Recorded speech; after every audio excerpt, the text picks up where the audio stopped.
Hello my friends, welcome back to Garhdo Goes Geek, and on today's episode we are going to be looking at the films in the Aliens and Predator franchises, as well as the combination of films Aliens vs Predator. There's a lot to unpack, some good, some bad, some very mixed, but I think there's a lot here worth exploring. There's a lot of good despite the bad. We better get back, because it'll be dark soon, and they mostly come at night. Mostly. Firstly, a quick apology for the delay on this video. I originally intended to release this on April 26th, which for anyone that doesn't know is generally recognised as Alien Day. Because obviously you write it in the American calendar where the month comes first, and it's 426, which is reflecting of LV-426, the planet from the first two Alien films. However, I then also realised that it was, I was originally just going to look at the first two Alien films, and maybe cover the sequels in some depth, but not in a huge amount.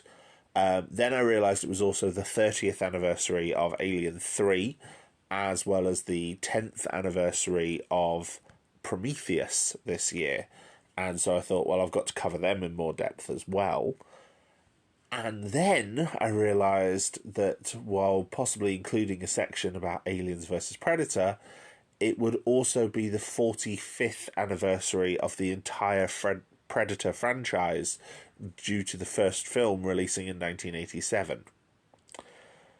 And so what started as quite... sorry, not the 45th, 35th anniversary. If I can count right, yes. And so what started as a relatively small project to talk about two films I really enjoy became a much bigger project, which is now discussing 12 films, some of which I've only seen for the first time relatively recently. So yeah, it's been a labour of love, but I hope you all enjoy it. I can't lie to you about your chances.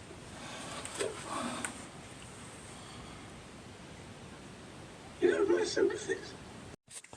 So, what is Alien? Well, for anyone who doesn't know, Alien is a sci-fi franchise that originally began as a science fiction horror featuring an alien aboard an industrial ship in the early 22nd century. It was written by Dan O'Bannon and his collaborative partner Ronald Shusett, both of whom would later go on to work on Total Recall. Dan O'Bannon was also responsible for working on The Return of the Living Dead, as well as the cult classic Dark Star. The script, which was originally titled Star Beast, was bought by Brandywine Productions, a company that had a distribution deal with 20th Century Fox. The writers were expecting it to be quite a low-budget film, but the success of Star Wars several years prior inclined Fox to invest millions in the project. And Fox president Alan Ladd and the producers at Brandywine also heard rumours of Fox working on other titles with strong female leads, and thus decided to cast a woman in the lead role of Ripley. The character was originally supposed to be played by Tom Skerritt, who is perhaps most famous for his role in the MASH film, or at least was at the time. Skerritt remained in the movie, but his role was changed to Captain Dallas. Fox assembled a quite stellar art team for the first Alien film. Obviously, everyone knows that Swiss painter and sculptor H.R. Geiger is the one responsible for designing the alien creature as well as the derelict ship, both of which he used his signature biomechanical design process for. Strongly inspired by elements of the female form, especially. However, two other quite prominent artists were involved in designing aspects of the film as well. French artist Jean Girard, otherwise known as Moebius, created the look of the spacesuits used in the film, with his sort of signature science fiction aesthetic that he'd used for years. The final main addition to the design team was Ron Cobb. Ron Cobb, if anyone's interested in science fiction production, has been involved in numerous major pictures of the time. He drew the original design for the exterior of the Dark Star spaceship. He also contributed designs for Alejandro Jodorowsky's uncompleted Dune, which, there is a documentary on that, which I highly recommend. Would have been a very, very interesting version of the film, and very different from the David Lynch version that was eventually released. And he also provided conceptual art for Star Wars.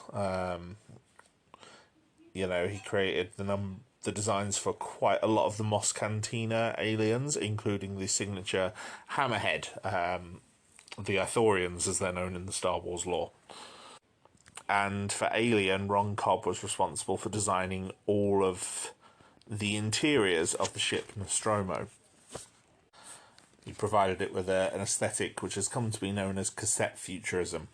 And it's very impressive, very unique, but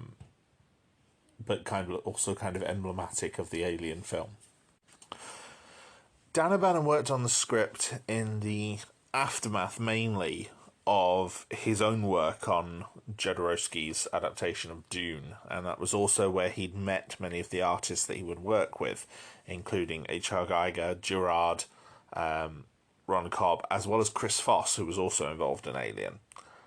O'Bannon was very impressed with Foss's covers for science fiction works. He found Giger's work, quote, disturbing, saying, his paintings had a profound effect on me. I have never seen anything that was quite as horrible and at the same time as beautiful as his work, and so I ended up writing a script about a Giger monster. After the Dune project collapsed, Dan O'Bannon returned to Los Angeles to live with Shusett, and they finished the script. In writing the script, Dan O'Bannon once said that he drew inspiration from many previous works of science fiction and horror, stating, "I didn't steal Alien from anybody, I stole it from everybody."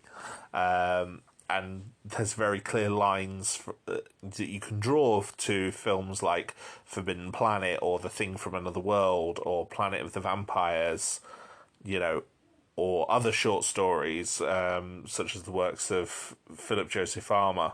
There's a story called Strange Relations, which features the alien reproduction, or several EC Comics titles, which feature monsters that kind of eat their way out of people. So yeah, it was... it's very much designed as a horror in space, with this creature that ends up implanted in one of the main characters, and then gets loose onto their ship and tries to kill them all.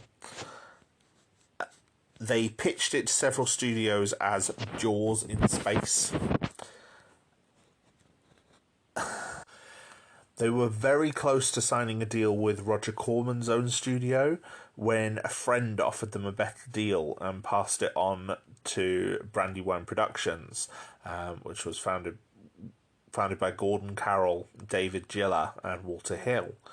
They signed a deal with Brandywine, but Hill and Giller were not satisfied with the script and made several rewrites. Dan O'Bannon originally felt that they were trying to take his name off the script and claim their script as his own. They did add some story elements, such as the android character Ash, which O'Bannon felt was an unnecessary subplot, but Shusett once described as one of the best things in the movie, and saying that whole idea and scenario was theirs. But the dialogue was also found more natural. Some sequences on the planetoid were kind of trimmed. Despite the fact that the final shooting script was written by Hill and Giller, though, the Writers Guild of America did award Dan O'Bannon sole credit for the screenplay. And I think because of how much of the idea was his, I think that was only fair. Originally, though, 20th Century Fox wasn't confident in financing a science fiction film. But then in 1977, obviously Star Wars hit big at the box office. And Star Wars did kind of change the landscape for science fiction. You only have to look at the last big science fiction movie that was released before Star Wars, which is Logan's Run, which is a film I do like, but is very much a very different type of science fiction to Star Wars. Star Wars is kind of very grounded and very realistic, whereas Logan's Run is not. It is very fantastical, very clean. It's a very good film. I quite like Logan's Run. I think as a last burst of science fiction that sort of started in the 50s with like Forbidden Planet. It's very good. But yeah, suddenly science fiction was the hot genre, and Fox wanted to follow it, and they wanted to follow that trend quite fast, and the only spaceship script that was sitting on their desk was Alien. So it was greenlit and given a budget of $4.2 million initially. Bannon originally wanted to direct, but 20th Century Fox instead asked Hill to direct. Hill declined due to other commitments, as well as not being comfortable with the level of visual effects that would be required. And so they hired director Ridley Scott, who was fresh off of his debut film, The Duelists, which had impressed Giller, Hill and Carroll at Brandywine Productions. Scott created detailed storyboards for the film, which impressed 20th Century Fox enough to double the budget. And his storyboards included designs for the spaceship and spacesuits, drawing on films such as 2001: A Space Odyssey and Star Wars, which obviously, you know, the whole idea of trying to make a realistic science fiction. However, Ridley Scott was also very keen on emphasising the horror in Alien rather than focus on the science fiction fantasy, describing it as the Texas Chainsaw Massacre of science fiction. Now, as I said earlier, the characters were originally written with a unisex mindset in that men or women could play the characters, which freed Ridley Scott and the other casting directors to interpret the characters in any way they pleased and to cast accordingly. They wanted the Nostromo's crew to resemble working astronauts in a realistic environment. They basically summarised the concept as truckers in space, which again was also kind of inspired from Star Wars in that it's deviating from the kind of pristine future that you often saw in science fiction. Scott wrote several pages of backstory for each character, explaining their histories to assist actors in preparing for their roles. He also filmed many of their rehearsals to capture any spontaneous moments, any improvisation, and any tensions between some of the cast members, particularly towards the much less experienced Sigourney Weaver. And that ended up translating really convincingly to film as the tension between the characters. What follows is a very small cast, but also quite an unconventional cast in some respects. Roger Ebert even noted that the actors in Alien were older than what was typical in thriller films at the time, which helped to make them more convincing. You know, Tom Skerritt was 46. John Hurt, who played Kane, was 39, but looked older. Ian Holm, who plays Ash, was 48. Harry Dean Stanton, plays Brett, was 53. Yaphet Kotto, plays Parker, was 42. The only ones in the sort of age range of thriller cast were Veronica Cartwright at 30 and Sigourney Weaver at 28. Roger Ebert said that by skewing older, Alien achieves a certain texture without even making a point of it. These are not adventurers, but workers hired by a company to return 20 million tons of ore to Earth. I said this was Sigourney Weaver was quite inexperienced. I wasn't kidding. By this point, she had done quite a bit of theatre work, but in terms of film and television credits, she did not have many. She had one episode of a television show, a minor role in Annie Hall 2 years earlier, and a role in a film that doesn't even have a Wikipedia page called Madman. So, for her to get this role as the central character is impressive. You know, she was... And she does brilliantly in the role, as far as I'm concerned. I think all the characters do very, very well in their roles. And the fact that the cast is quite small, you know, with just these 7 human characters, means that you do get to know all of these characters, and you get a very strong sense of who all of them are before anything starts happening to them.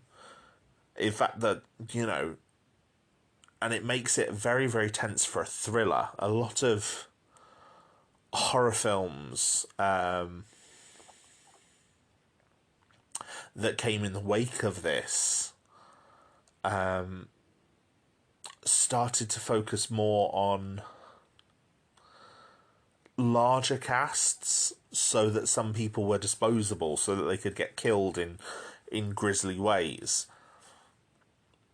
You know, and that was the start of the slasher genre, which had come off the back of Halloween, which was, I think, the year earlier, 1978, I want to say, for Halloween. Now, Alien, like Halloween, features a very small cast, and a very intimate cast, in that we know who they all are. It's much more claustrophobic than something like Halloween, where Michael Myers has the whole town to play, and the alien just has the ship, and they're all stuck on the ship with the alien. So yeah, it's very interesting. I mean, even counting the cat and the computer, there are only 10 characters in this entire film. The plot for Alien is relatively simple, but it's a good plot, so I'm just going to recount it quickly for those who maybe aren't aware of the film. The space tug, Nostromo, pulling ore back to Earth, has its crew in stasis. Detecting a transmission from the nearby moon, the computer on the ship, Mother, reawakens them. So they are Captain Dallas, Kane, who is the first officer, Ripley, who is the warrant officer, so she's third in command, I think, Lambert, who's the navigator, Ash, who's the science officer, and then Parker and Brett, who are 2 engineers, and they are very much like, while the whole crew can be defined as the working Joes, Brett and Parker are definitely the everyman. Like, they feel like standard blue-collar workers. Due to the company policy, they all work for a company called Weyland-Yutani, although I don't think that's ever revealed in this film. But Weyland-Yutani do become an ongoing threat later on. I think in this one it's just referred to as the company. But because the company policy requires any potential distress signal to be investigated, they land on the moon despite Parker's protests, sustaining damage from its atmosphere and the rocky landscape. The engineers have to stay on board to repair it, while Dallas, Kane, and Lambert go out and investigate the terrain. They discover that the signal originates from a derelict alien ship and enter it and lose contact with the Nostromo. Meanwhile, Ripley deciphers part of the transmission, realises it's a warning, but can't relay that information to them. Inside the alien ship, they find a deceased body in a large, like an enormous body inside a large cradle, as well as a chamber with hundreds of eggs. When Kane touches one, a creature springs out, chews through his space helmet, and attaches itself to his face. Dallas and Lambert carry him back to the Nostromo. Ripley refuses to let them back on board, citing quarantine regulations, but Ash overrides her decision and lets them inside. Ash attempts to remove the creature from Kane's face, but stops when he discovers that its blood is in fact corrosive acid, which actually eats through several floors of the ship before dissipating. The creature later detaches of its own volition and is found dead. With the ship prepared enough to go back into orbit, the crew continue their journey back to Earth. Before they go back into cryosleep, they're all ready to have like one last meal together. Kane has some memory loss, but otherwise appears unharmed. So they sit down to have a last meal before they go back into stasis, and Kane suddenly starts choking and convulsing, falls onto the table, and an alien creature bursts from his chest, killing him and then fleeing into the ship, with Ash trying to stop the others from killing it. They give Kane a space funeral, and they try to locate the creature with tracking devices and nets, as well as, you know, electric prods and flamethrowers, the only real weapons they have on board. When the crew's cat, Jones, sets off one of the trackers and then manages to escape from them, Brett tries to follow it to catch it so that it doesn't set off the tracker again, and a now fully grown alien attacks Brett and disappears with his body. After a quite heated discussion, the crew realise that the creature has to be in the air ducts. Dallas enters the ducts, trying to close them all off and force the monster into an airlock, but it ambushes and seemingly kills him.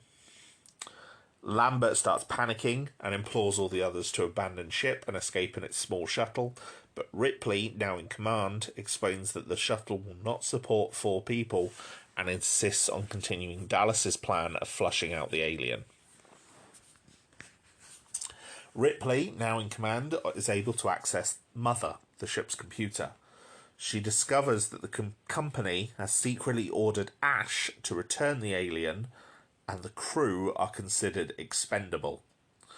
She confronts Ash, who then tries to choke her to death. Parker intervenes, beats Ash, knocking his head loose and revealing that he's an android. He, Ripley, and Lambert reactivate Ash's head, and they learn that he was assigned to the ship to ensure the creature's survival. He expresses admiration for its physiology, saying it has no conscience or morality, and taunts them about their chances of survival. Ripley cuts off his power, and Parker incinerates him. The remaining crew decide to self-destruct the ship and escape in the shuttle. However, Parker and Lambert get ambushed and killed by the alien while gathering life support supplies.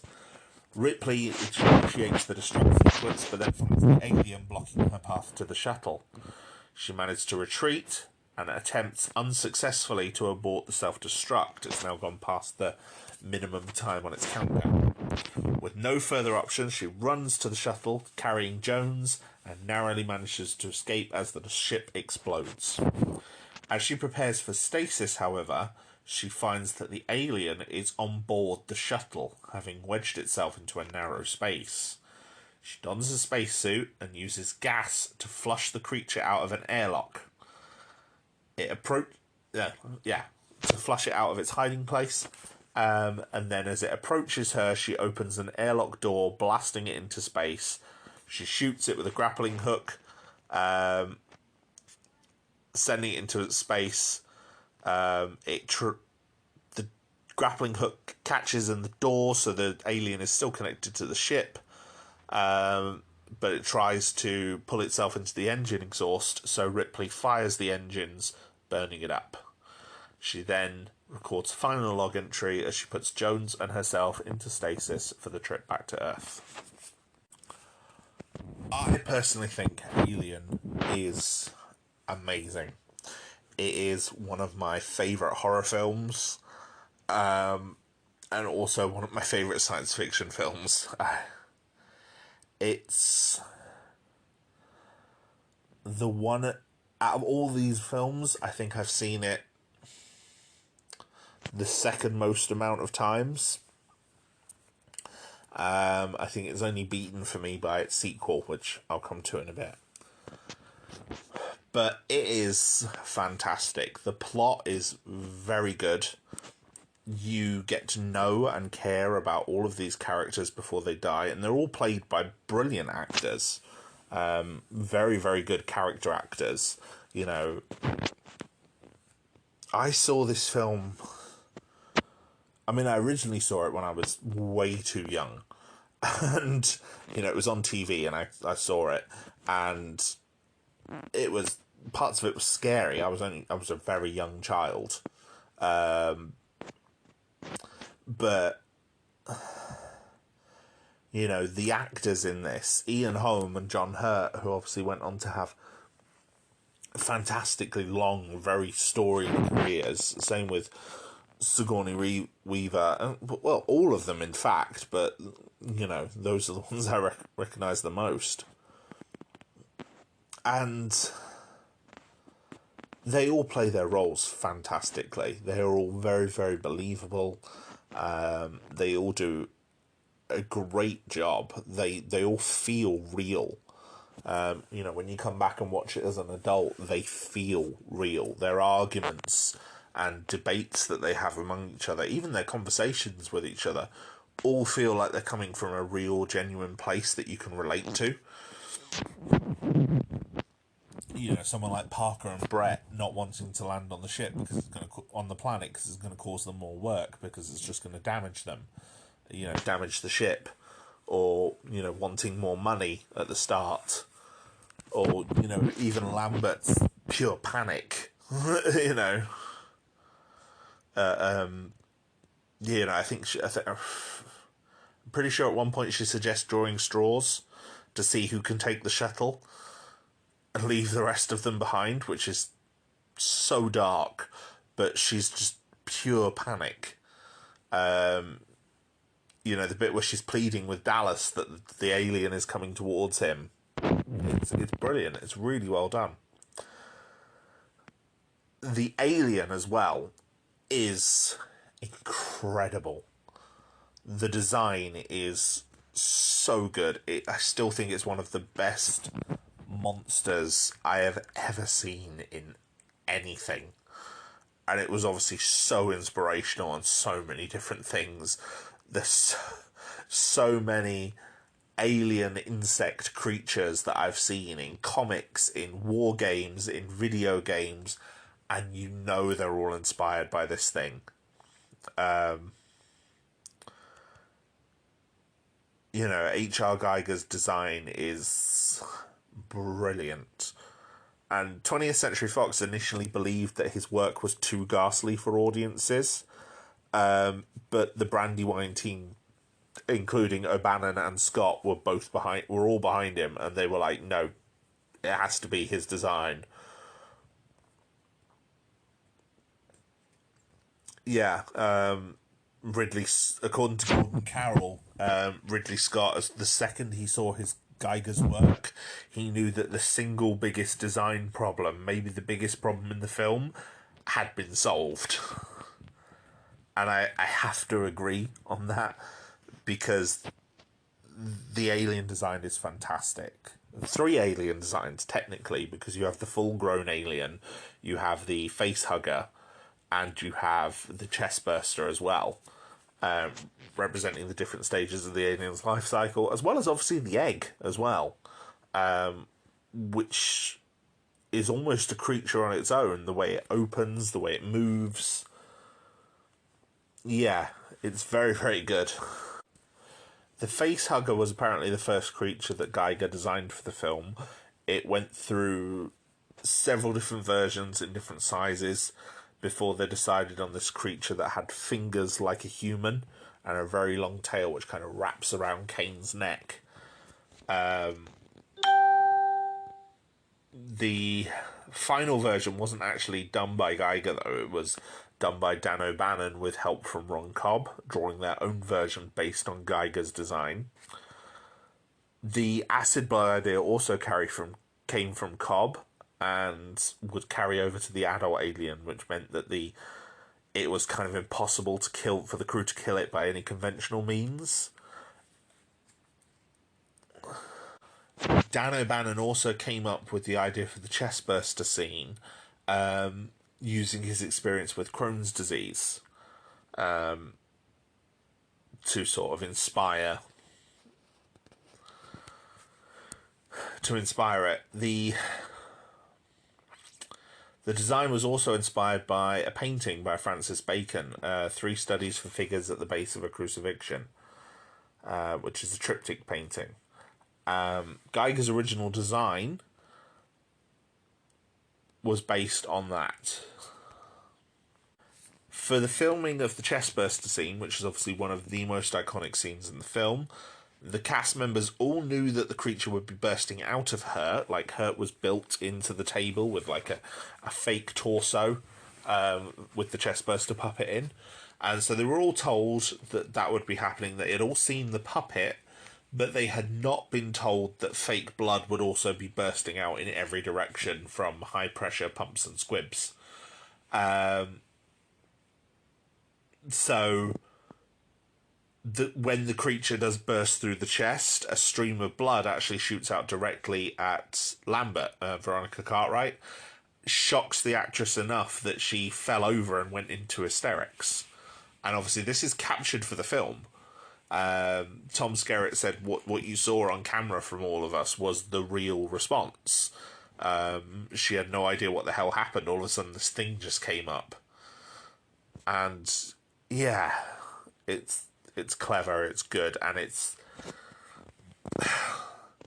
one of the smaller examples of a director torturing their stars to get a good reaction, and it's one I can kind of let off.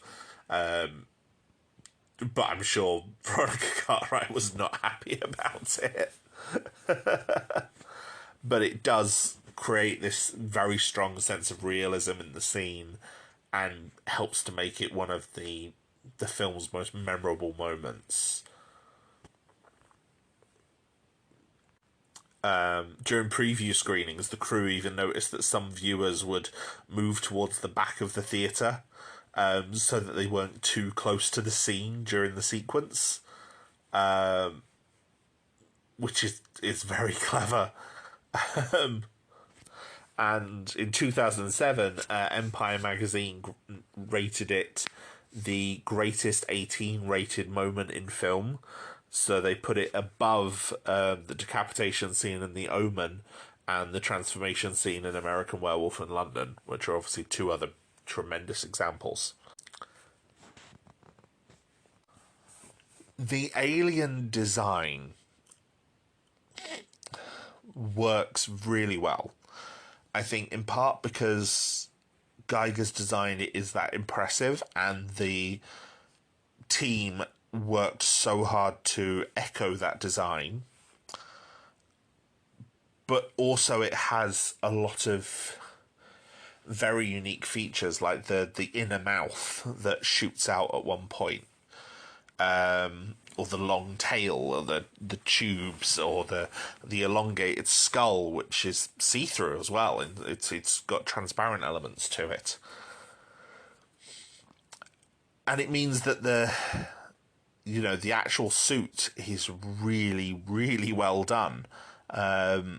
Apparently the final head actually had about 900 different moving parts and points of articulation, including part of a human skull being used for the face.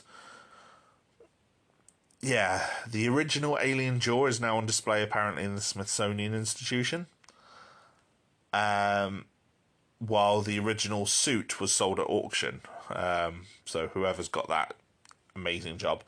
They used a lot of KY jelly to simulate all the saliva and to give it a sort of slimy appearance. And yeah, it works really well. I think it's a tremendous suit. And, even looking at the design of an alien in full light, it looks terrifying, it looks impressive, it looks visually striking. But then a lot of this was helped by the way that Scott decided to shoot it. The actor, Balaji Badeo, used Tai Chi and mime classes to create convincing movements for the alien, which is itself pretty impressive. But then Ridley Scott decided not to show the full alien for most of the film and keep its body in shadow to kind of create this sense of terror and heightened suspense. Like, the first good look you get of the alien is right towards the end of the film, when it's attacking Ripley in the shuttle.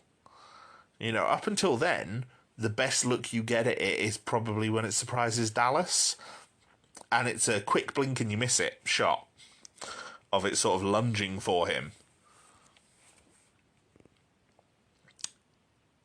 And Ridley Scott once said, I never liked horror films before because in the end it's always been a man in a rubber suit. Well, there's one way to deal with that. He says the most important thing in a film of this type is not what you see, but the effect of what you think you saw. And, there is a lot of that used in this. You never get a full look at the creature until towards the end of the film. And the first time, the only alien you really get a good look at is the facehugger or the chestburster.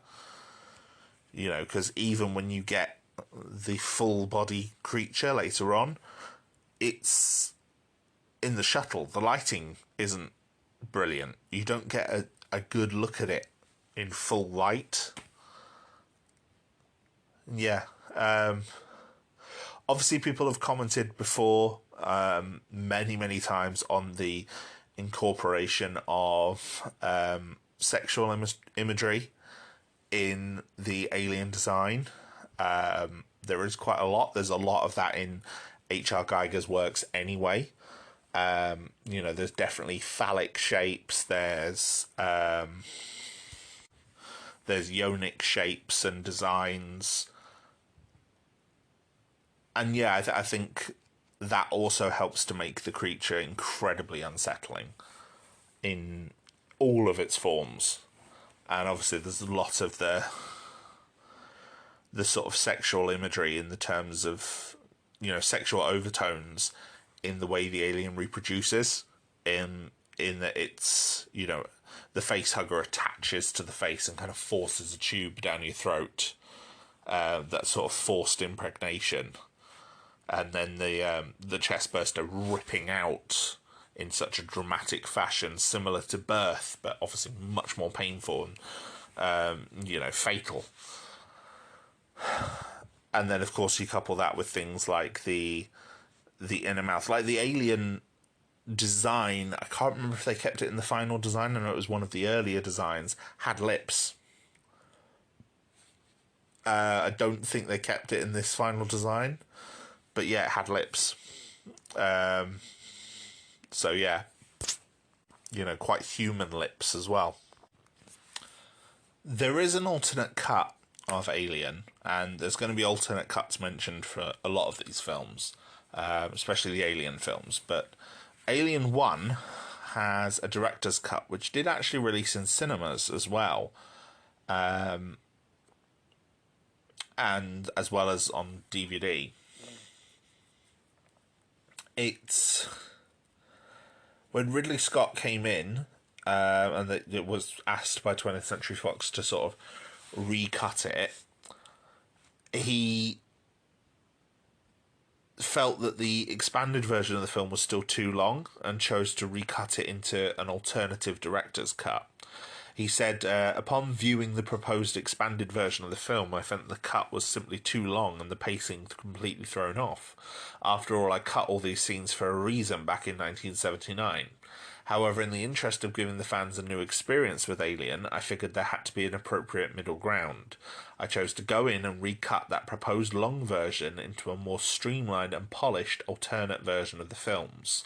For the marketing purposes, this version is being called the director's cut. Now, The director's cut does restore about 4 minutes of deleted footage, but it also cuts about 5 minutes of other footage. So overall, it ends up a minute shorter than the original cut released in 1979. Most of the changes are minor, such as altered sound effects, and there's some trimmed edits to sort of speed things along. The most significant addition, though, is a scene where Ripley, while escaping the ship, finds Dallas and Brett cocooned, because they both disappear. We don't see them killed. Parker and Lambert we see killed by the alien, but Dallas and Brett we don't. And in the version in the film, Dallas is kind of transforming into what looks like an egg, sort of implying that at this stage in the design of the creature, the alien turned humans into the egg,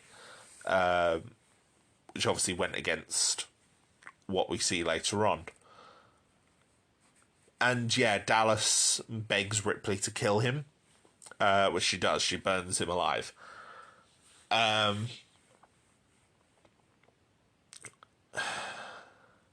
It's a good scene and adds quite a lot. And overall doesn't change the movie too much as some of the other extended cuts I'll be talking about later anyway. But yeah, it's good. Scott noted that he was very pleased with the original cut of Alien, saying that for all intents and purposes I felt the original cut of Alien was perfect, and I still feel that way, and that the original version is his version of choice.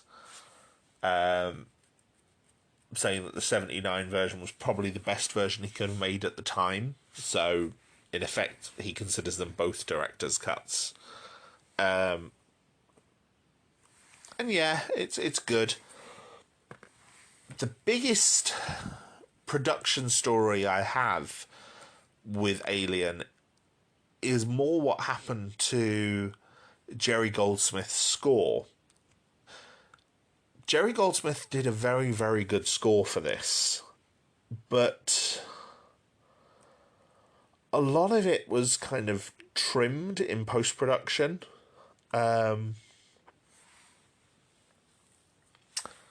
Now, Jerry Goldsmith had worked on a lot of science fiction at this time in his life. He'd worked on... he would go on to work in 5 films on the Star Trek franchise. He worked on Planet of the Apes. He'd also worked on Logan's Run.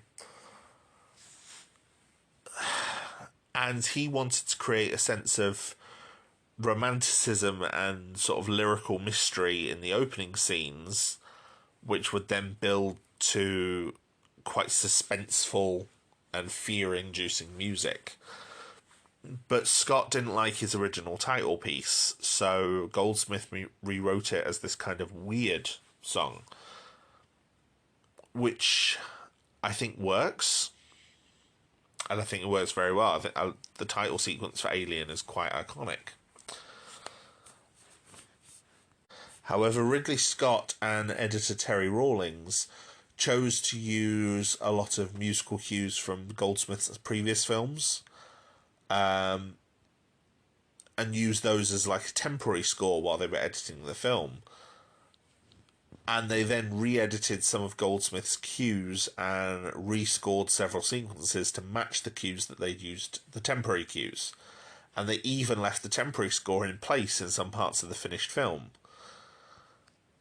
So, while Scott did praise Goldsmith's score as full of dark beauty and seriously threatening but beautiful, Goldsmith remarked, "You can see that I was sort of going at opposite ends of the pole with the filmmakers." And if you've actually listened to the album score of Alien, it's a very good score. But yeah, a lot of it just isn't in the film at all, which is a shame. Alien did open in a limited release in May 1979. The one of the theatres in Hollywood, Grauman's Egyptian Theatre, actually featured a number of models, sets, props displayed outside it during the first run, and it got its wide release in June that year. Unfortunately, one of the models, the space jockey, the alien pilot in the cradle, was destroyed. Vandals set fire to it, unfortunately, believing it to be the work of the devil. Which is disappointing, because it's a great set. Now, the film eventually got this wide release, international release, became a big success.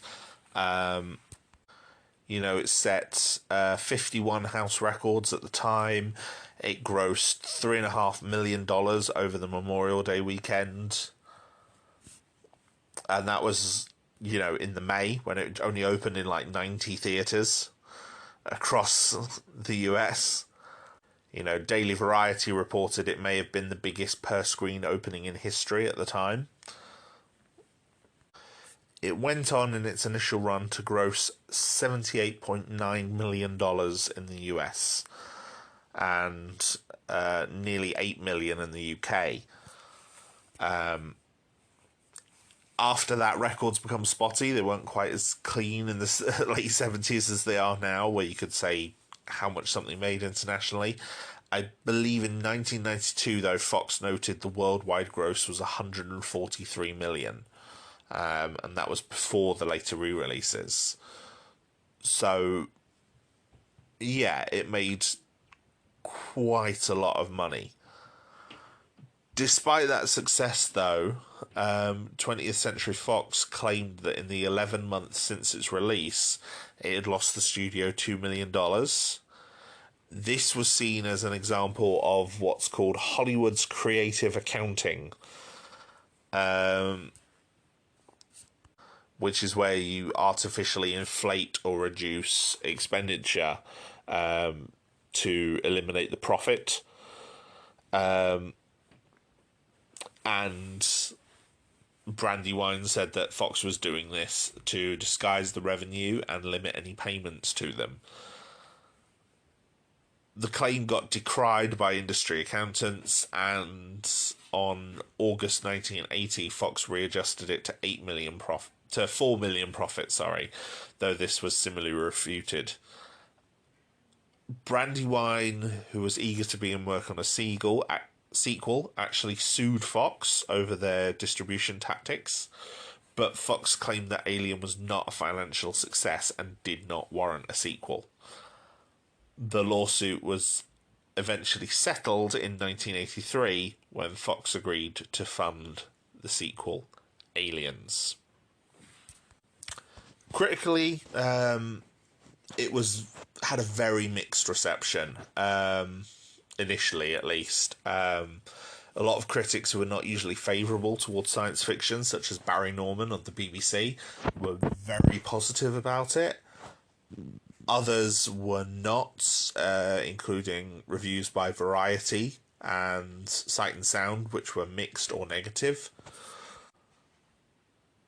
Roger Ebert, however, called it one of the scariest old-fashioned space operas I can remember. And his collaborator Gene Siskel agreed that it was scary, but said that it was basically a haunted house film set in a spaceship, and was not the greatest science fiction film ever made. However, obviously, they both recommended the film, gave it relatively good reviews. It went on to get nominated and received many, many awards. The BAFTAs, especially, the Saturn Awards, and it even won the 1980 Academy Award for Best Visual Effects. The film has been very heavily analysed and critically appraised over the years by many, many, many people. A lot of them much smarter than I am. One of the major things analysed is the sexual overtones in the film. Dan O'Bannon argued that the the sexual imagery in the film comes from the male fear of penetration, and that the oral invasion of Cain by the facehugger functions as a, quote, payback for the many horror films in which sexually vulnerable women get attacked by male monsters. And,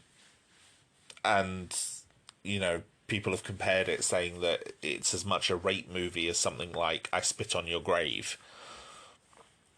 You know, saying that on the level that was most important to the writers and the director, it's about sex and reproduction by non-consensual means, and it's happening to a man, which notes how the film plays on men's fear and misunderstanding of pregnancy and childbirth, while also giving women a glimpse into those fears.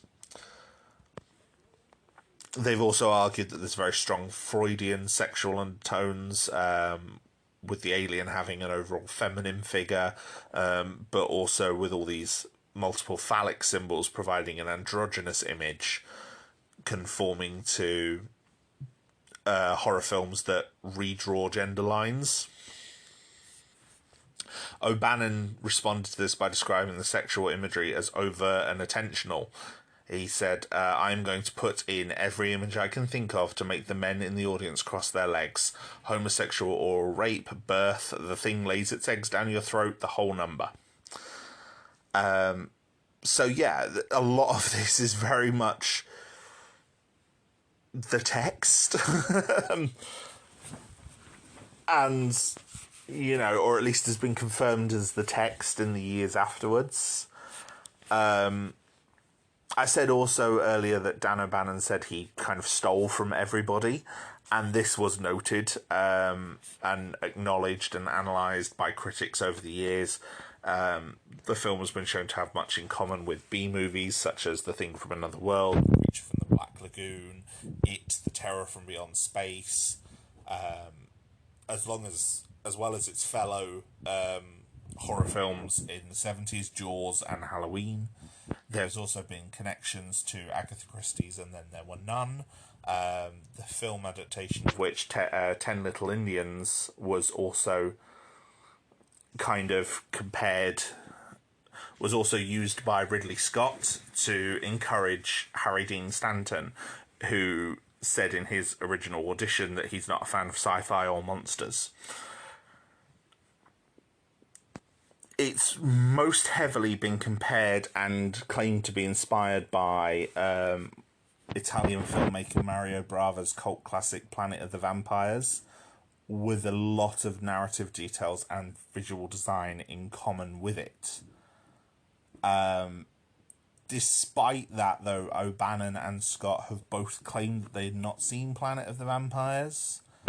But, you know, there's a lot of similarities, like, for example, the corpse of an alien pilot being seen at one point. So, yeah, there's a lot connected to it, and a lot that it's inspired by, but I think that's why Alien works so well, in that we can see all these connections to things that we have seen across the years. You know, from cult classics to B-movies to even big horror concepts. Like, one writer noted similarities between the first half of the film, especially in the very early versions of the script, to H.P. Lovecraft's At the Mountain of Madness, in terms of how, not necessarily the storyline, but in terms of how the building mystery works and builds dread. And he actually, it was a writer who said this, writer David McIntee, and he said that the finished film of Alien is the best Lovecraftian movie ever made without being a Lovecraft adaptation. And in 2009, Dan O'Bannon even responded to this, saying that the film was strongly influenced tone-wise by Lovecraft, And one of the things that it proved is that you can't adapt Lovecraft effectively without an extremely strong visual style. What you need is a cinematic equivalent of Lovecraft's prose. And H.R. Geiger even said that he liked O'Bannon's original Alien storyline because he found that it was in the vein of Lovecraft, which he cites as one of his greatest sources of inspiration. So yeah, Alien is a very good, very successful horror science fiction because it borrows so liberally from all these things that have just become synonymous in our culture with horror. And I think it works so well. And it's a great film and one I absolutely love. And obviously it then went on to spawn a very popular franchise, which I'm going to talk about now. Movement! What's position? Can't lock in. Talk to me, Hudson! Multiple signals. They're closing. I got signals, I got readings in front and behind. Where, man? I don't see shit. He's right, there's nothing back here. Look, I'm telling you, there's something moving and it ain't us. As I said, there was a lot of legal trouble in the aftermath of the release of Alien, despite its success. Brandywine was quite eager to make a sequel, and 20th Century Fox president Alan Ladd Jr., who had helped get Alien off the ground, was very supportive of the sequel, but left before the project could be greenlit to found the Ladd Company production studio. This then led to a change in management at Fox, who, according to Brandywine co-founder David Giller, thought the sequel would be a disaster. There was concern from Fox about production costs, and they also feared that Alien's success might be a fluke and that it might not be profitable enough to warrant a follow-up, and that audiences would not return for a sequel. At the same time, box office returns for horror films were also going into decline. Development then got further delayed by all the lawsuits, and eventually these were settled by early 1983. Fox would finance the development of Alien 2, but was not required to distribute the film. New Fox studio head at this time, Joe Wiesen, was receptive to a sequel, though other executives remained non-committal. Fox changed presidents quite a few times during this era, and some were on board, some weren't. Giller's developmental executive, Larry Wilson, began looking for a scriptwriter. They came across the in-development script for The Terminator, written by James Cameron. Cameron then also worked with Sylvester Stallone to write the script for Rambo First Blood Part 2. And Wilson became convinced to show the Terminator script to the heads at Brandywine. By November, they had hired Cameron and he had submitted a 42-page treatment, which is essentially a story outline, for Alien 2 that he had written in 3 days, based on Giller and Hill's suggestion of Ripley and soldiers. Brandywine, however, had a mixed reaction to it, with one executive calling it a constant stream of horror without character development. Negotiations to sell the sequel rights to the developers of Rambo, however, failed, and the project stalled again. By July 1984, the new head of Fox, Lawrence Gordon, was very interested to get Alien 2 made. And as Fox had quite few properties in development at the time, he looked at the sequels of their existing properties and came across the Alien 2 treatment. He said he was surprised that no one had pursued it already. Production of The Terminator at this point was delayed because Arnold Schwarzenegger was contractually obligated to appear in Conan the Destroyer. And so for 9 months, Terminator couldn't be filmed. So Cameron used this time to develop the treatment that he already had and expanded it to 90 pages. He drew ideas from one of his old story concepts about an alien on the space station, and this version was better received by Fox executives and by Gordon, but Cameron also wanted to direct the project. However, because Cameron was a relatively new director, the studio was reluctant to grant this request. His only film that had been released at the time was a film called Piranha 2: The Spawning, which was a low-budget independent horror film. However, then Terminator released.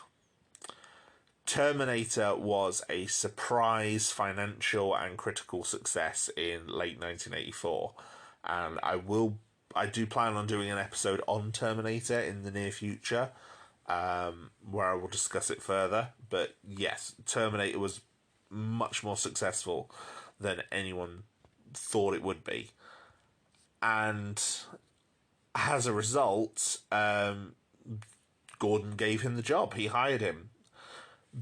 Because of Cameron's own low expectations for Terminator, apparently he had spent much of his free time during the production of Terminator developing and trying out ideas for Alien 2. His collaborative partner and girlfriend, Gail Ann Hurd, was not taken seriously as a producer by Fox.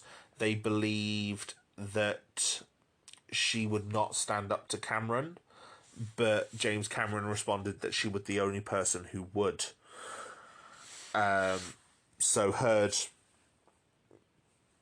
managed to have several other industry associates contact Fox executives to convince them that she was legitimate, and she was hired as well.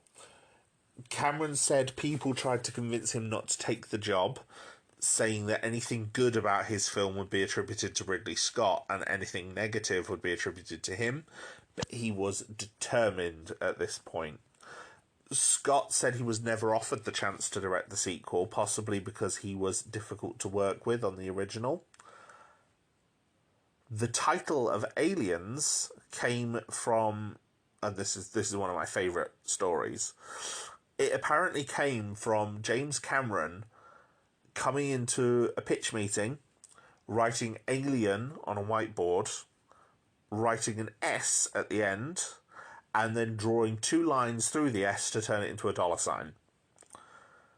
Which is, yeah, one of my favourite silly stories.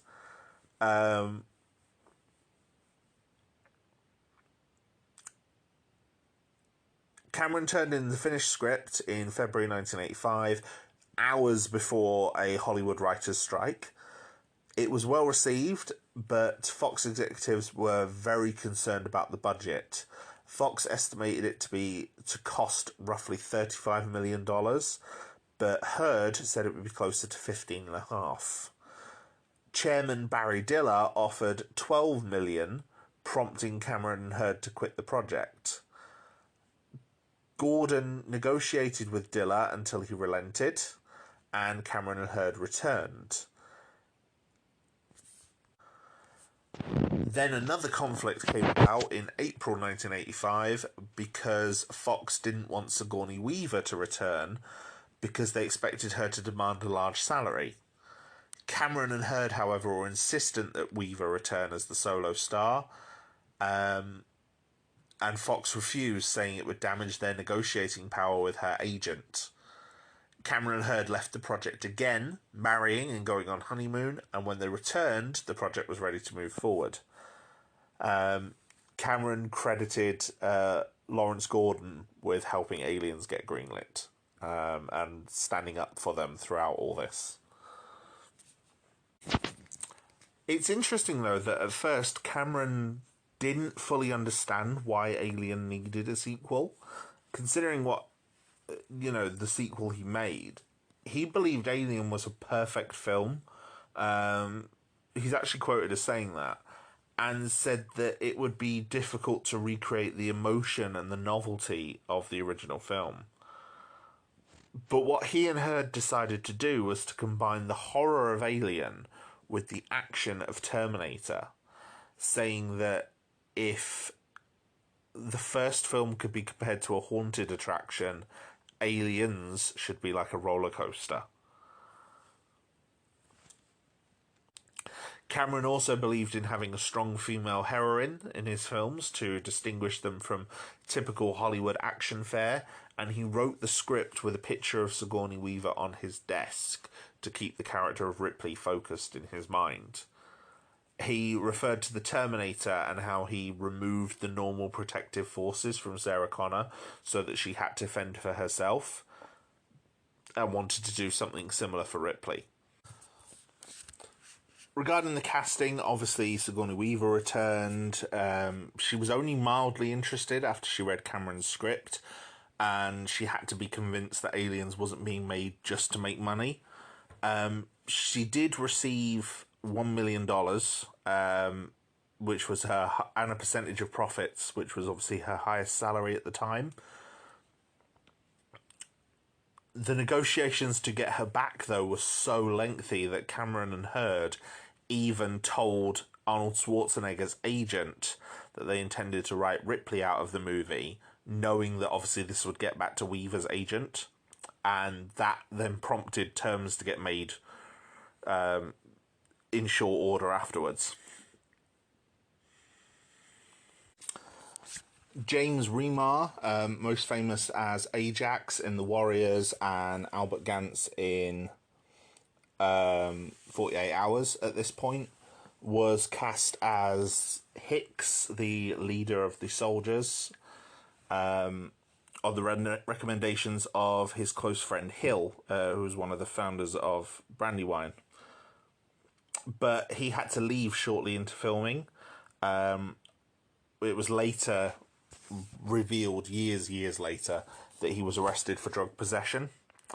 And following his firing, Hurd hired Michael Biehn to replace him, who had obviously worked with them both as Kyle Reese in The Terminator.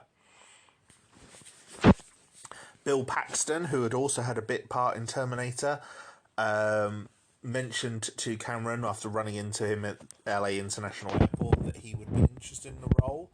And at this point, he had quite positive feedback for his performance in Weird Science, so the studio supported bringing him in. Paxton, however, was quite concerned that the character would annoy audiences until he realised that he was the comic relief for all the tense scenes. And Cameron rewrote the role for Paxton. Lance Henriksen, who appears as the android in this film, Bishop, was very nervous about doing so after the success of Ian Holm in the first Alien film, as well as Rutger Hauer in Blade Runner. And he decided to play the character like an innocent child who pitied the humans. I think he does a brilliant job, and I'll get more into Bishop in a minute. Henriksen was also in Terminator. He plays a police officer in the first Terminator film. So obviously, along with Biehn and Paxton, he had that connection to the director. Paul Reiser also appears in his first major theatrical role. He'd done some small parts in films like Beverly Hills Cop beforehand, but this was his first major role. The final main member of the cast who was hired was the unknown Carrie Henn, who was scouted by casting agents at her school in England, and she plays the character of Newt. She has no prior acting experience. In fact, I think this remains her only film credit. She didn't go into acting after this, but James Cameron said she had a great face and expressive eyes, and I can definitely agree with that. She does really, really well in this. In terms of the plot for the film, Ripley is found on the shuttle from the Nostromo, 57 years after the last movie.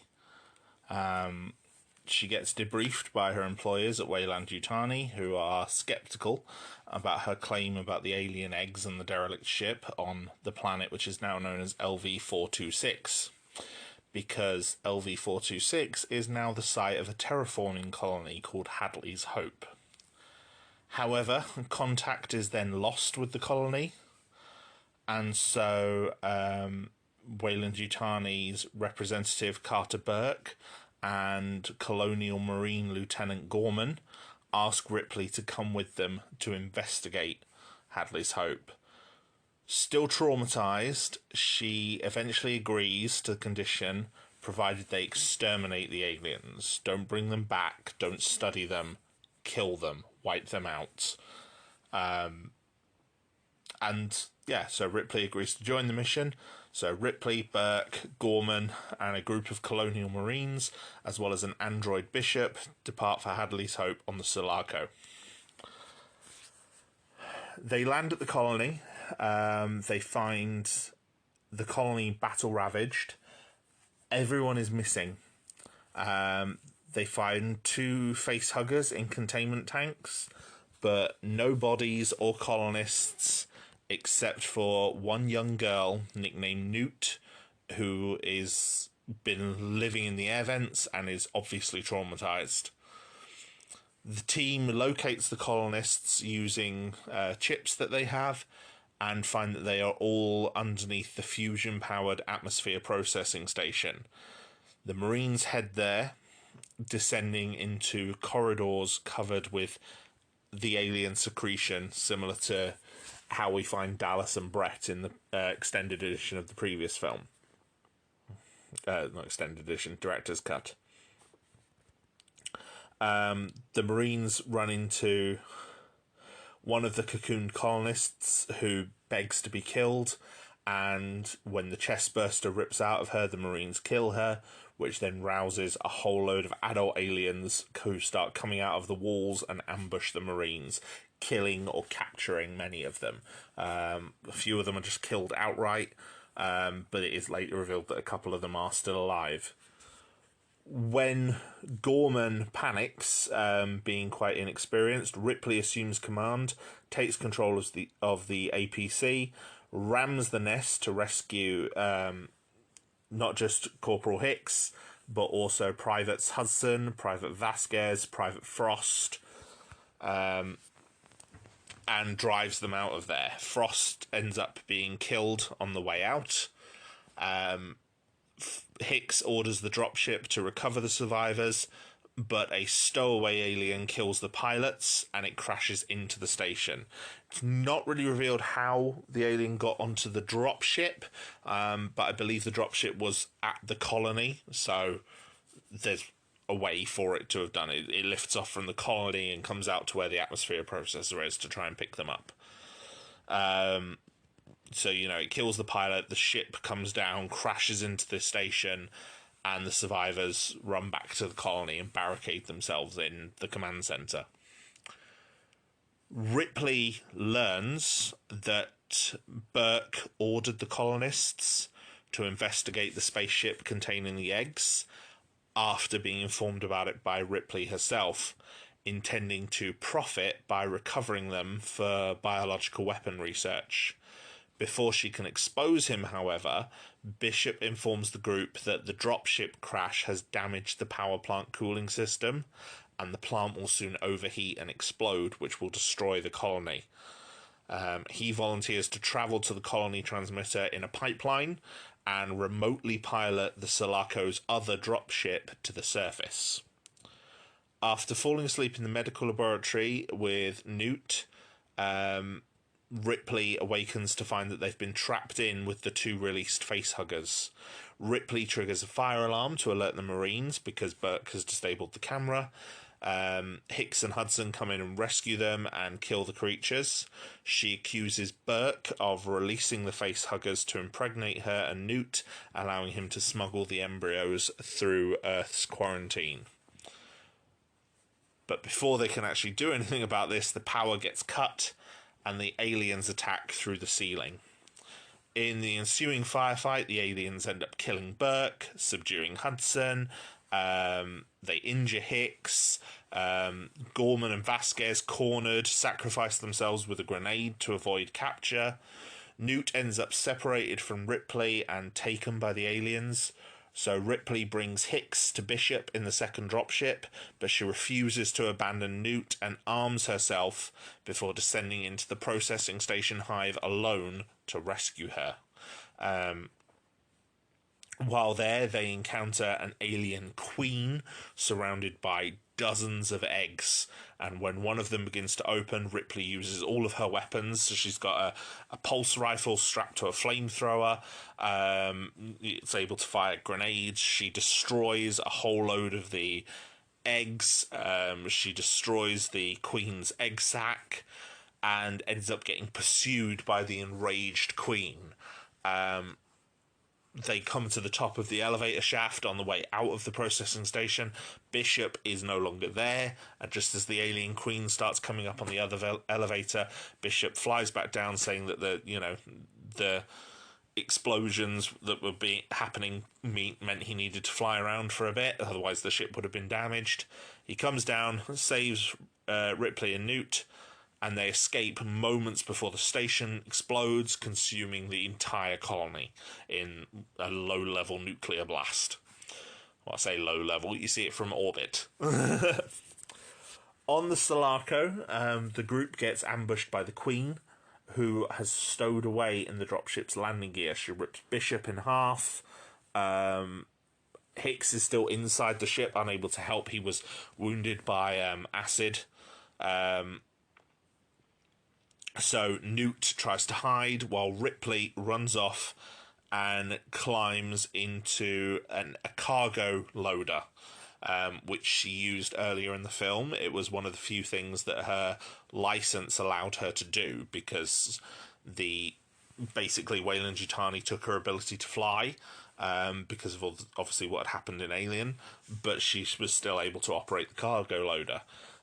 So she uses it to battle the Queen and expel the Queen through an airlock into space.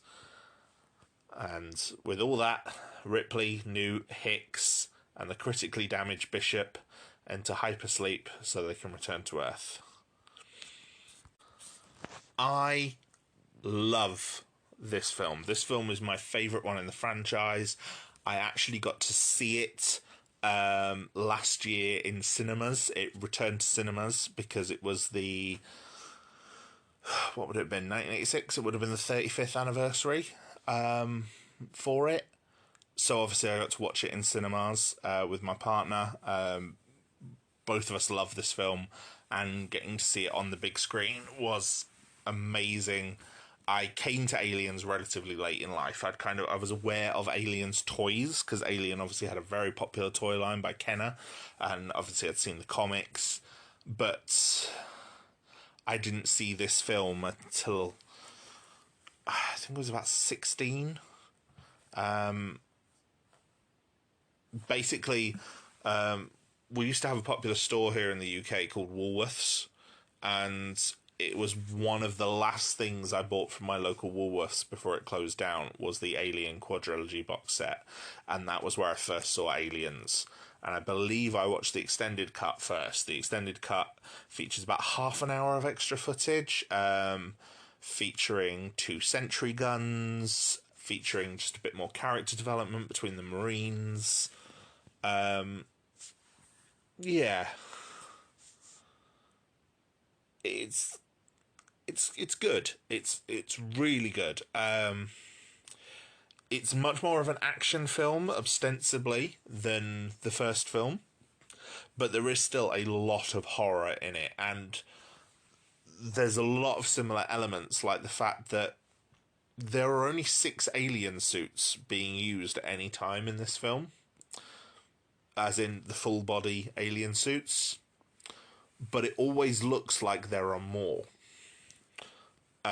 Just because of the way things are shot and the lighting and the jump cuts, it's very good. When the action kicks in, it is very action packed. But yeah, there are some moments of real dread. such as the scene in the medical bay with the face huggers, which actually makes the face huggers scary. Because I mean, it's one thing when it launches out of an egg at you, but it doesn't look threatening on its own.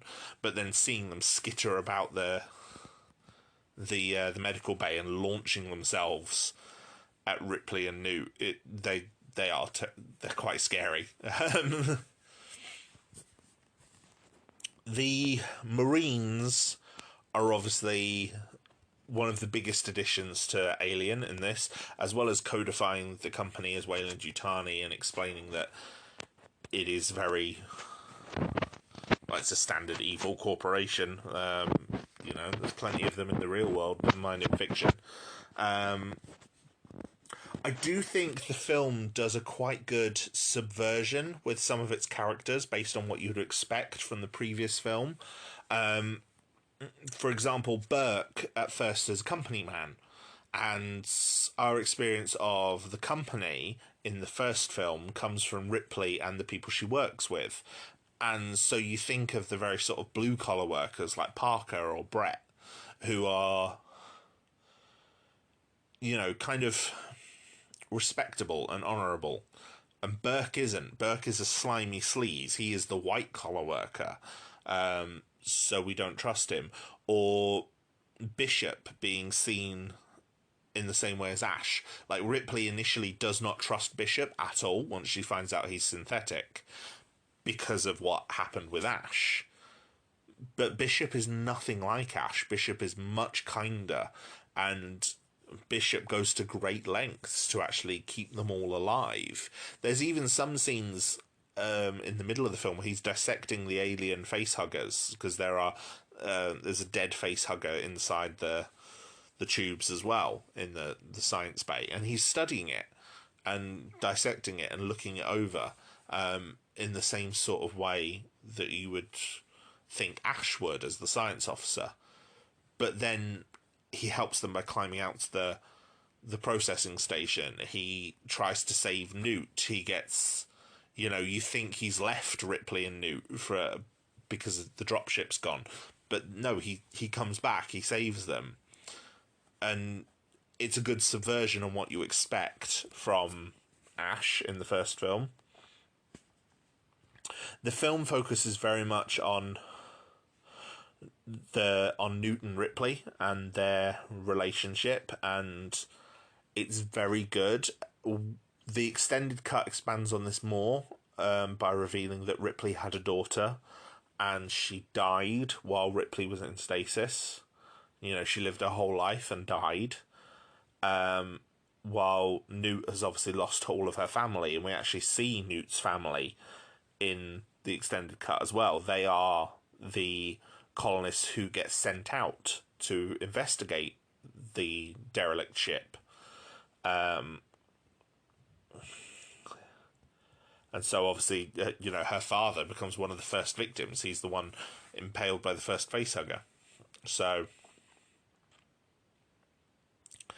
yeah, there's a good connection between them. Newt does refer to Ripley as Mummy towards the end of the film, which I don't like, and I know a lot of fans also don't like it. It doesn't feel earned. Ripley had, Newt had a mum. Ripley isn't her mum. But, yeah, I don't know. There's also a really good relationship between Hicks and Ripley that builds. There seems to be a genuine kind of attraction between them and a real kind of camaraderie. They reveal their first names to each other at one point in the film. I believe that might only be in the extended cut. They reveal that Hicks's first name is Dwayne and Ripley's first name is Ellen. And yeah, they develop a real kind of bond. Like, she asks him to show her how the guns work, and he does. He shows her everything, because she insists. And it's played for a bit of kind of like romantic sexual tension, but at the same time, it's Ripley's determination to be more effective to fight these aliens, and also Hicks just being impressed with her. So yeah, I think the actors do a wonderful job with their chemistry at selling this as well. The Colonial Marines, like I said, are the biggest thing added to the lore, and they are fantastic. Like, they're a great addition. There is a real camaraderie between the actors, and it feels genuine because of a result of all the effort that gets put in by the actors behind the scenes. They cast like a mix of British and American actors. They then took them all and put them in 3 weeks intensive training with members of the SAS and a Vietnam War veteran. And yeah, you know, they worked together. They got to customize their armor. Like, they were given their armor and told to customize them as if their characters were wearing them. Even soldiers that don't last very long, once the actual action starts, I'm trying to think which ones. Spunkmeyer, Visbowski, Apone, you know, they don't last as long as or get as much screen time as people like Frost and Drake. And, you know, even then, most of them are all dead by that scene in the nest, and then they're never seen again. The ones we get the most time with are Vasquez, Hicks, Hudson. Michael Biehn, coming so late to the production, actually didn't get a chance to be involved in the training or the customizing his armor. He actually inherited the armor that James Remar had customized, because Remar was actually fired after principal shooting had started. Like, he actually appears in one scene with the other Marines, which is as they go into the nest. Like, he's still on shot for one of the wide shots as they all go in. Obviously, you can't see his face, so there's no continuity errors or anything. Apparently, while he was in the training, James Remar actually shot a hole with his gun through to, you know, even though it fired blanks, obviously they still fire something. And he shot a hole through to the adjacent soundstage, which was filming Frank Oz's Little Shop of Horrors. The training works, though. It gives the Marine actors a real camaraderie, and it means that when they treat the rest of the cast, namely Weaver, Reiser, and William Hope, who played Lieutenant Gorman, they treat them as outsiders, and it really fits and works because you get that real sense of they don't trust these people. They're looking at them funny. Cameron actually worked and created a backstory for each Marine, similar to the backstories that Scott created for the characters in the first movie, and he instructed all of the actors to read Starship Troopers as well, which is another story that I'll probably be doing a future episode on at some point. Vasquez was Jeanette Goldstein's first feature film role. She credited her physique to being out of work and going to the gym, but she then went on to gain an extra 10 pounds of muscle at James Cameron's request. Jeanette Goldstein is a Caucasian actress, and she was made up and given dark contact lenses to cover up her freckles and darken her skin to make her look more Latina, which is one thing that I think ages this film quite poorly. That sort of blacking up for a character, and is the one aspect that really doesn't sit well with me about this. To her credit, though, she does a fantastic job. Like, she's got the accent on. She apparently studied gang interviews to develop the demeanour and the accent, and it works. And Vasquez is a great character. She's a very strong character. She works as the second female lead opposite Ripley. and she works quite well as a soldier. She's one of the more capable soldiers in the whole thing. Like, Hicks obviously assumes command after the incident in the nest. Hudson acts shell-shocked, essentially, and Vasquez is just pissed. Like, she blames Gorman for getting them into it, but Gorman gets injured on the escape from the nest, so obviously that gives her a bit more sympathy towards him, but she does still blame him for the loss of the men. And you know, there is like a brief moment between them just before they die that kind of implies like a détente almost. Like, they're both injured and they're cornered. He pulls out the grenade and she kind of grabs it with him and was in a sort of like, yeah, okay, this is what we need to do, but then still calls him an asshole. So yeah, I like that.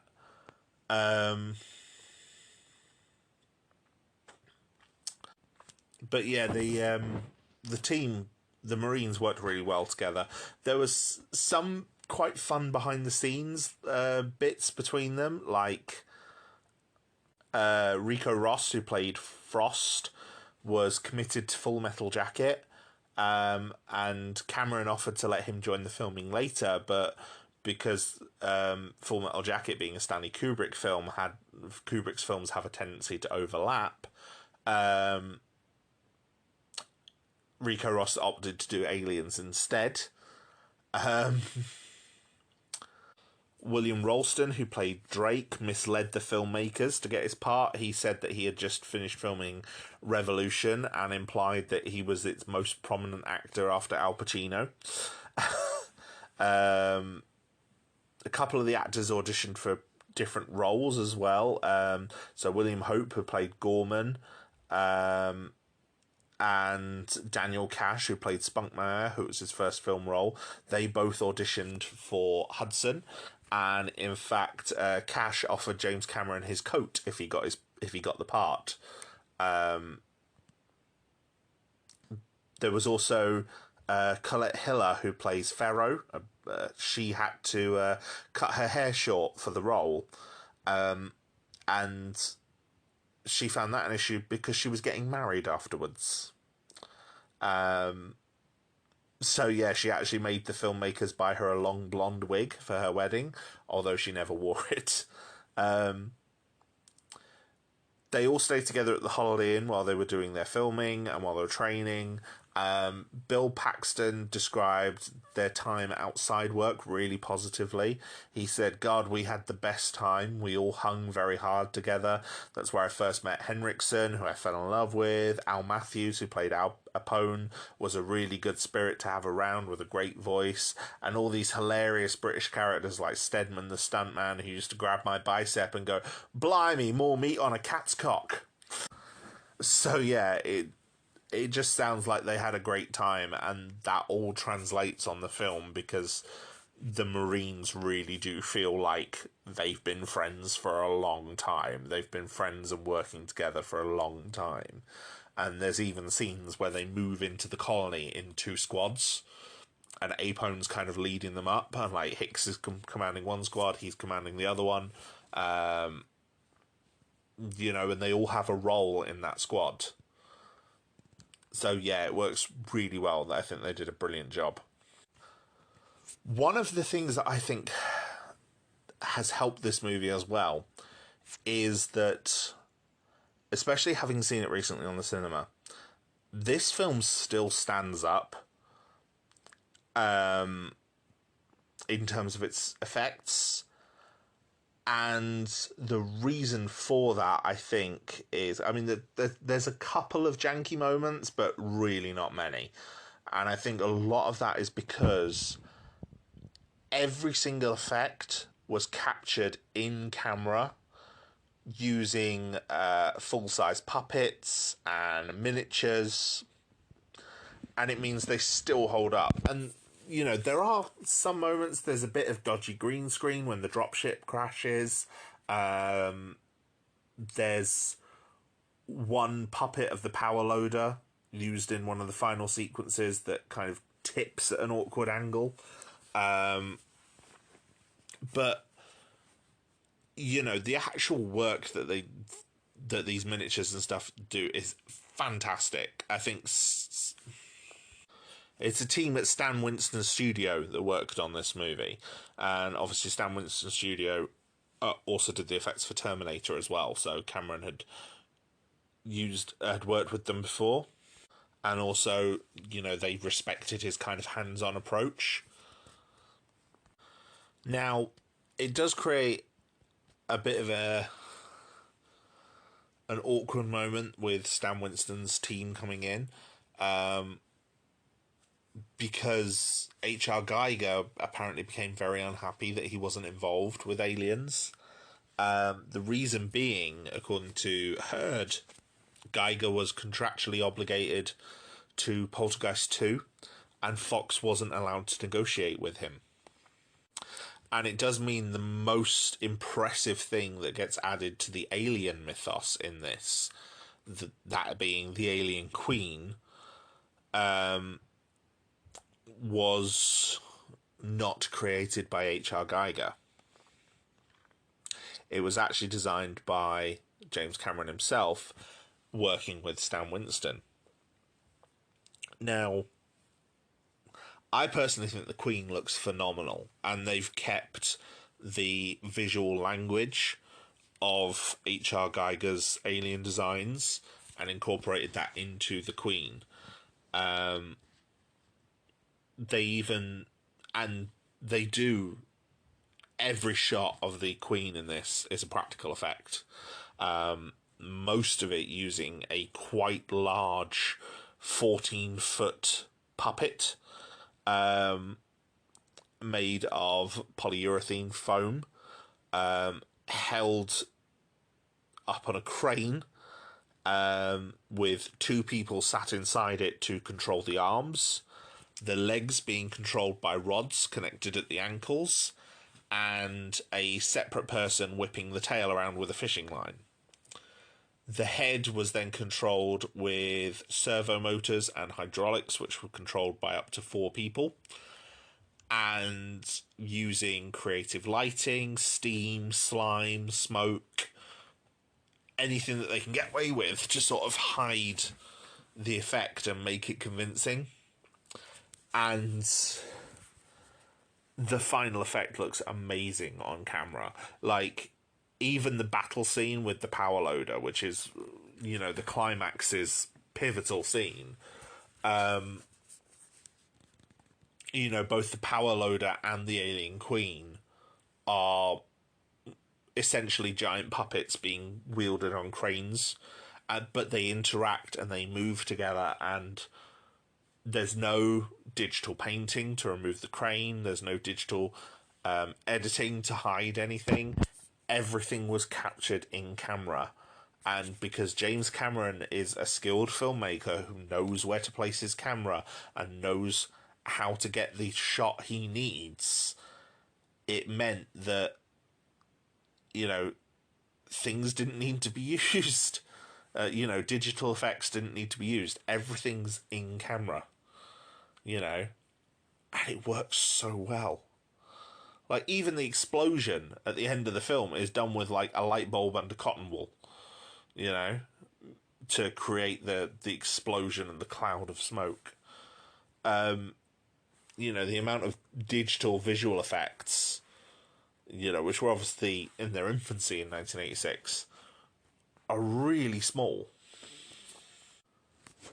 But, even the lack of digital technology even meant that the maquette that they made for the alien design couldn't be artificially scaled up on a computer. So Shane Mahan sculpted the head by sight based on the maquette, and it took several weeks. And they had to build 2, in fact. They had to build a lightweight but fragile one, and then obviously a heavier one which could survive damage when it got hit by the power loader. And then each of these had to be then articulated with hydraulics and cables to control the mouth and the lips. And yeah, it's fantastic. I think it looks amazing. And as I said, I think the film still looks good nowadays. Like, I have seen a lot of big special effects heavy blockbusters in recent years, and there is something to be said about real effects. And Aliens I really think holds up because of its real effects, and it's really well done. And like I said, they make an effort to conceal everything because it couldn't be removed in post-production. So to make sure that wires and rods are all concealed. For example, they said that the scene of the Queen running at Ripley at the end is one of the most difficult shots because everything has to be concealed in camera. But it works. Now, a brief bit of context before I discuss the release. In 1986, the summer film season had started to resemble what it does now, in that it's starting to begin in mid-May and starting to begin earlier each year because every film studio is trying to beat each other with all of their biggest films. So between May and September of 1986, 55 films were scheduled for release, including Top Gun and Sweet Liberty, as well as Aliens. But the season was not expected to break any financial records due to fewer sequels. And, there were less films by Spielberg or starring popular comedians, which had dominated the earlier half of the decade. Things like E.T., Beverly Hills Cop. So some industry experts also at the time were blaming home video market, which had grown from 7 million rentals in 1983 to 58 million by 1985. So all the films that were expected to do well that year were aimed at younger audiences and featured either comedy or horror. So the films that were expected to do well in 86 were things like Back to School, Ferris Bueller's Day Off, Space Camp. Some films targeted as adults were seen as potential successes, though, including Legal Eagles and Cobra. Aliens, however, was seen as a potential sleeper hit based on positive industry word of mouth during filming, enthusiastic screenings, and favourable pre-release reviews. The film's success was considered to depend on its ability to attract audiences outside of the young males and blue-collar workers that they figured were typical for the genre. Right? Now, it began its wide release, in July 1986. During its opening weekend, it earned 10.1 million from about 1,400 theatres in the US, which made it the weekend's number one film, ahead of The Karate Kid Part 2 and the black comedy Ruthless People. It's based on its opening 5-day total. It became anticipated to become the summer's top film and to surpass Karate Kid Part 2, Back to School, and Top Gun, which meant it exceeded all of Fox's early expectations. And according to the Los Angeles Times, there were long lines at theatres even on weekday afternoons. People were queuing around the block to see Aliens. It actually stayed on the number one spot for its second and third week, despite the release of Friday the 13th Part 6, Howard the Duck, a few other films like that. Seems weird now to think of Howard the Duck being a big release, but it was a George Lucas film. People were expecting big things from it. It fell to third place in its fifth weekend, behind the debut of The Fly and Armed and Dangerous, but it remained one of the top 10 highest grossing films for 11 weeks. By the end of its theatrical run, it had grossed 85.1 million, which made it the year's 7th highest grossing film. And it was beaten by a range of movies, including Back to School, Top Gun, Crocodile Dundee, Platoon, Karate Kid Part 2, and Star Trek 4. In terms of its numbers outside of North America, they're inconsistent, as they are with most films of this period. Its worldwide gross probably sits somewhere between 130 and 180 million, which would make it the fourth highest grossing of the year, behind only Platoon, Crocodile Dundee, and Top Gun. Or the third highest grossing behind Crocodile Dundee and Top Gun, depending on where you rank it. According to its estimate in 1992, Fox said it had earned 157 million worldwide, which is extremely successful, even for the time. According to the big reviews of the time, it was generally positive. It appeared on the cover of Time magazine, which called it the summer's scariest movies. Audience polls by CinemaScore say most audiences gave it an A. Variety said it couldn't replicate the novelty of Alien, but it compensated with special effects, technique, and a constant stream of set-piece thrills and scary scenes. It added that Aliens was made by an expert craftsman, implying its predecessor was a more artistic endeavour. Some people said its creature effects were maybe not as iconic as something like The Thing, which released in 1982, but then saying that The Thing's creature effects are incredible. Roger Ebert gave it a great review, called The last hour of the film painstakingly, unremittingly intense in horror and action, which he said left him emotionally drained and unhappy. He believed, though, that it could not be defined as entertainment despite his admiration for the filmmaking craft on display, which is, quite mixed. The Hollywood Reporter, however, felt that the unrelenting scenes of action and suspense worked for Aliens as they had in The Terminator, because the tension was created by placing the characters in successive, increasingly difficult situations. One thing that was consistently praised, however, was Sigourney Weaver's performance.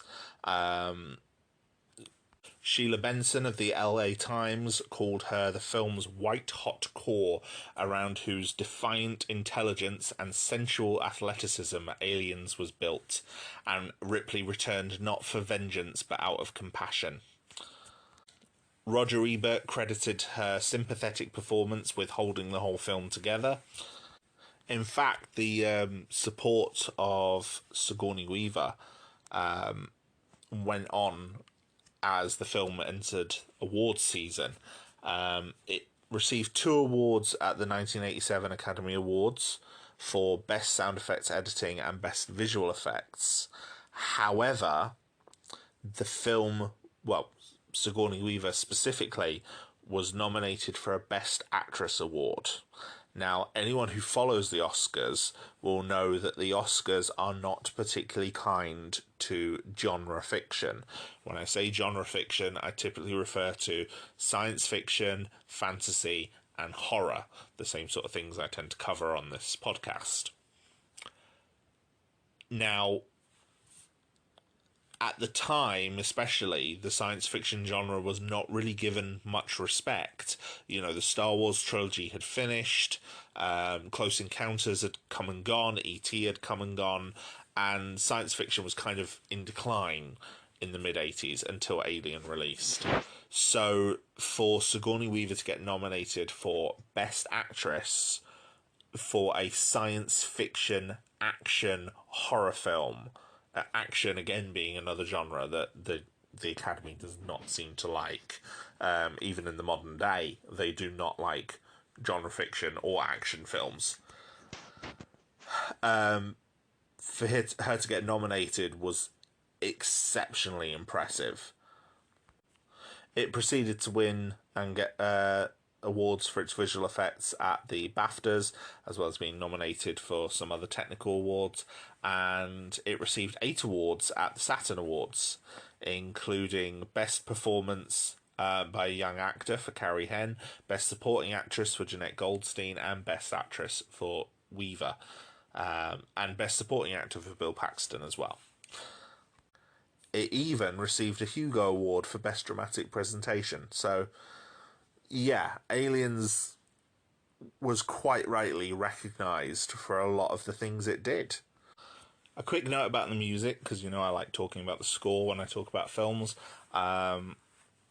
The music for this was done by James Horner, who had become acquainted with James Cameron quite early in their career, because they'd both worked for Roger Corman. It was their first collaboration, and Horner later referred to it as a nightmare. When he arrived in London to compose, expecting a 6-week schedule, there was no film for him to score because Cameron was still filming and editing, and Horner was left with only 3 weeks to come up with a score. He was left with no more time from the producers because he was scheduled to begin scoring another film shortly afterwards called The Name of the Rose. He recorded at Abbey Road with the London Symphony Orchestra. The schedule was so tight that the score for the climactic battle between Ripley and the Queen was written overnight.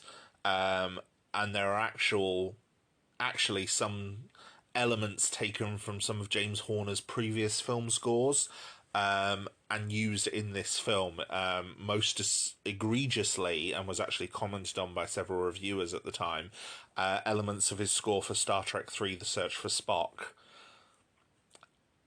And it is noticeable if you've seen both films. Yeah, it's a shame. James Cameron wasn't happy with most of the score, but it was too late to really make changes to it. With Terminator with Brad Fiedel, he'd had a lot of input in the feedback and implementing changes, and obviously the synth-heavy score there had been able to be edited a lot quicker. But Cameron had no experience managing orchestral music, so he cut the score up, used pieces where he best believed they fit, inserted pieces of the score, and then hired unknown composers to fill gaps. The director later said in an interview he thought the score was good, but didn't fit the scenes that he had filmed.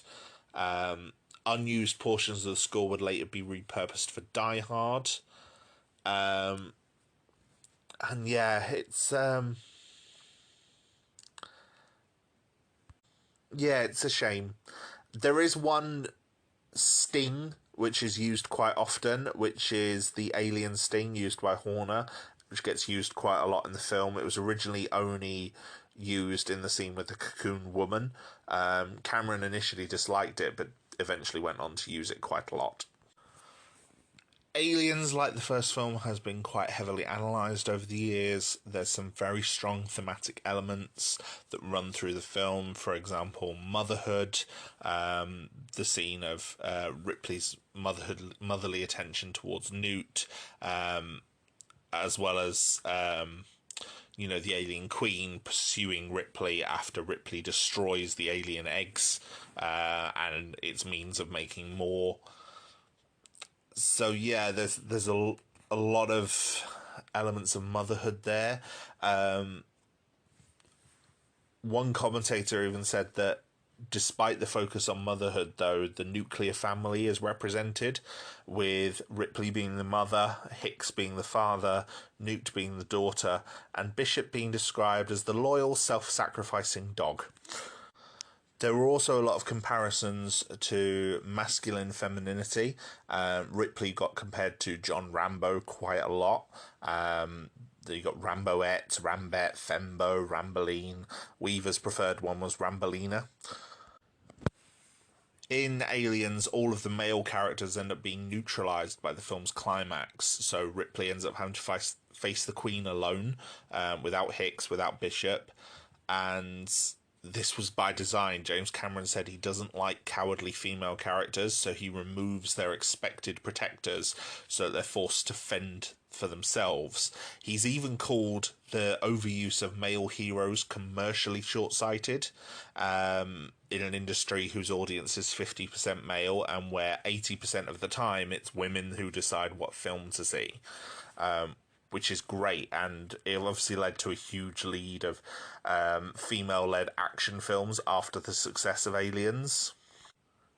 Two most notable examples being Silence of the Lambs in 1991 and Terminator 2 Judgment Day, also in 91, where you've got the hyper-masculine heroes being replaced by strong female characters performing stereotypically male actions, but with softer bodies and frames.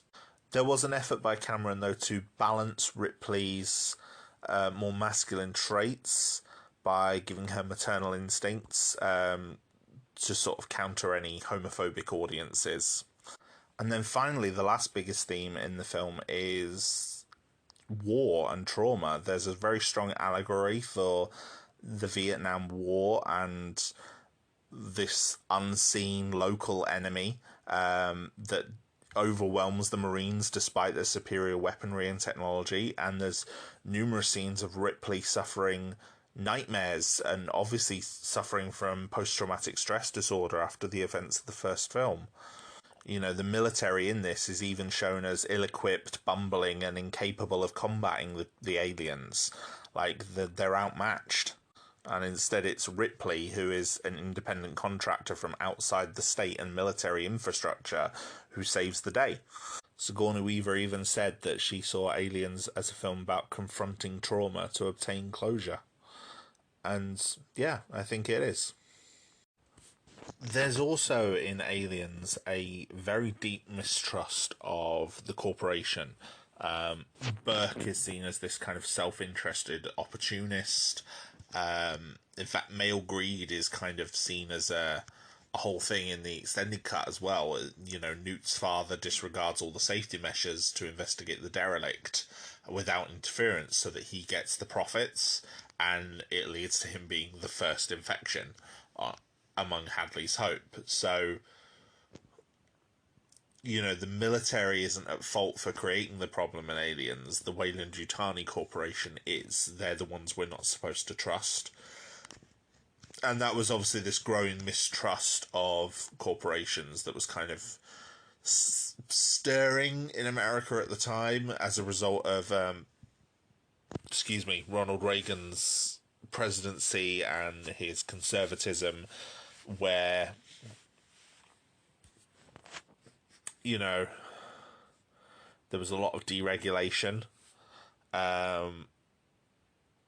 Also, as a result of that, there was also that also influenced the kind of the strong idea of Ripley coming to confront her fears with ethics and morality on her side.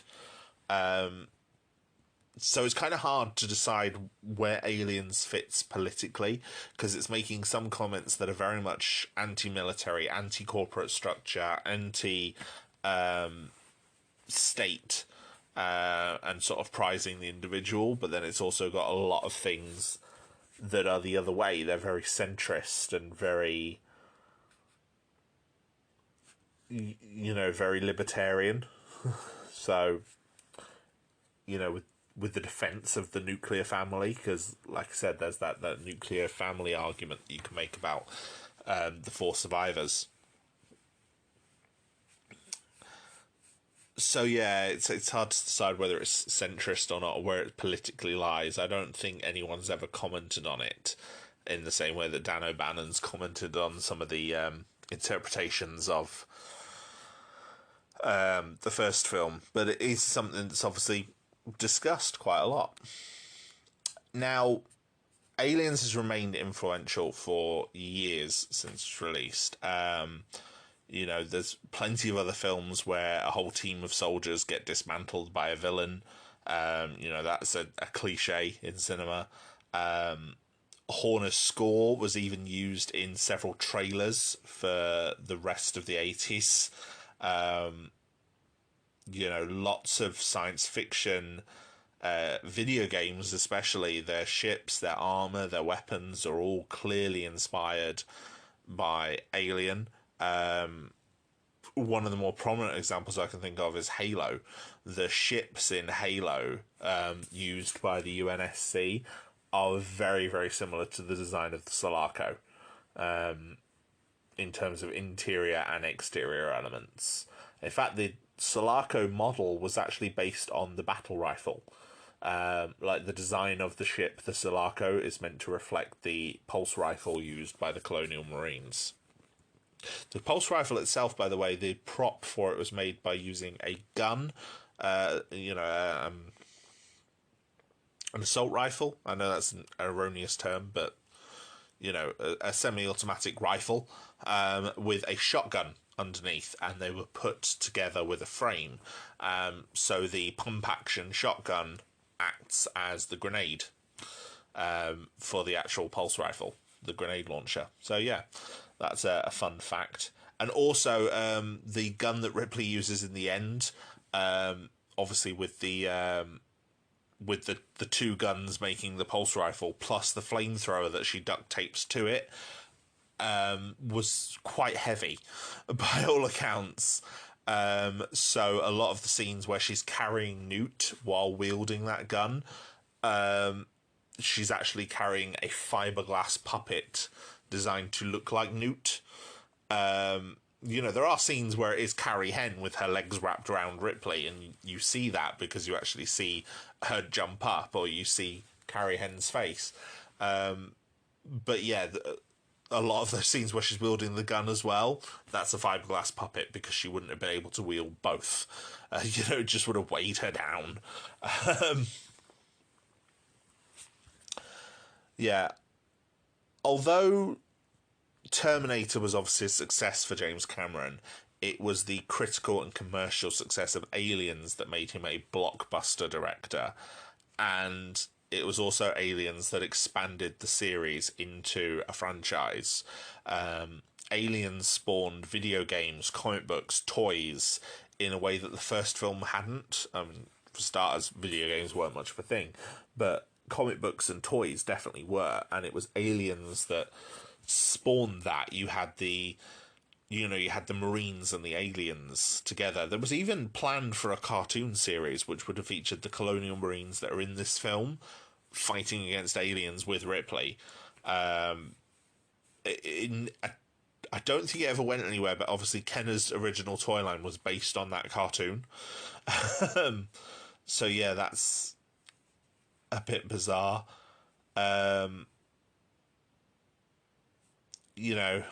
Although Ripley and the alien originated in Alien, because Cameron had elaborated on the life cycle, he'd added the Colonial Marines, he'd had the Queen, he'd extended the universe, and that was what people capitalized on. We got stories of Colonial Marines fighting aliens. We even got some comics that were released afterwards even featured Hicks and Newt, now grown up, and centered their stories around them. So when Alien 3 came out later on, which I'll just discuss, and killed off those two characters, those comics then had to be re-released with these characters having new names. So yeah, that was just a fun little fact for you. Also, Roland Emmerich, behind, the director behind films such as Independence Day, he listed Aliens as one of his top 10 science fiction films alongside the first one. And I think with many people, the decision between which is better is a big one. I know for me, I prefer Aliens over the first one, but I think you can definitely make a strong case that Alien is better than the sequel.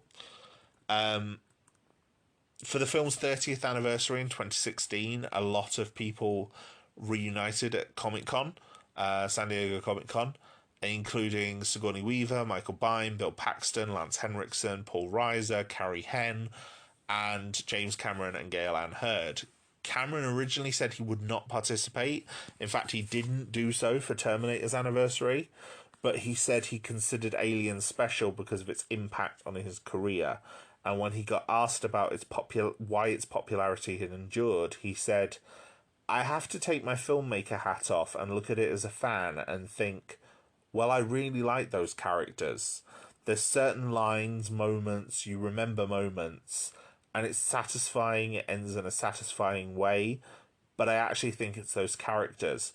We can all relate to Hudson running around. What the hell are we going to do now, man? What the fuck are we going to do?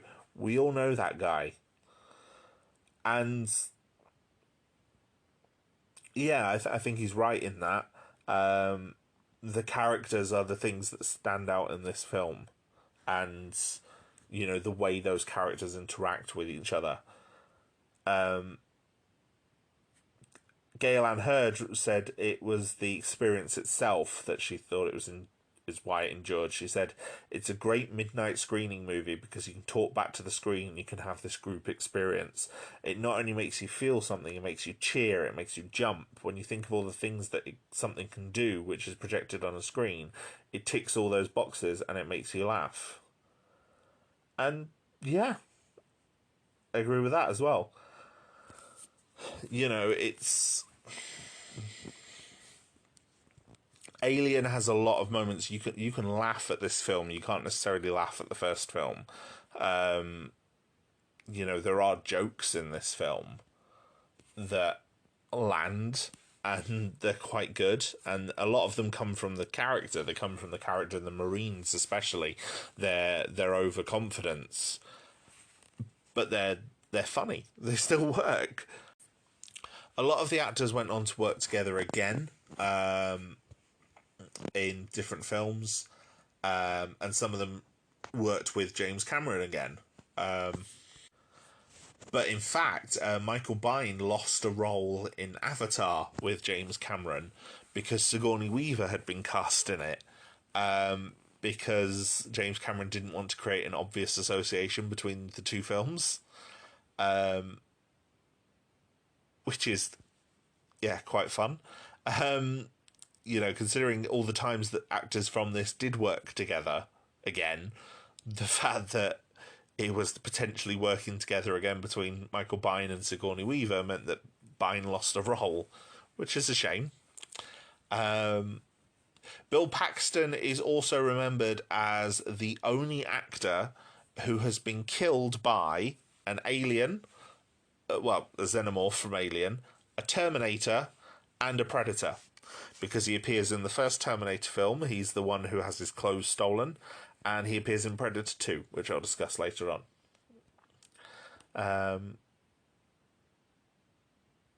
So again, that's a nice little fact, especially because obviously, Lance Henriksen as well has appeared in Alien. He's fought with aliens and predators, and obviously Terminator, but I don't think he gets killed by a predator, which means it doesn't count. Carrie Henn, like I said, never carried on with acting. She instead became a teacher. She remains a close relationship with Sigourney Weaver, though, which I found out, and I thought that was lovely. And she actually keeps a framed picture of her and Sigourney together, which Weaver gave her when filming was complete.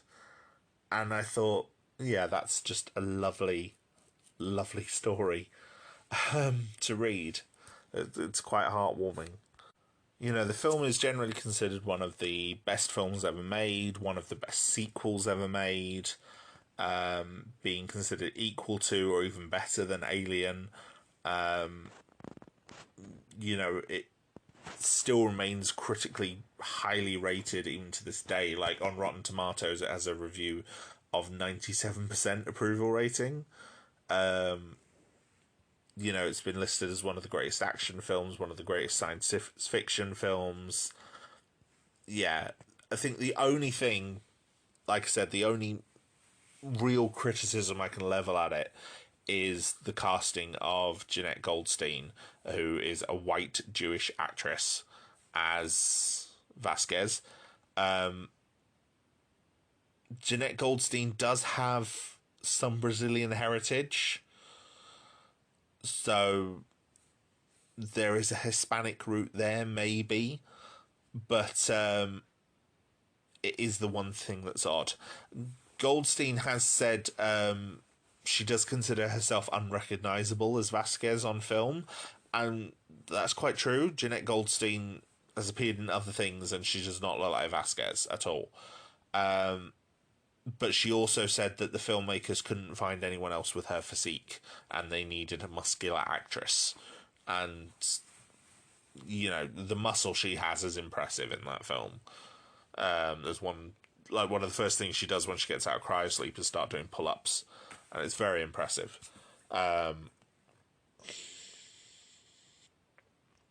But yeah, it's the only thing that I think I dislike about the film. I think for me, if I had to narrow down one reason why I think Aliens is superior to Alien, the one single reason would be I always feel like I have to be in a certain mood to watch Alien. When you're in the mood to watch a horror film, when you're in the mood to watch... I have to be in the mood to watch Alien. Aliens is a film I don't think I ever have to be in the mood for. You're always in the right mood to watch Aliens. Aliens is a good film that ticks so many boxes, that hits so many genres, that hits so many things in you as a viewer, that it is just more accessible. And I think for me that is the main reason why I gravitate to it over Alien, because it is just more accessible. I'm never not in the mood to watch Aliens, I should say. There can be times where I'm like, do you want to watch Alien? Nah. But do you want to watch Aliens? Yeah. Never not going to watch Aliens. And I think that's one of the reasons why, for me personally, it is the superior film. There's a monster in your chest. These guys hijacked your ship, and they sold your crowd to this human. And he put an alien inside of you. It's a really nasty one. And in a few hours, it's going to burst its way through your rib cage. And you're going to die. Now, the rest of the films I'm going to talk about in this episode, I'm not going to spend as much time as I have talking about these first two. A lot of the reason why I deep dived into these first two, because, as I said earlier, that was what the episode was originally going to be on its own. But also because a lot of the groundwork from those first two films influences the later films. A lot of the later films are built on the legacy of these first two films. From concepts to characters to thematic levels. And this is why sometimes those sequels can feel inferior as well. And it's because they're standing in competition to much better films. So I'm not going to get as in-depth with all the behind-the-scenes stuff, except for where it's relevant. I'm not going to give detailed synopsis. I'm not going to go through casting. I'm just going to discuss the films themselves. So Alien 3, first of all. Alien 3 was in development hell for a significant portion of time. After the success of Aliens, 20th Century Fox approached Brandywine and wanted more sequels. Brandywine was less enthused. And they wanted to take on new directions. They didn't want to repeat 1 and 2. So the trio behind Brandywine were opting to explore the duplicity of Weyland-Yutani and why they were so intent on using the aliens as weapons. There was a treatment that was developed featuring Weyland-Yutani facing off against a militarily aggressive group of humans who have separated from Earth society. Hicks would be made the protagonist. Ripley would reduce to a cameo appearance before returning in the fourth one. There would be a massive battle with alien warriors who had been mass produced by these expatriated Earthlings. And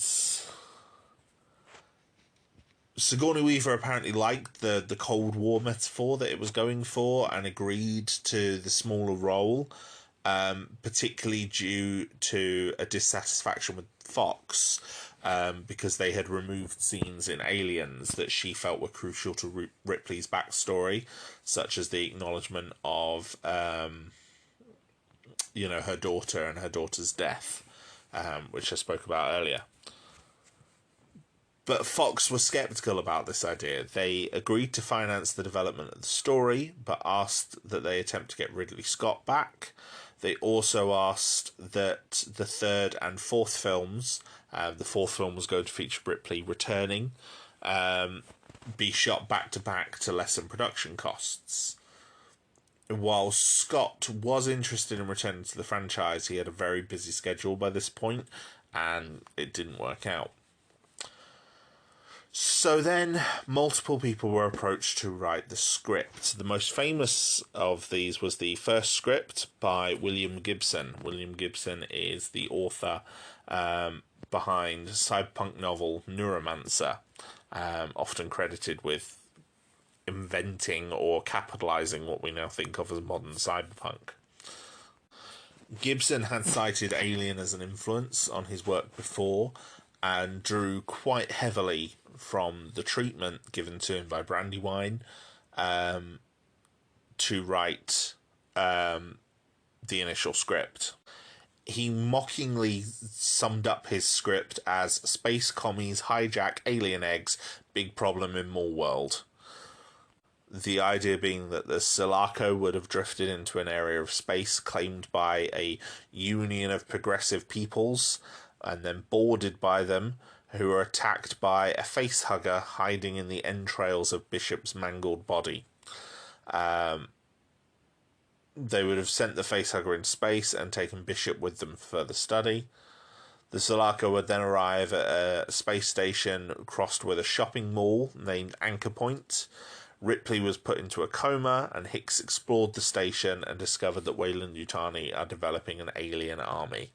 In the meantime, the Union of Progressive Peoples are doing their own research, which led to them to repair Bishop, and eventually Anchor Point and the UPP stations get overrun with the aliens, and Hicks must team up with all the survivors to destroy them. The film would have then ended with a teaser for a fourth movie, where Bishop suggests to Hicks that aliens are united against a common enemy, and they must track the aliens to their source and destroy them. The screenplay would have been very action-oriented, featured an extended cast, and it has a considerable following on the internet and is considered by some people as very superior to the final film. The producers, however, were, on the whole, unsatisfied with it. Geiler described it as perfectly executed script that wasn't all that interesting, and criticised it particularly for not taking new directions with the initial pitch. They did like certain parts. There was a subtext that was going to make the alien a metaphor for HIV, for example, that they quite liked, but they felt that it lacked the human element that was present in Aliens, and also lacked Gibson's cyberpunk aesthetic, which was one of the reasons why he had been hired. Gibson was asked to make rewrites after a Writers Guild strike, but he declined, citing his other commitments and the, quote, foot dragging on the producer's part.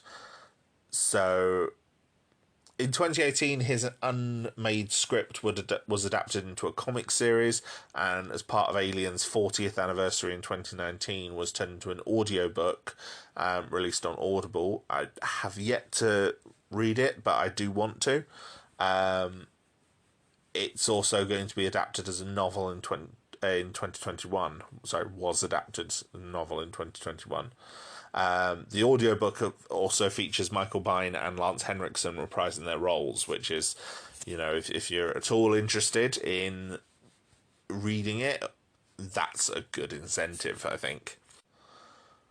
The next two scriptwriters, one, the Eric Red script, was introduced some new characters and concepts, including new breeds of the alien, but it killed off all of the Sulaco survivors, and was rejected by Brandywine for deviating too much from their original story.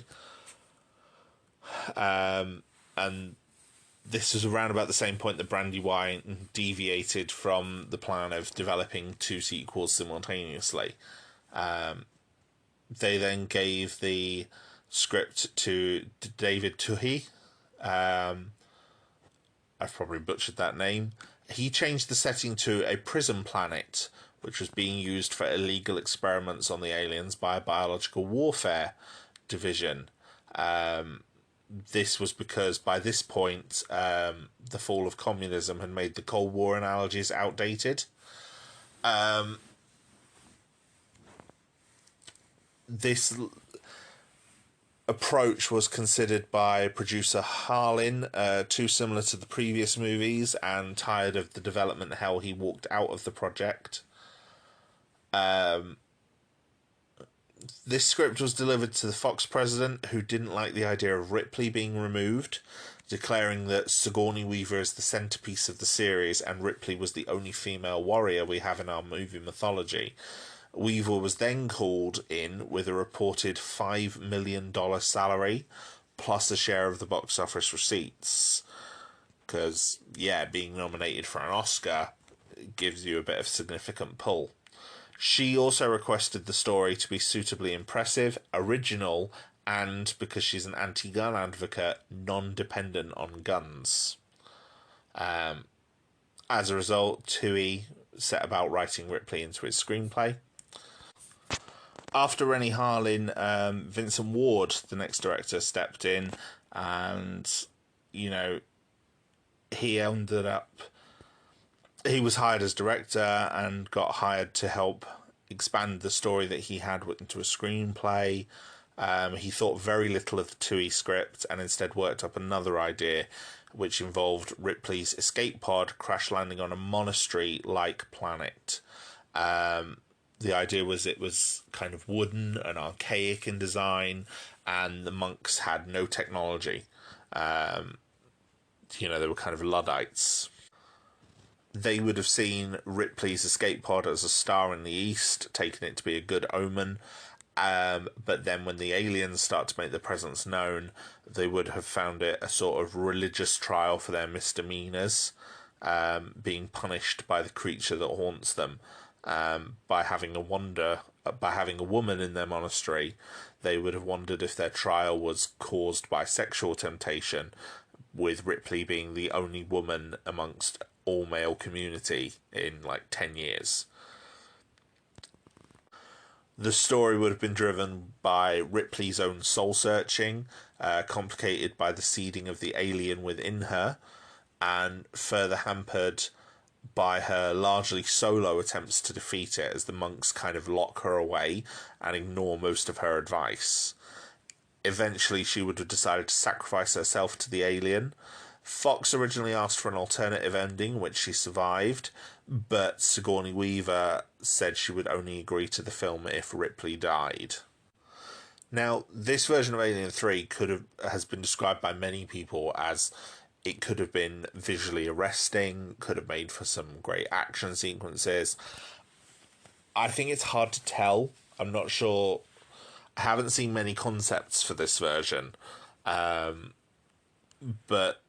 when they're talking about things like vertical library platforms, then having the alien climb around it and tossing these books down as it's climbing, I don't know.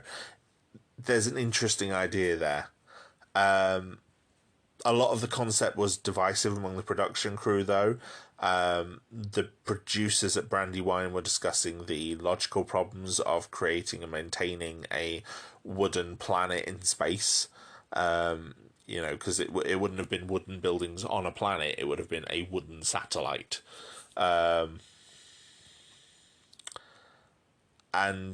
Fox executive John Landau considered Ward's vision to be, quote, more bent on the artsy-fartsy side than the big commercial one that Ridley Scott and James Cameron employed.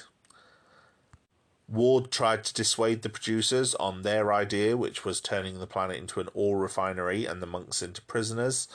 But eventually Fox asked a meeting with the director, imposing a list of changes to be made. And when he refused to do so, Vincent Ward was fired. The main plot of the finished film, though, does still follow quite a lot of Vincent Ward's basic plot structure. There's elements like Ripley being impregnated by an alien, choosing to sacrifice herself, the prisoners distrusting her, all that sort of thing. There's even the element of the prisoners having found religion and seeing Ripley as a temptation, like a sexual temptation as well. So there's a lot of elements from this version of the script still in here. Essentially, Vincent Ward's script was combined with Tui's earlier Prison Planet script by Walter Hill and David Giler from Brandywine to create the finished script and to create the basis for the final film. Sigourney Weaver had a clause written into her contract stating that the final draft should be written by Hill and Giler, believing that they were the only writers besides Cameron to write the character of Ripley effectively.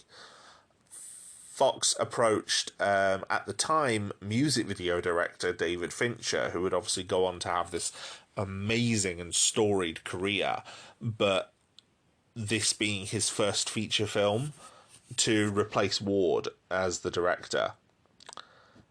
Now, Fincher did do some work on the screenplay, and despite Hill and Giler writing the final draft, he did revise most of the work done by the previous authors, and he became the director. By the time the film started production, because of all of its development hell, the script wasn't finished, and $7 million had already been spent. This is... it was already expensive and already behind schedule by the time the cameras started rolling. The film itself, I have several issues with. Plot-wise, like many fans, I am not pleased with the fact that Hicks and Newt are killed off screen. I think it undermines the quite hopeful ending of Aliens and removes some characters that were quite well liked. Michael Biehn called it one of the greatest disappointments that his character was killed off, and even refused permission for the use of his face in Alien 3 as a result.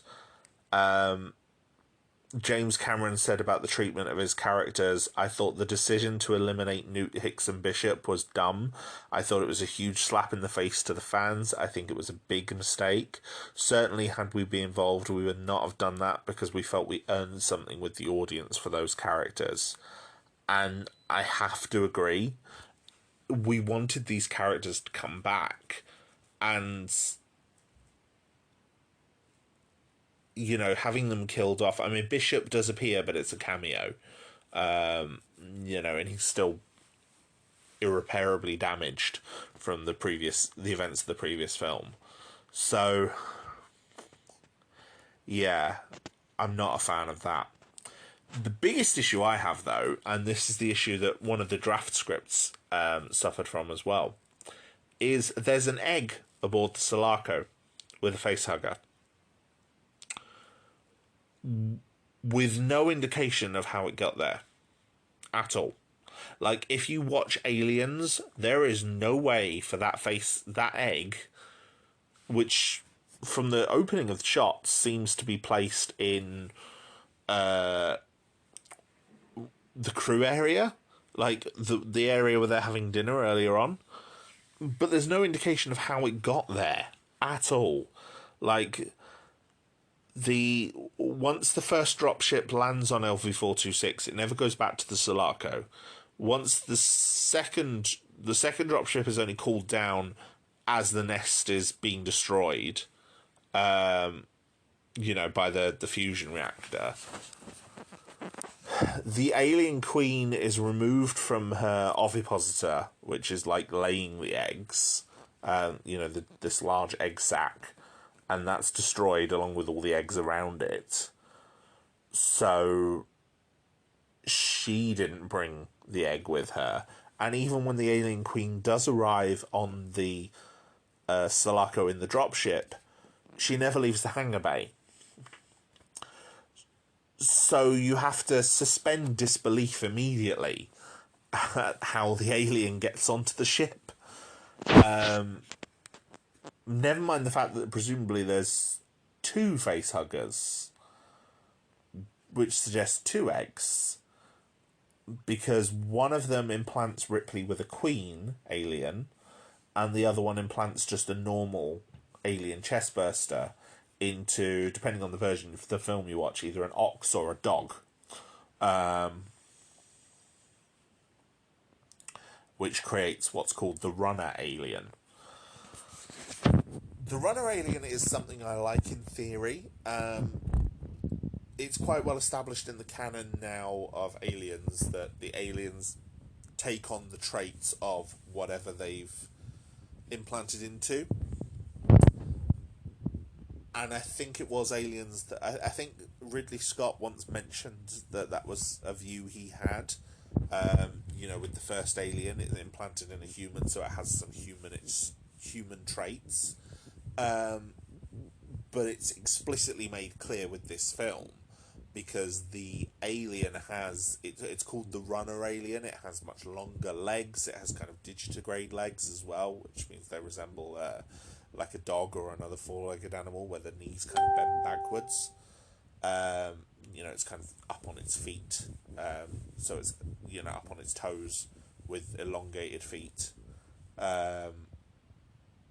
So that its back end moves differently to an upper animal. Visually wise, in terms of the effects... The effects are all done really. There's no CGI, despite the fact some of it looks like CGI. It's not CGI. It was a rod and motion puppet. Now, the film came out in 1992. CGI was still in its infancy, but it was there. Like, Jurassic Park wouldn't come out until the year later. That was the one that really kind of pioneered CGI for creature effects. But... the studio, which is was founded by people who used to work for Stan Winston but no longer did. Stan Winston was unavailable to work on Alien 3.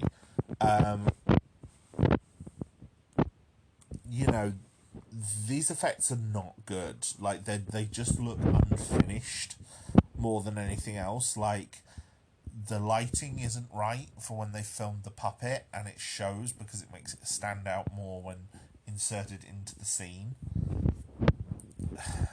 And yeah, the rod puppet, it's very impressive in motion, at least in the behind the scenes footage, but when put into the film, yeah, I don't like it. It doesn't work. Yeah, I think if they'd have done more traditional stop motion animation, it might have worked better, but they said it didn't provide the required smoothness. The rod puppet allowed the alien to move faster and to move across different surfaces, but yeah, something's wrong with the compositing or something, because it does not work in the final movie. The film is perhaps most famous for having 2 very, very different versions. David Fincher apparently had a horrible time filming this film. The studio, the producers were mandating a lot of things. They had him change scenes, they had him drop subplots, and a lot of things happened that meant that he has distanced himself from this film. He hates it. And the theatrical cut that was released is something he's distanced himself from very much so. There is an alternative assembly cut which was made using other shots that were filmed, and a lot of it seems more seems more coherent to what David Fincher probably wanted. But when it came to assemble the cut for the Alien quadrilogy box, David Fincher did not get involved. He had no interest in coming back. He had no interest in making the assembly cut. So it was kind of made by the producers. It features around 37 minutes of new or alternative footage and is 30 minutes longer than the theatrical cut. It restores a subplot where one of the prisoners sort of witnesses the alien and starts almost worshipping it. It's the character of Golic, played by Paul McGann.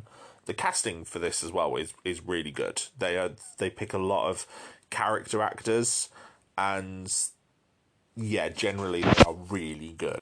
I specifically like Charles S. Dutton as Dylan, who is one of the leader inmates. He's their sort of spiritual and de facto leader. He's very good. I like Paul McGann as Golic. I like Danny Webb as Morse, and I'm very glad that he survives to the end of the film. He's the only survivor. And Charles Dance as Clemens, I'm a big fan of as well.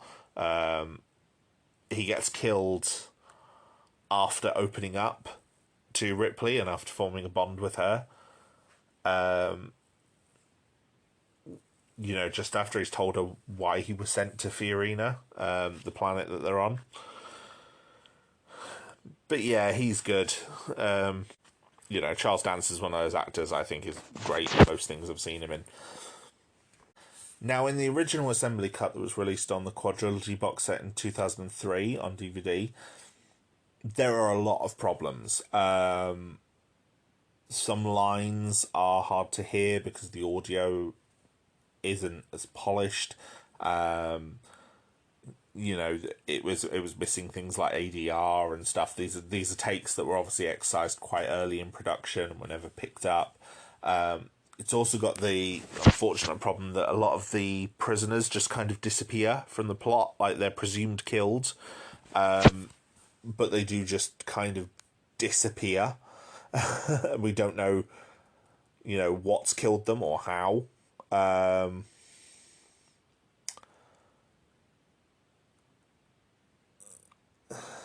So yeah, that's irritating. Although I do think more of the prisoners are shown killed in the assembly cut, because this was a problem that was in the original film as well.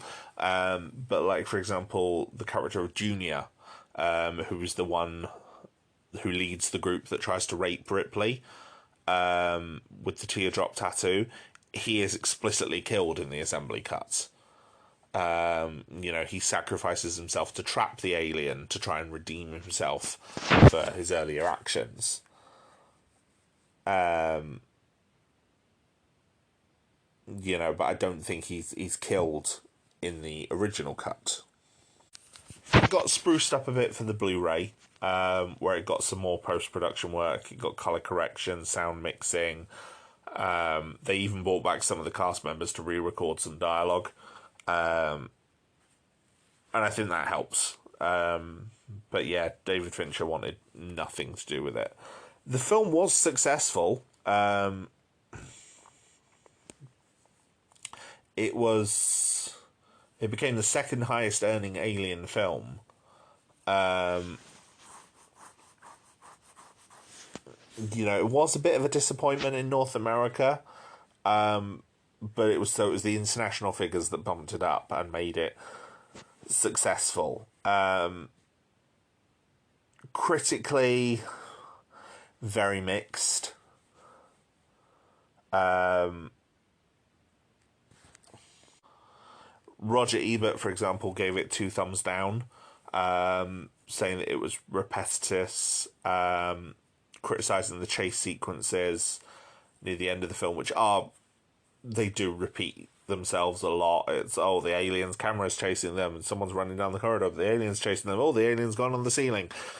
Yeah, But, you know, they do, Roger Ebert and Gene Siskel, they both praise the look and the art direction of the film, as well as Weaver's performance. In fact, in his later review of Fight Club, also directed by Dave Fincher, Roger Ebert described Alien 3 as one of the best looking bad movies I've ever seen. Because while it is bad, it is still David Fincher, and he does a very good job with what he's given. It's just what he's given isn't great, unfortunately. I do think there are still things to like about it. I think there is a core of a very good film here. I think, between the two different versions of the film, the theatrical cut and the assembly cut, between them there is a perfect cut somewhere. And I don't know if someone's made it, but I'd be very, very interested to see it. And I think there are some good characters here. There are some good interactions. And there is more to like than there is to despise. But when it is bad, it's very bad. And most of the time, it's just average. Which is a shame, because it was coming off two amazing films. I do think the decision to kill Ripley off, though, was the right one. And yeah, like I said, the biggest obstacle, I think, to Alien 3, to enjoying it as a film, is the suspension of disbelief you have to put in at the beginning to even have the alien on the Sulaco. But hey-ho. The next film, though, released in 1997, which also makes that 25 years old this year, which, you know, Alien 3 is 30 years old. 30 years old this year. Alien Resurrection is 25 years old. Which is kind of cool. I didn't realise that previously. But yeah, that is kind of cool. It picks up 200 years later. Ripley has now been cloned, and the alien queen within her has also been cloned somehow. She fell into lava. Well, she fell into like an ore refinery at the end of the last film. So how they got any genetic data to clone her, again, another suspension of disbelief. But yeah, they clone her and the alien queen as two separate organisms. The alien queen is removed from her body because the new United Systems military is hoping to breed aliens to study and research aboard this new spaceship called the Auriga. And the human hosts abducted and delivered to them by a group of mercenaries. The aliens then promptly escape, and the resurrected Ripley, the mercenaries, and a few other survivors all attempted escape and destroy the Auriga because the Auriga's computer has set it to its new destination of Earth. So yeah, it's not bad. It's a good film. There's some very good actors in it. Some characters I quite like. Some actors I quite like. Mainly character actors. Sigourney Weaver obviously returns as Ripley. She got a much bigger salary for this one. I think it was $11 million to come back. There's some very bizarre scenes with her with the aliens later on that are very, very sexual. She's not the first clone as well. It's revealed at one point in the film that there are multiple clones. She's also been given like superpowers almost as a result of bonding with the Queen. She's very aloof and a bit bizarre. She's also got enhanced strength. She's got acidic blood, and she can kind of sense the aliens when they're coming towards them. Winona Ryder is playing the newest synthetic. She's one of the mercenary crew. She's called Annalee Cowell. I don't think she's ever called a first name in the film, but it's there. That's what her name is. Ron Perlman plays one of the mercenaries as well, called Jonah. He is essentially just Ron Perlman being Ron Perlman. He's making bad jokes. He has a short temper. He teases one of the other mercenaries who is paraplegic in a motorized wheelchair. And they have this quite antagonistic relationship. But at the end of the film, Ron Perlman hugs him and gives him a big kiss. It's bizarre. But for me, three of the best character actors are other characters that appear in it. There is Brad Dourif, famous for playing Greenman Wormtongue in Lord of the Rings, as Jonathan Gediman. He is one of the scientists involved in cloning Ripley and studying the aliens. He's very bizarre in this, which Brad Dourif does so well. So I love it. Raymond Cruz, who played the character of Tuco in Breaking Bad and also did a starring role is in The Closer. He's plays one of the soldiers called DiStefano. He instantly allies himself with Ripley and the mercenaries over his commanding officer. And sort of joins them, guides them through the ship. And then the last one is Leyland Orser, who is a character actor I've seen in so many different things. I think one of his biggest roles was Dubchenko in ER. He had a role in Seven, which he was quite memorable in that. And he's done several roles in Star Trek, as well as appearing in all three of the Taken films. So he's one of those that you kind of see in multiple things, and he's always kind of memorable at what he does. And in this, he plays a character called Purvis. And Purvis is one of the humans who have been kidnapped by the mercenaries on their ship, the Betty. And while he was asleep in cryo, he got delivered to the Auriga, and he has been implanted with a chestburster. And Ripley tells him in this quite haunting scene that exactly what's going to happen to him. And, he joins with the crew to try and escape, despite the fact that he's got the alien growing inside him. And it creates a bit of tension at one point where he starts convulsing, and you think the alien's going to burst out of his chest. Stefano and Jonah are pointing guns at him. But then he's like, no, I'm fine. He kind of gets it under control. So yeah, it's it's quite funny, and then at the end of the film, he kills, the main alien, the main general, or the one of the main antagonist characters, towards the end of the film by holding their head towards his chest as the chestburster comes out, which is so dumb but so funny at the same time. I should probably note this film is dumb. It was written by Joss Whedon, and obviously Joss Whedon has huge amount of negative press at the minute, but he does do good work. There is a reason why his stuff was so lauded for so long. And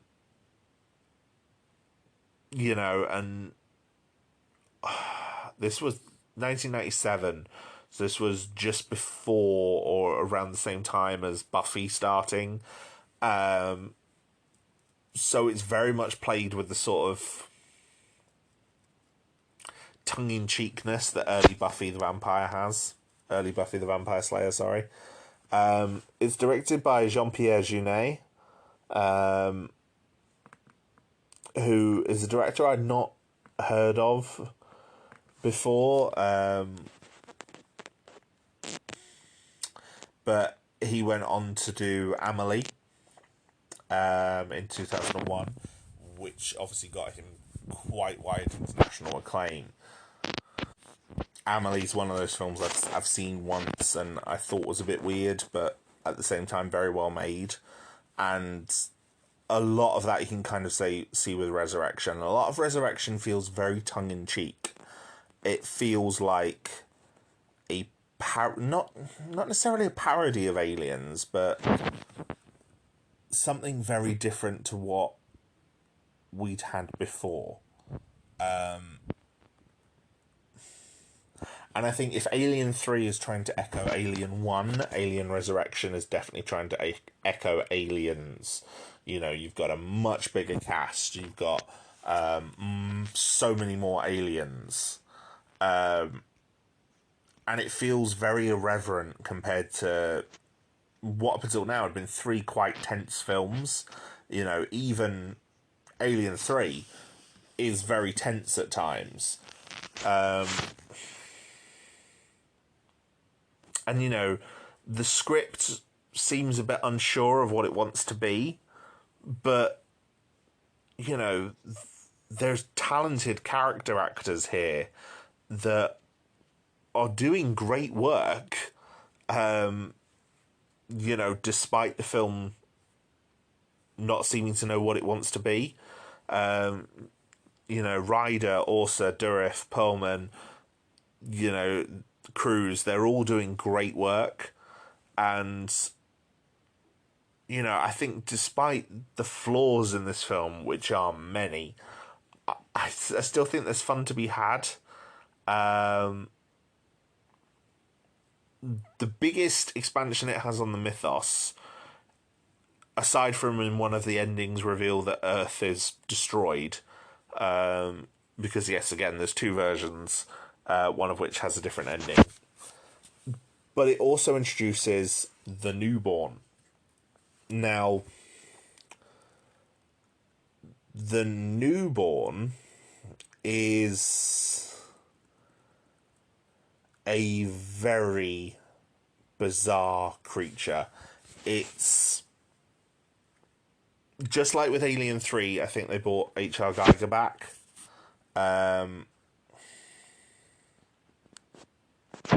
Or at least it's very much inspired by Geiger's designs.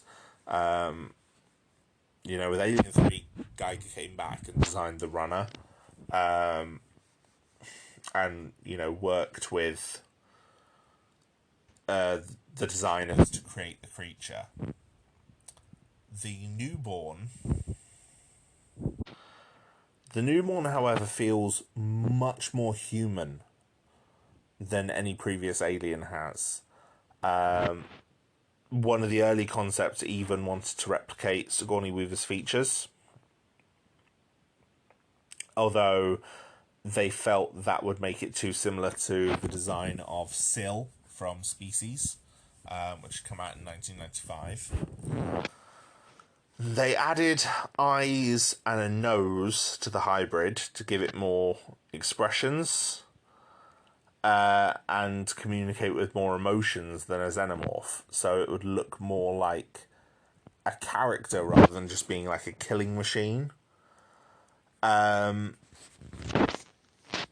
Jean-Pierre Jeunet was also quite adamant about it having genitalia on its lower abdomen, which would look like a mix of male and female sexes.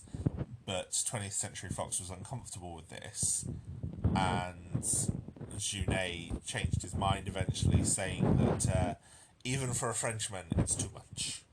And so, despite them being on the model, they were removed during post-production with digital effects. The animatronic featured 9 puppeteers. It was the most complex animatronic in the film. It does have these facial expressions. It does change and react and sort of empathise with the characters. There's a moment where it's chasing Cole towards the end of the film, and it kind of looks at her with pity before its face kind of contorts into rage. The problem I have with it is I think it was a misstep. While I get what they're trying to do with it, I don't think it's... I don't think it works. I don't think humanizing the aliens in this way works. I get what they're trying to do. Is the idea that Ripley has become more hybridized with the aliens, so then there's a newborn alien that's kind of hybridized with Ripley. And so, yeah, I do get what they were going for. I just really, really don't think it works.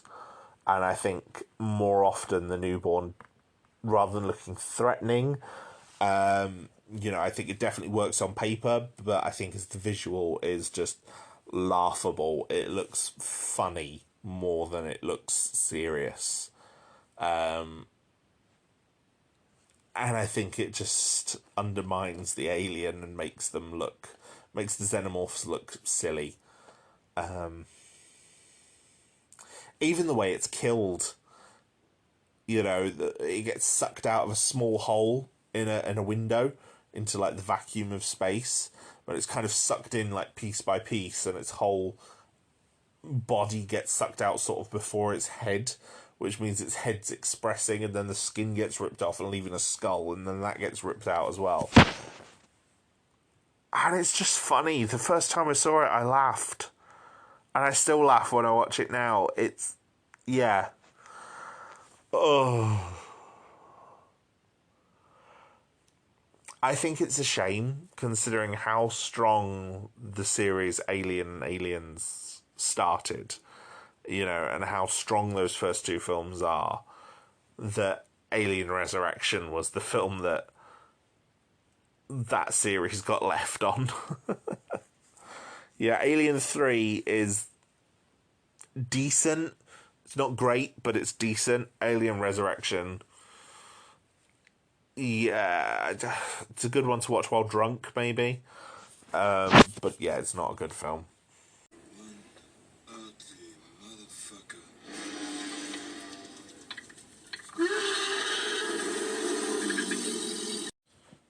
So, Predator came out in 1987. It was written by Jim and John Thomas and directed by John McTiernan. Stars Arnold Schwarzenegger as leader of a paramilitary rescue team on a mission to save hostages in guerrilla-held territory in Cambodia. And while there, they encounter the deadly alien Predator, who is this skilled, technologically advanced alien who stalks and hunts down the entire group. Now, I really like The Predator. I think it's gone on to be a classic. It started as a joke, like the whole origination of the concept came from a joke. After the release of Rocky IV, there was a joke going around Hollywood that because Rocky Balboa had run out of earthly opponents, if they were going to make a fifth film, he'd have to fight an alien. And Jim and John Thomas took inspiration from the joke and wrote a screenplay based on it. Their original script, which was centering on the idea of what it is to be hunted, concerned a band of alien hunters of various species seeking various targets, which eventually got streamlined to have one alien hunting humans, and specifically soldiers, because they were considered the most dangerous men. And it was chosen as a setting in sort of in Cambodia because...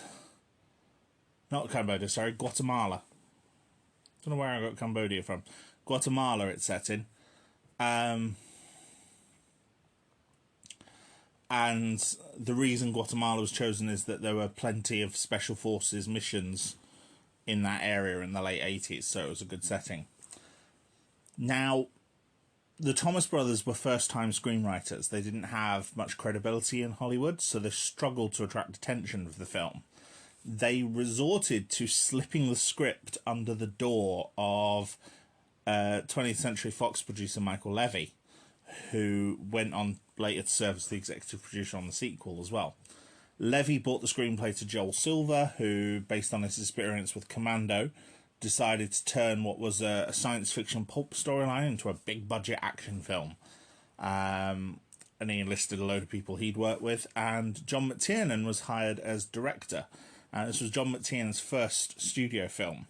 He would later go on to do Die Hard, The Hunt for Red October, Last Action Hero, and so many others. So he went on to become a really big name.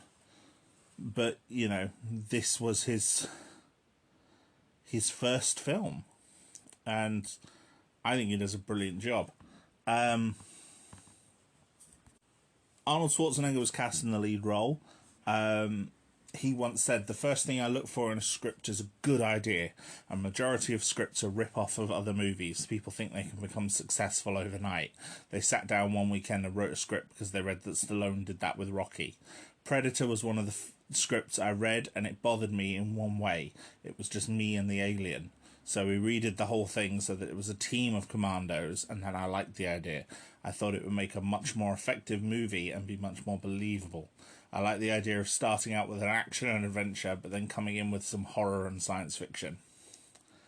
And I think it's a good choice. We'd already seen Arnie be like on his own in Commando, so giving him a team around him, I think worked, and it helps that the actors they cast, Carl Weathers, Jesse Ventura, Sonny Landham, Bill Duke, these are all big guys. They're all physically imposing. Carl Weathers obviously played Apollo Creed in the Rocky films as well, so he was a great person to cast as Dylan. And the camaraderie between the soldiers, even when they come to blows, Dylan and Dutch almost come to blows at one point. But the camaraderie between the soldiers really works. And when they start to get picked off by the Predator, you sort of feel every loss. Now, one of the most famous stories in Hollywood about the Predator is the fact that Jean-Claude Van Damme was originally cast as the Predator. The intention was that Van Damme, being martial arts trained, would use his skills to make the Predator more of an agile, ninja-like hunter. But Van Damme is not very tall. He's 5'9". So you compare him to Schwarzenegger, Carl Weathers, and Jesse Ventura especially, actors who are all over 6 feet tall and quite well known for being bodybuilders. It became apparent that they needed a more physically imposing man to make the creature feel more like a threat. Add to that, there was also the reports that Van Damme was constantly complaining about the monster suit being too hot, causing him to pass out. Allegedly, he voiced reservations about only appearing on camera in the suit. And then, of course, there was the fact that the original design for the Predator was felt to be too cumbersome and difficult to manage in the jungle, and that even with a more imposing actor didn't provoke enough fear. So they went back and did some more creature work with Stan Winston's studio and came back with the final design for the Predator, and Van Damme was removed and replaced by Kevin Peter Hall, who had most recently finished his work in Harry and the Hendersons, and is 7'2". So, of course, then you put him in the suit as well. It makes for quite a big, very imposing character, especially when put against Arnold Schwarzenegger. Apparently, filming Predator was a bit of a nightmare. They were filming quite a lot of it in Mexico, and a lot of the cast and crew ended up quite ill. John McTiernan ended up losing 25 pounds while filming because he avoided the food due to health concerns. However, most of the other cast and crew was staying in a hotel which had problems with its water purification, and so a lot of them ended up very, very ill.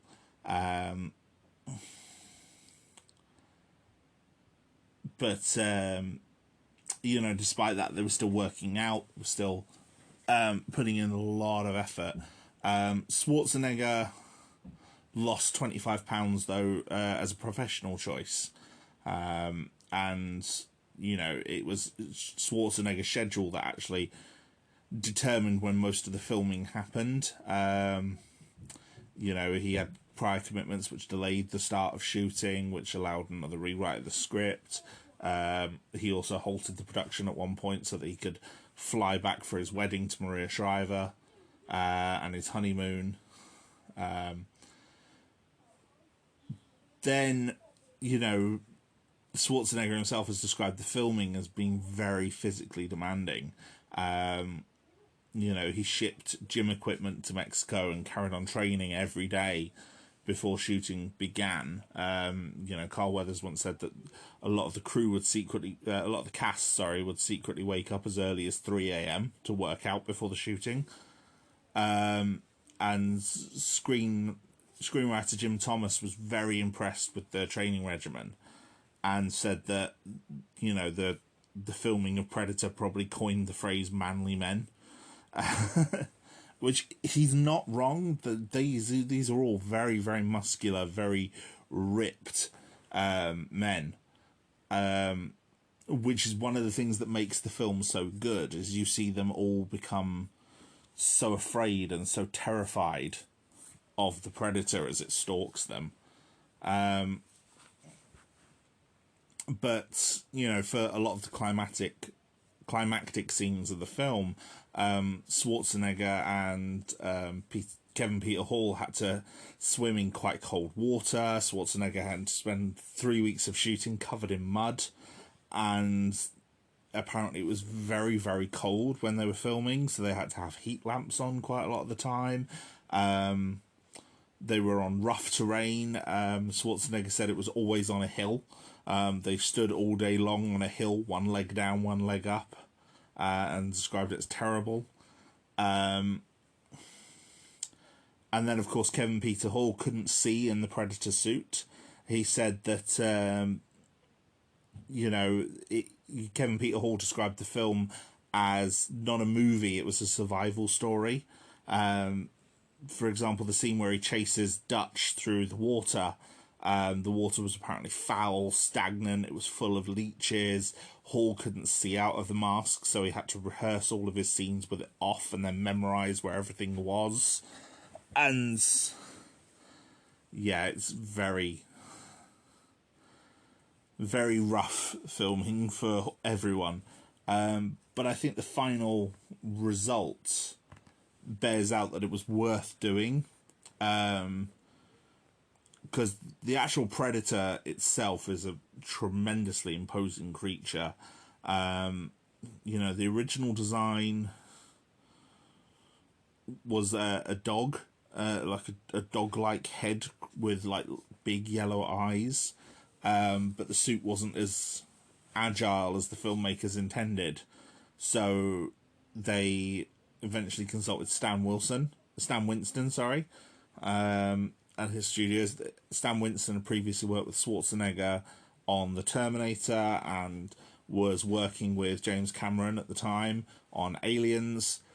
And apparently while on a plane ride to Fox Studios with James Cameron, Winston was there sketching ideas for the creature, and it was James Cameron who suggested that he'd always wanted to see a creature with mandibles.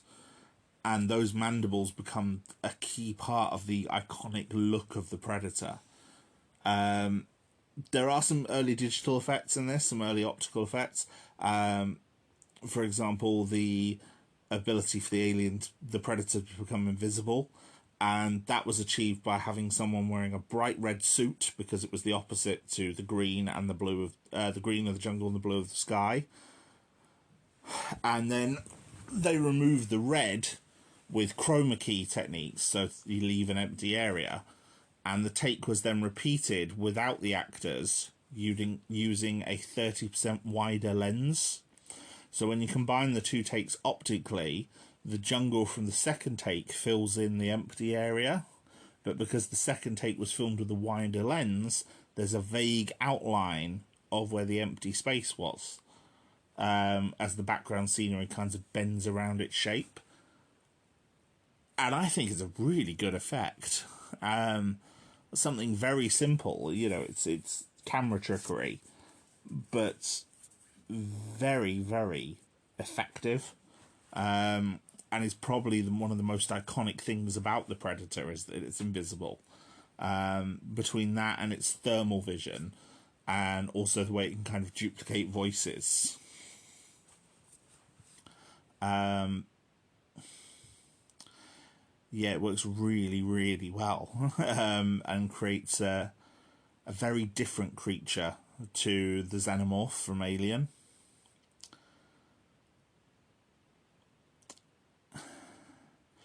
The infrared filming wasn't actually done with infrared film as well.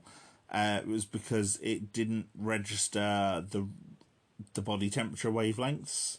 So instead they had to use a thermal video scanner because it gave good heat images of objects and people.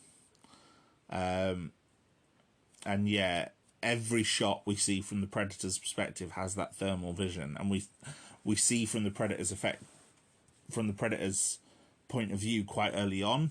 We even have the opening scene where the Predator arrives on Earth, so we're instantly told that it's an alien film.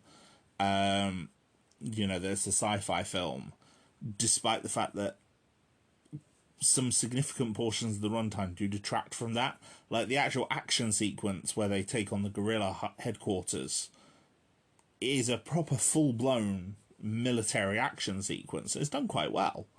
It's done very well, in fact. But I don't think the film ever really loses sight of the fact that, no, the Predator is stalking them. And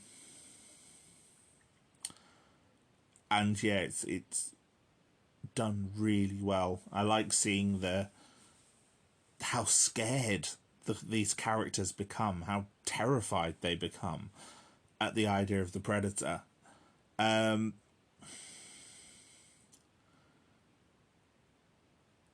The music is also a very key point of this film. The score was composed by Alan Silvestri, who was just coming off of Back to the Future. Predator was his first major action film, and he has all these things that are his signature, like the horn blasts and the string rhythms, but then he also has these timpani drum rolls that highlight the action and the suspense, and they create a very almost otherworldly feel to it that's very tense. And then, of course, they incorporate Little Richard's Long Tall Sally, which is a great song, one of the brilliant rock and roll songs in the helicopter ride as well, which then also became a signature of the entire series, as well as the Alan Silvestri score. And Silvestri did return for the sequel, which makes him the only composer to have scored more than one film in the Alien or Predator series, which is quite cool. Although a lot of the sequels do go back to elements of Silvestri's score and bring them back again. You know, Brian Tyler adapted and used some of his themes for Alien vs. Predator Requiem. Predators uses elements of the score, as does The Predator from 2018. And The Predator also features Long Tall Sally as well. So, yeah, it's a score that becomes almost as memorable as the film itself. Of all the Predator films, I think Predator, the original Predator, is definitely the best. I think a large part of that is the tension, the way it's built, the way it's paced, but also the characters. You know, Dylan, Mac, Dutch, Blaine, Billy. You care about these characters, so when we lose them, when some of them die, it becomes important. You know, we feel each of their losses. And then, of course, the insurgent that they're bringing with them, Anna, and how she's, you know, it's through her that they learn things about the creature, like how it's invisible and how it's bleeding. Or how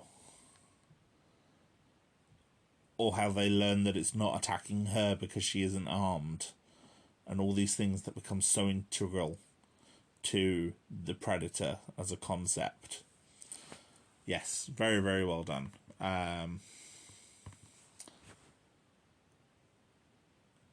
So yeah, I'm a big fan of the Predator. Predator 2, however, I do not think is as good. I don't think many people think it's as good. It's not bad. I will say I don't think it's bad. I just don't think it's the sequel the first film deserved. It did get quite generally negative reviews at the time, but it did make a moderate return at the box office and has a cult following since. And there's definitely some good elements to it, but it is rough. It's still written by Jim and John Thomas. It's directed this time by Stephen Hopkins, you know, who has done a few other films. I think his most prominent one was probably Under Suspicion and Lost in Space. And it stars Danny Glover as a police officer, LAPD officer named Harrigan.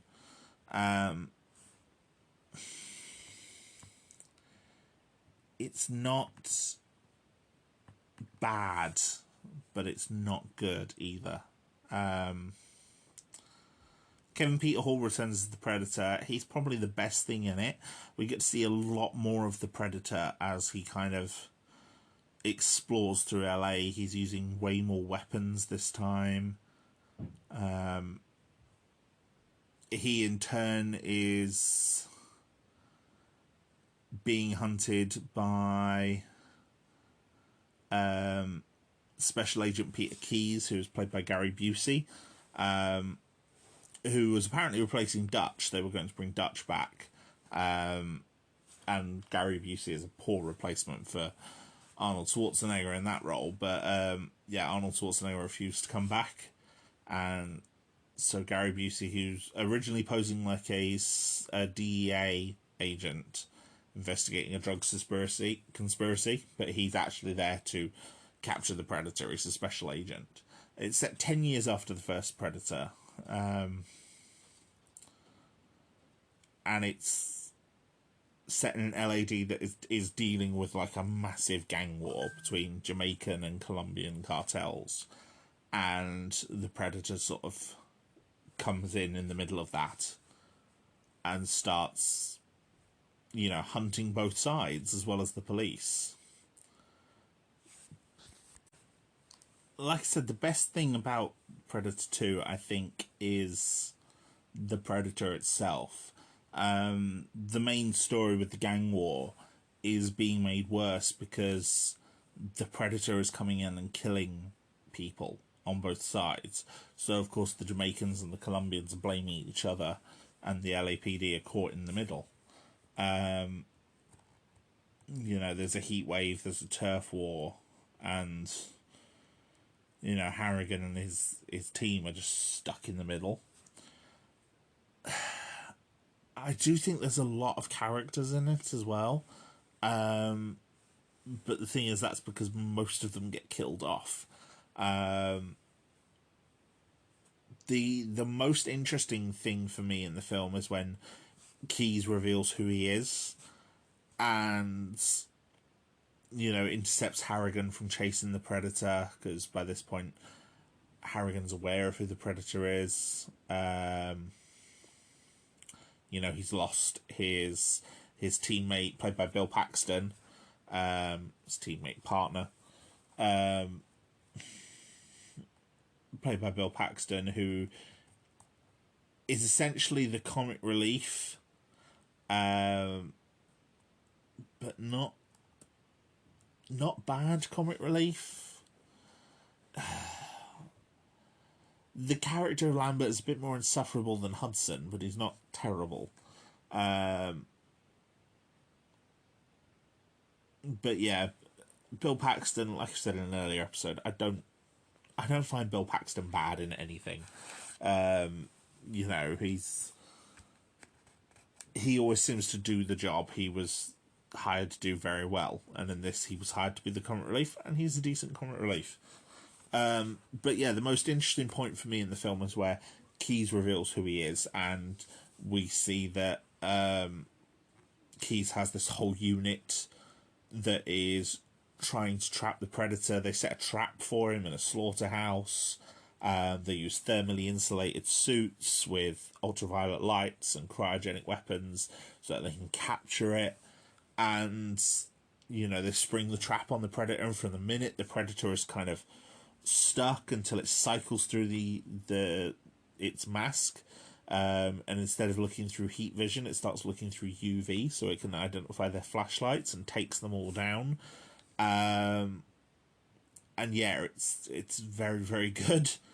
And then that leads to a final fight between the Predator and Harrigan. So like from that part, this is like the third act of the film, it's the climax. And everything happens in quite quick succession. I really like it. And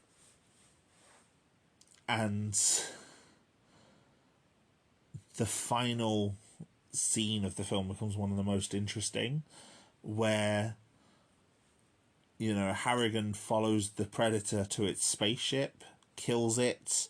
There's a wall of skulls, with the Xenomorph skull, which was the most interesting little reference that was in there.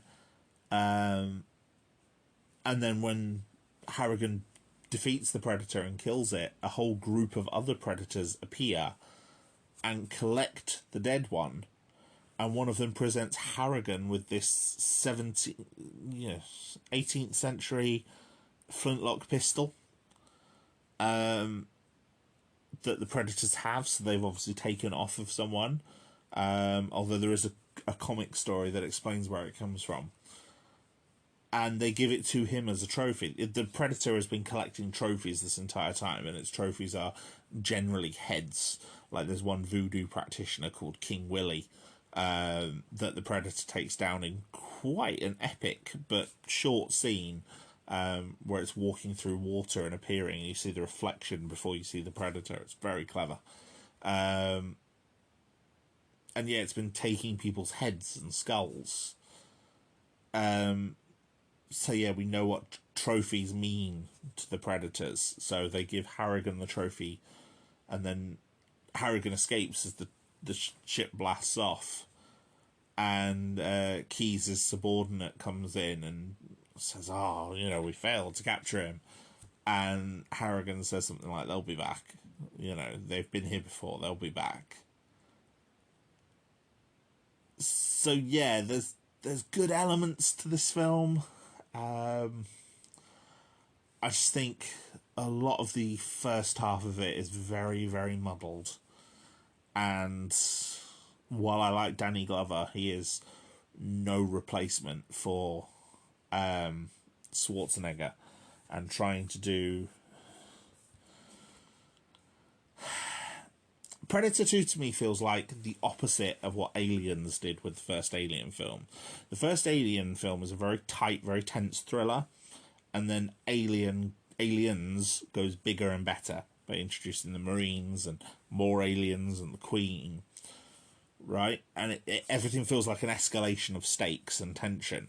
And then that's part of the reason why Alien 3 kind of falls apart, because it tries to de-escalate again. Predator does the opposite. The first Predator is very action-driven, with this, you know, this central cast of quite fearsome figures who then get hunted and taken down by one Predator. And then Predator 2 is still one Predator, but the heroes aren't as fearsome on their own.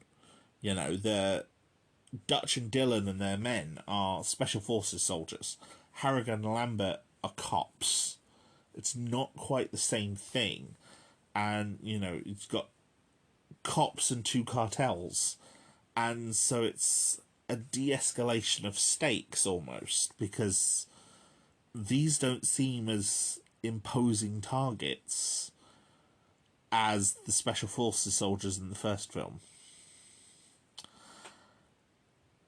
And I do think Predator does get a sequel that lives up to the promise of the first one. But I do think it took a while to arrive. And I'll get to that in a bit.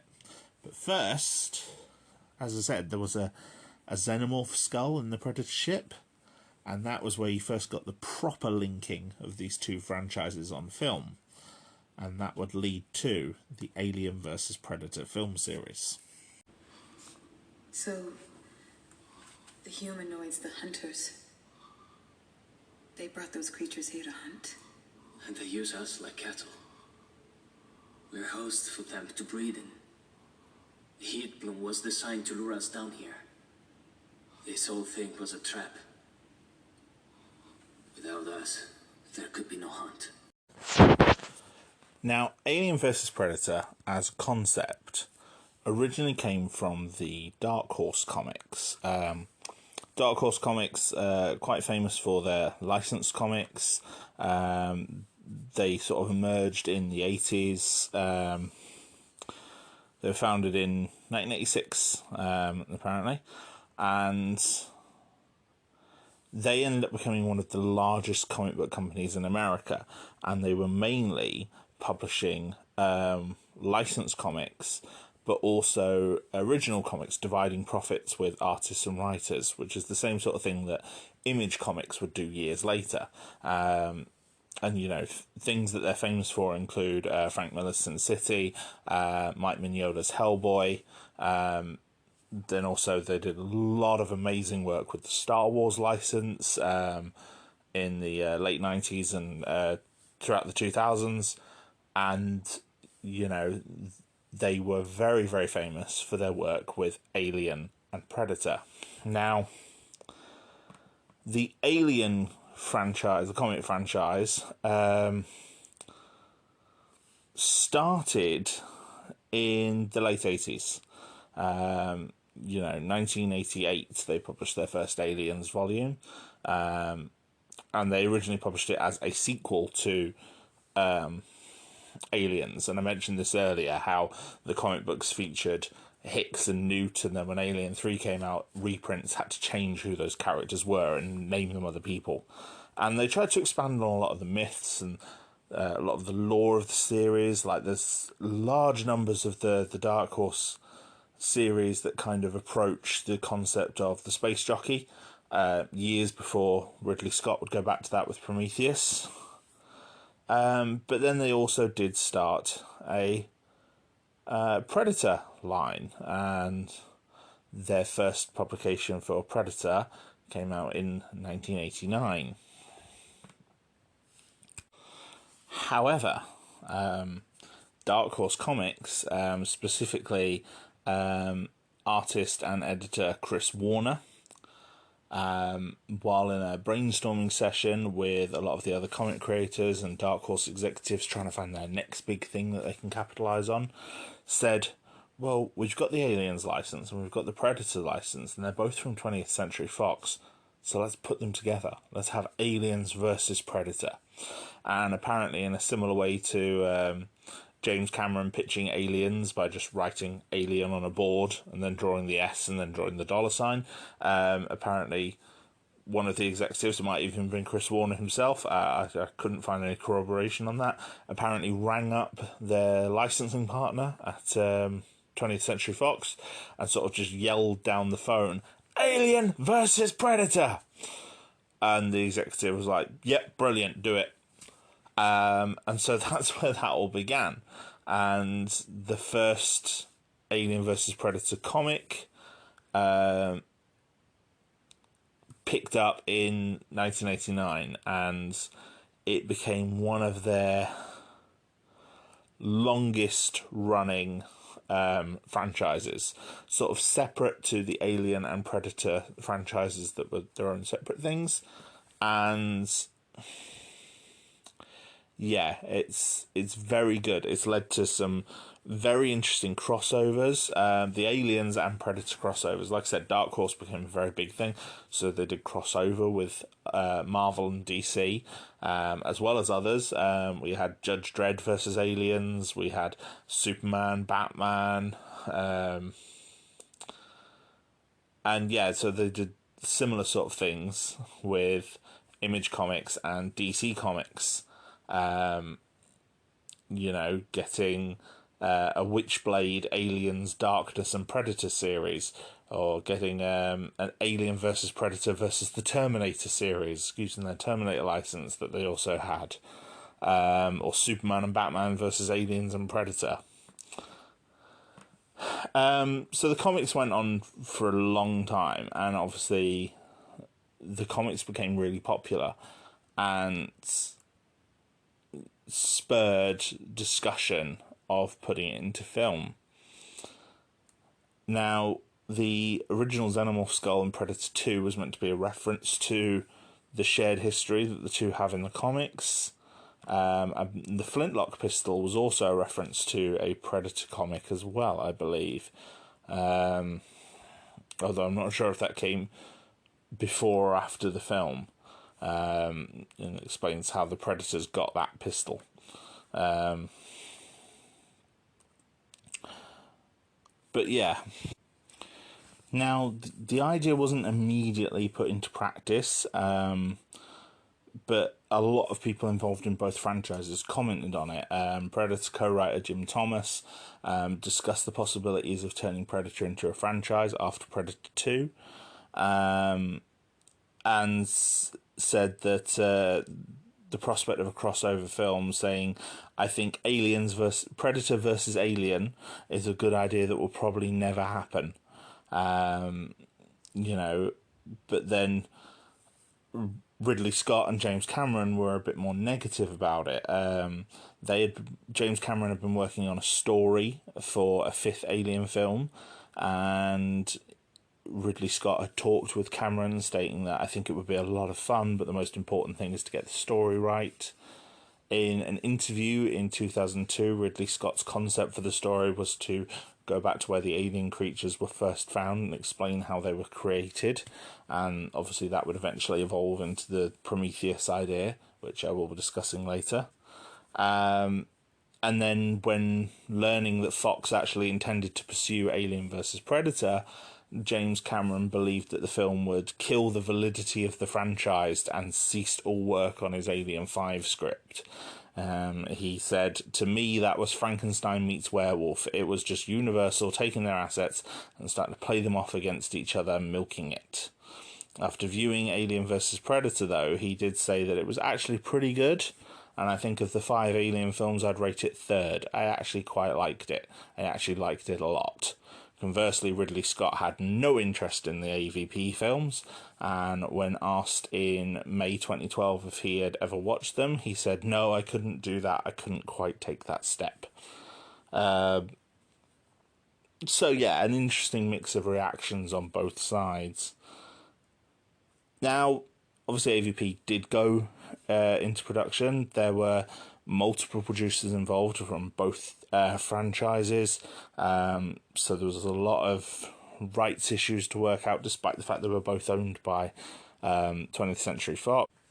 It was Predator producer John Davis who ended up sort of taking the reins on a lot of this, though.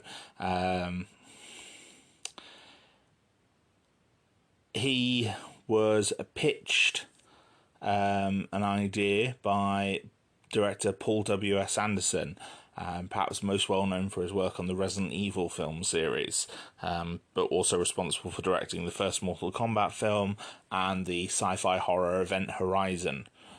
And he had apparently worked on a story for 8 years and created some concept art with Randy Bowen, or had the concept art created, I should say, and pitched that to Davis. And John Davis was very impressed by it. He said he thought the story was like Jaws in that it just drew you in. And so after Anderson finished work writing the script for Resident Evil Apocalypse, the second film in that series, he started to work on AVP. And they went to work getting it done. Interestingly enough, though, there was a spec script written by Peter Briggs in 1991, based on the first comic book series, which was actually given to 20th Century Fox, who owned both the film franchises. But that sat in limbo until 2002, when they finally started to move forward with the idea of doing AVP as a film. And the main reason that was delayed is because obviously they were working on Alien 3 and Alien Resurrection at the time, as well as Predator 2, and didn't want to rush into AVP. And there was also another script that was rejected by John Davis because he wanted to give it an original approach by setting the film on Earth. Now, the first AVP film was influenced quite heavily by the work of Eric von Däniken. Eric von Däniken is a Swiss author of several books which make claims about ancient alien mythology, essentially. So extraterrestrial influences on human culture. And obviously his main work being Chariots of the Gods. Now, Anderson researched von Däniken's theories on how he believed early civilizations were able to construct massive pyramids with the help of aliens, an idea that has been long debunked and is based on misinterpretations of Aztec mythology. And Anderson basically wove the ideas into AVP, as the film became known, describing a scenario in which predators taught ancient humans to build pyramids so that they could use Earth for a rite of passage rituals, where the predators would come to Earth and hunt aliens. The xenomorphs from Alien. And then to explain how the ancient civilizations would disappear without a trace, Anderson came up with the idea that the predators, if they ever got overwhelmed by the aliens, would use their self-destruct weapons to kill everything else in the area. Several elements of the comic series were included. There's some ideas that are similar to things from Lovecraft's At the Mountain of Madness. And the initial script did call for 5 predators to appear in the film, but only 3 actually appear in the final film. Now, Aliens vs. Predator was intended to be a sequel to the Predator films, but a prequel to the Alien series. And so Anderson, I think, did make an effort to avoid contradicting any continuity in either franchises. And I think that's a good attention to detail, which I think a lot of people overlook. He chose to set the film in the North Antarctic, not North Antarctic, the Norwegian Antarctic island of Bouvet, commenting it's a hostile environment on Earth and probably the closest to an alien surface you can get. And he thought that setting it in an urban environment like New York City would break continuity with the Alien series, because Ripley has no knowledge of the creature's existence, which I think is quite clever. He says you can't have an alien running around the city now because it would have been written up and everyone will know about it. So there's nothing in the movie that contradicts anything that already exists. And I like that. AVP, I agree with James Cameron in this. I think it's a lot of fun. Its main criticisms when it was released at the time were its reduced rating. It only got a PG-13 rating in the US, which means it's not quite as gory as the Predator films, especially, and Alien, to be fair, with the chest bursters, would have you expecting. But I don't think it does the film too much of a disservice, because most of the gore in the film is between the predators and the aliens themselves, who are alien creatures with non-human blood. You know, the aliens have this sort of dark green acid blood, while the predators have this neon green, oily slime blood. And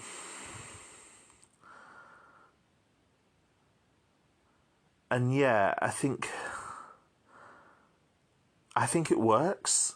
I think the film is very entertaining in the scenes where it's doing what it's advertised, which is the main aliens fighting. And I think it does it very well. Cast-wise, a lot of the human characters are essentially there as cannon fodder. The main hero, as it were, is Sana Lathan's Lex. You know, she's an experienced guide in the Arctic and Antarctic, so she's there hired by them. And the other main human character is Lance Henriksen, reprising his role as Bishop, except this time he's Charles Bishop Wayland, so he's implied to be an ancestor of one of the founders of Weyland-Yutani.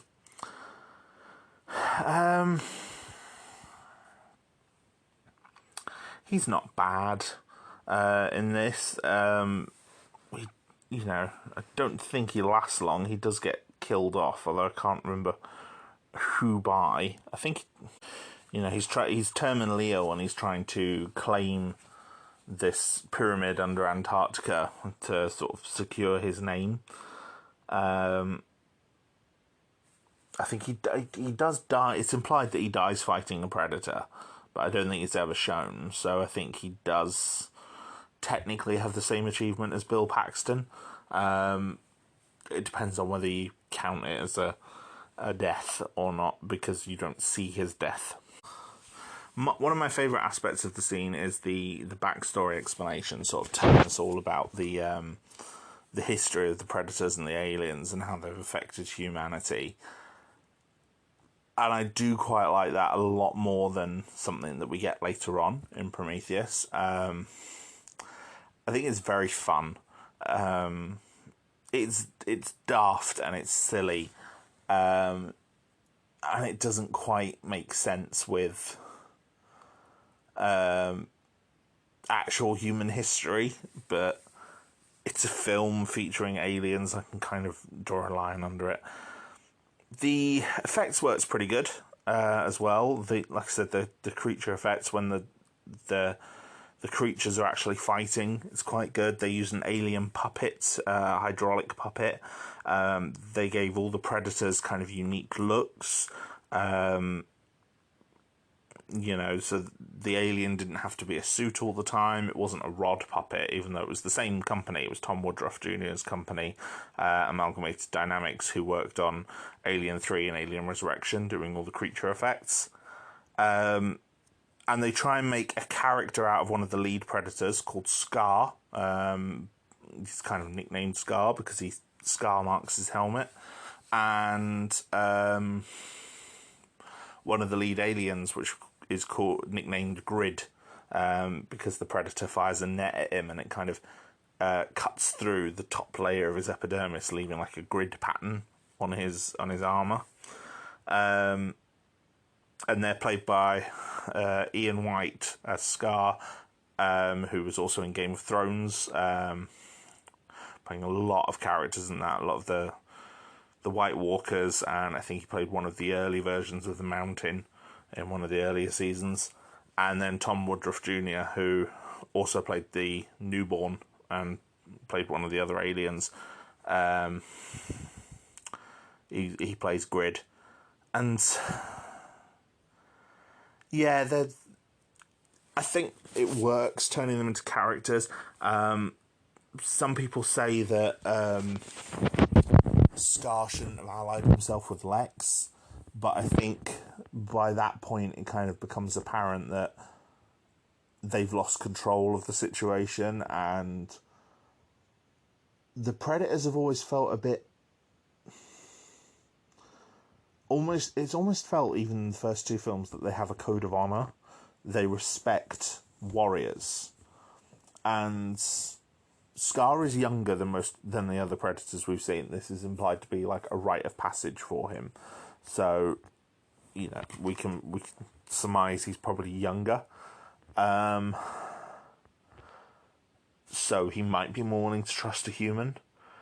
But also, the other two Predators he's come in with have both been killed. So, and most of the humans have been killed. So he kind of allies himself with Lex, who he kind of sees as another warrior. Because, you know, his mission isn't done yet. You know, he's still trying to win. It's only at the last minute that he uses his device and sort of blows everything up. It does have a kind of, what I've noticed is becoming a trend in the Alien films, which is like the one more twist,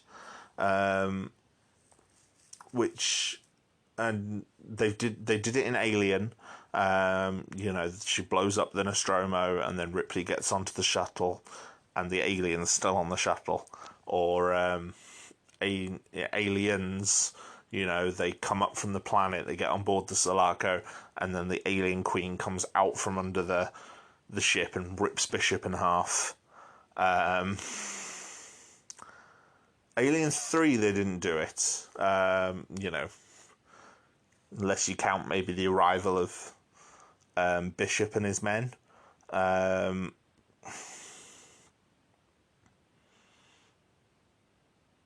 I don't think Alien Resurrection kind of did it with the newborn arriving on the ship, but AVP definitely does it, which is where they blow up the pyramid, they escape, but then when they're back on the Arctic surface in this abandoned mining town, the Queen arrives and stabs Scar.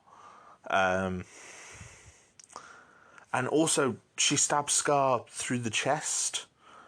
And it's like, when Scar's body is taken aboard the alien ship, he has a chestburster. The chestburster comes out of him on the ship, and it's a Predalien, which is great. They were in the comics by this point as well, because this was 2004. Which again is an idea from Alien 3, the idea that the alien takes on traits of its host. So an alien inside a predator creates a Predalien.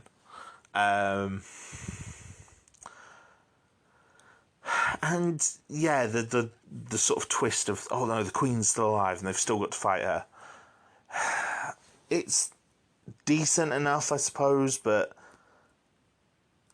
it's echoing back to other better movies. You know, they managed to defeat the Queen by pushing her over a cliff into the Arctic Ocean.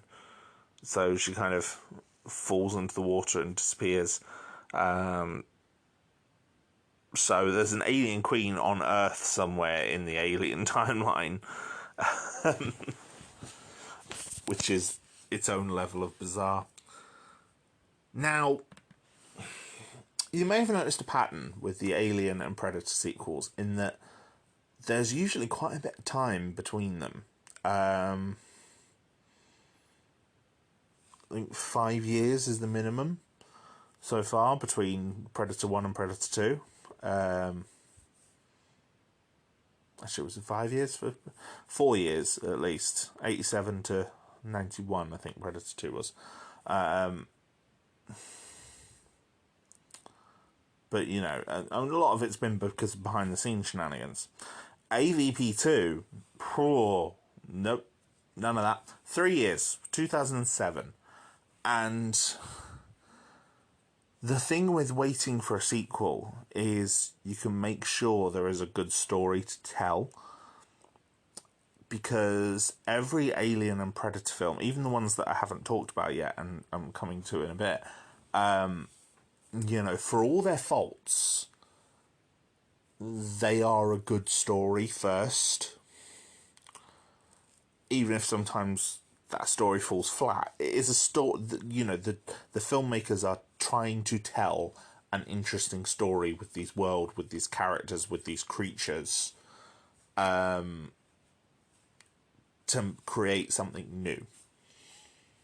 Aliens vs. Predator Requiem is none of that.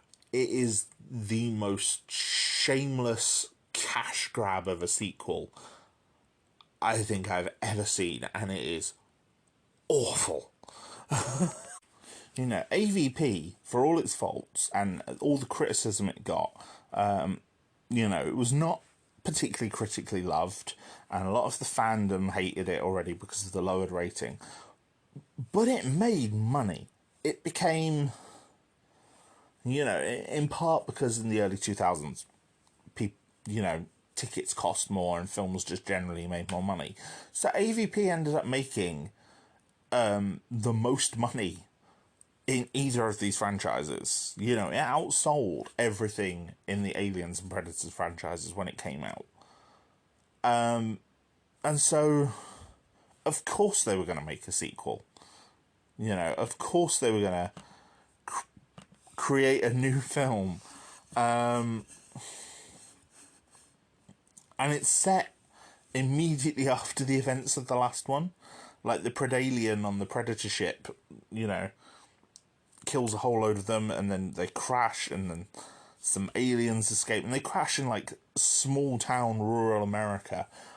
And this small town is populated by some of the most stupid, dumb, annoying characters I think I've ever seen in a film. Except for parody films. Every single one of them is insufferable. And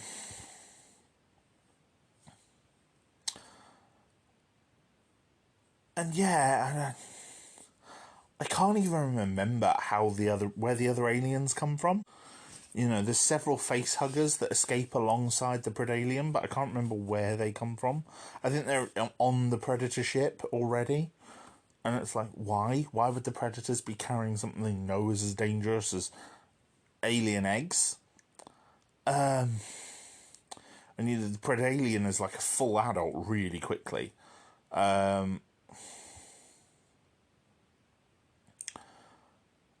But, you know, the Predators on the ship all get killed, but one of them calls for help. So more Predators come in and arrive. And, you know, the human character, I don't even want to talk about the human characters. They're just awful. There's an ex-convict who ends up being friends with the sheriff. So the sheriff takes him around to all these crime scenes where horrible things are happening. And, you know, people are being killed and whatever. Yeah, the main predator that we get in this film is nicknamed Wolf. And again, he's played by Ian White, and Tom Woodruff Jr. is again working as the aliens and the Predalien. One of the interesting things they do with Wolf in this is he's got this liquid which is kind of dissolving any evidence of the xenomorphs, and he causes these implosions and explosions to like destroy all the evidence. That's a nice touch. I quite like that. It shows that they're sort of aware of, you know, trying to hide themselves from humans.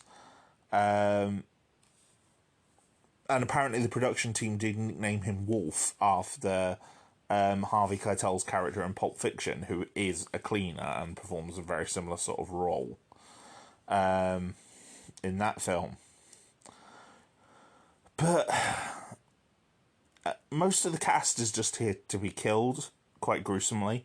You know, the gore rating is back up, and for the most part, a lot of it's just really unnecessary. There are a couple of quite haunting scenes, like one scene that actually got to me and I was like, oh, that is grim, is the Predalien's able to infect people with facehuggers itself. It kind of its face is a face hugger in its own. It like connects a tube to them and forces aliens into them.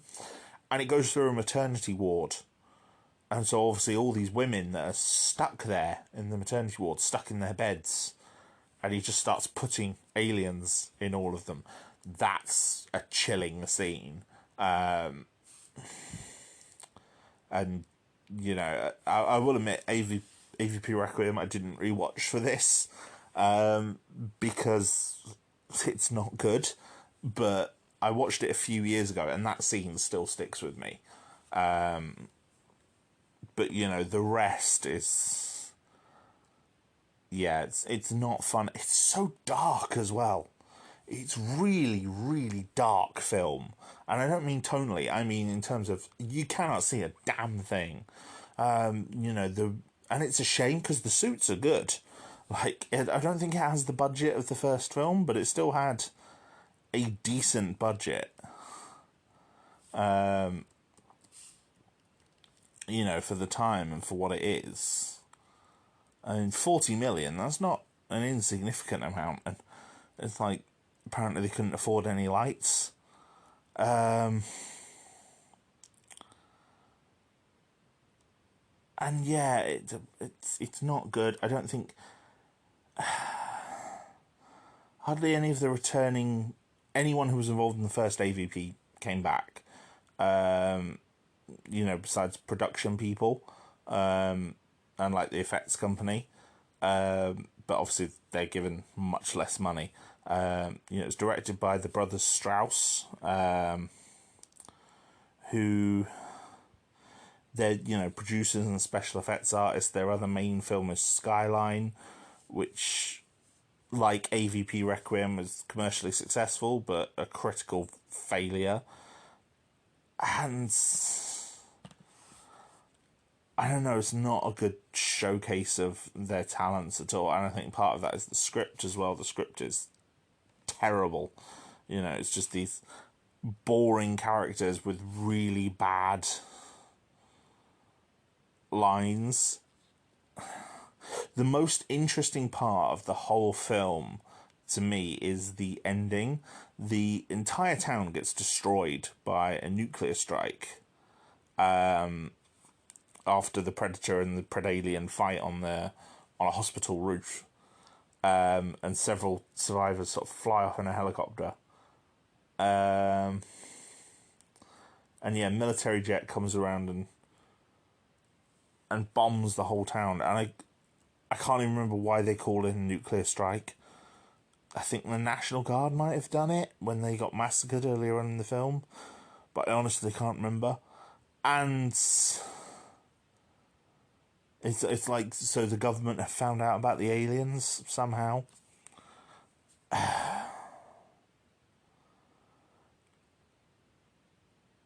And, you know, quite a lot of characters get killed. Not that you really care, because sod them all.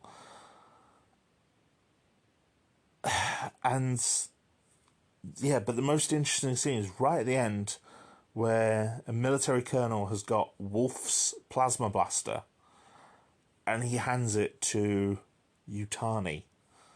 Like a Mrs. Yutani, CEO of the Yutani Corporation. Sort of, again, that connection to Wayland Yutani. But not having Yutani mentioned as a separate corporation anywhere else in any previous films, and no further sequels, make it mean that it never really went anywhere, which is a shame, because it was, like I said, the one interesting twist right at the end. Yeah, I didn't think it was good. The brothers Strauss wanted to make a third AVP film during production, but it just got put on hold indefinitely. You know, AVP was that bad that it kind of almost killed both franchises. But AVP 1, I think, is still pretty good. I think it's still worth your time, and it's a decent watch if you kind of go in knowing what you're going to expect. But yeah, don't watch Requiem. Avoid it like the plague. It is terrible. It's a B movie in the worst way. You're being hunted. The cages, soldier, all of us. We're all brought here for the same purpose. This planet is a game preserve. And we're the game. Now, after Requiem, both of the franchises kind of sat in a bit of a limbo for a while, but Predator would be the first one to recover. And it recovered with the help of a very old script by producer and director Robert Rodriguez. Now, Robert Rodriguez has been behind some amazing films in horror, action. He really kind of knows the films that he's making. You know, he worked on Sin City, he worked on From Dusk Till Dawn, you know, Spy Kids, Adventures of Shark Boy and Lava Girl, Desperado, Planet Terror, Machete, Alita Battle Angel, Once Upon a Time in Mexico. He's just done some amazing work in a lot of different styles. And yeah, the next Predator film originated from a script that he had written in 1994. When he was working on Desperado, he pitched a script for what he called Predators. And, you know, he'd left it with Fox in 1994 and they'd shelved it because they said it would be too expensive.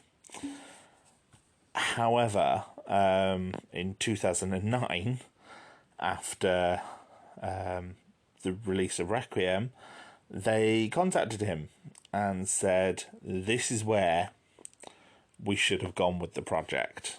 You know, he said it was from the, you know, the story from the script that he had written way back when. They hired me to write a Predator story while I was waiting to do Desperado back in 95. It was crazy, this thing I came up with. So fast forward to now, and like 6 months ago, they found the script and called me up and said, hey, we want to redo this franchise and we found your old script.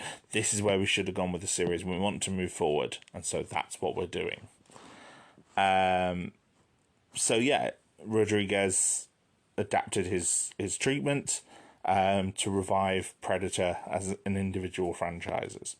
It was produced at his own Troublemaker Studios, so that he had more creative control.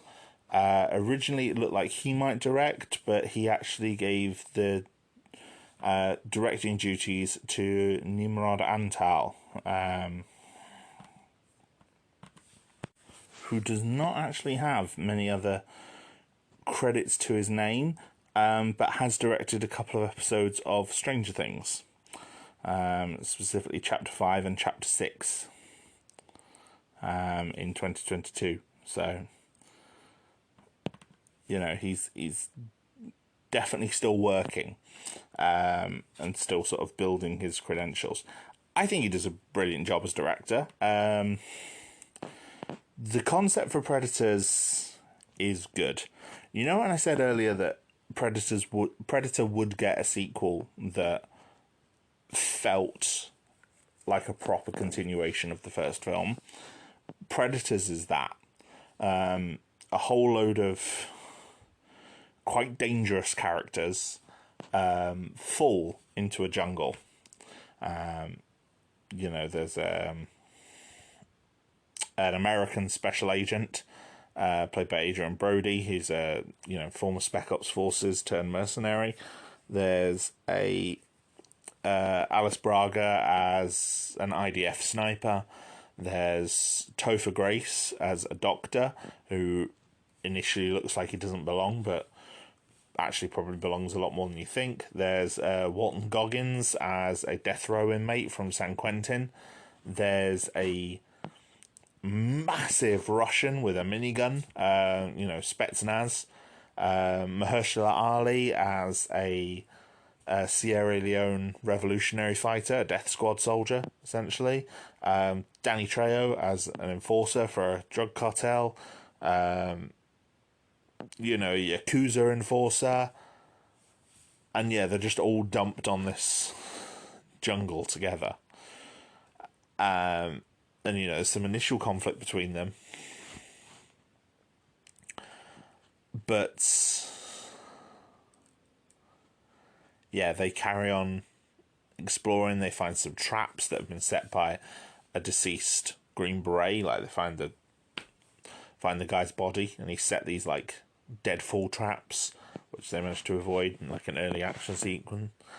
And then when they reach some higher ground, they see that the sky is alien, and they realise they're not on Earth.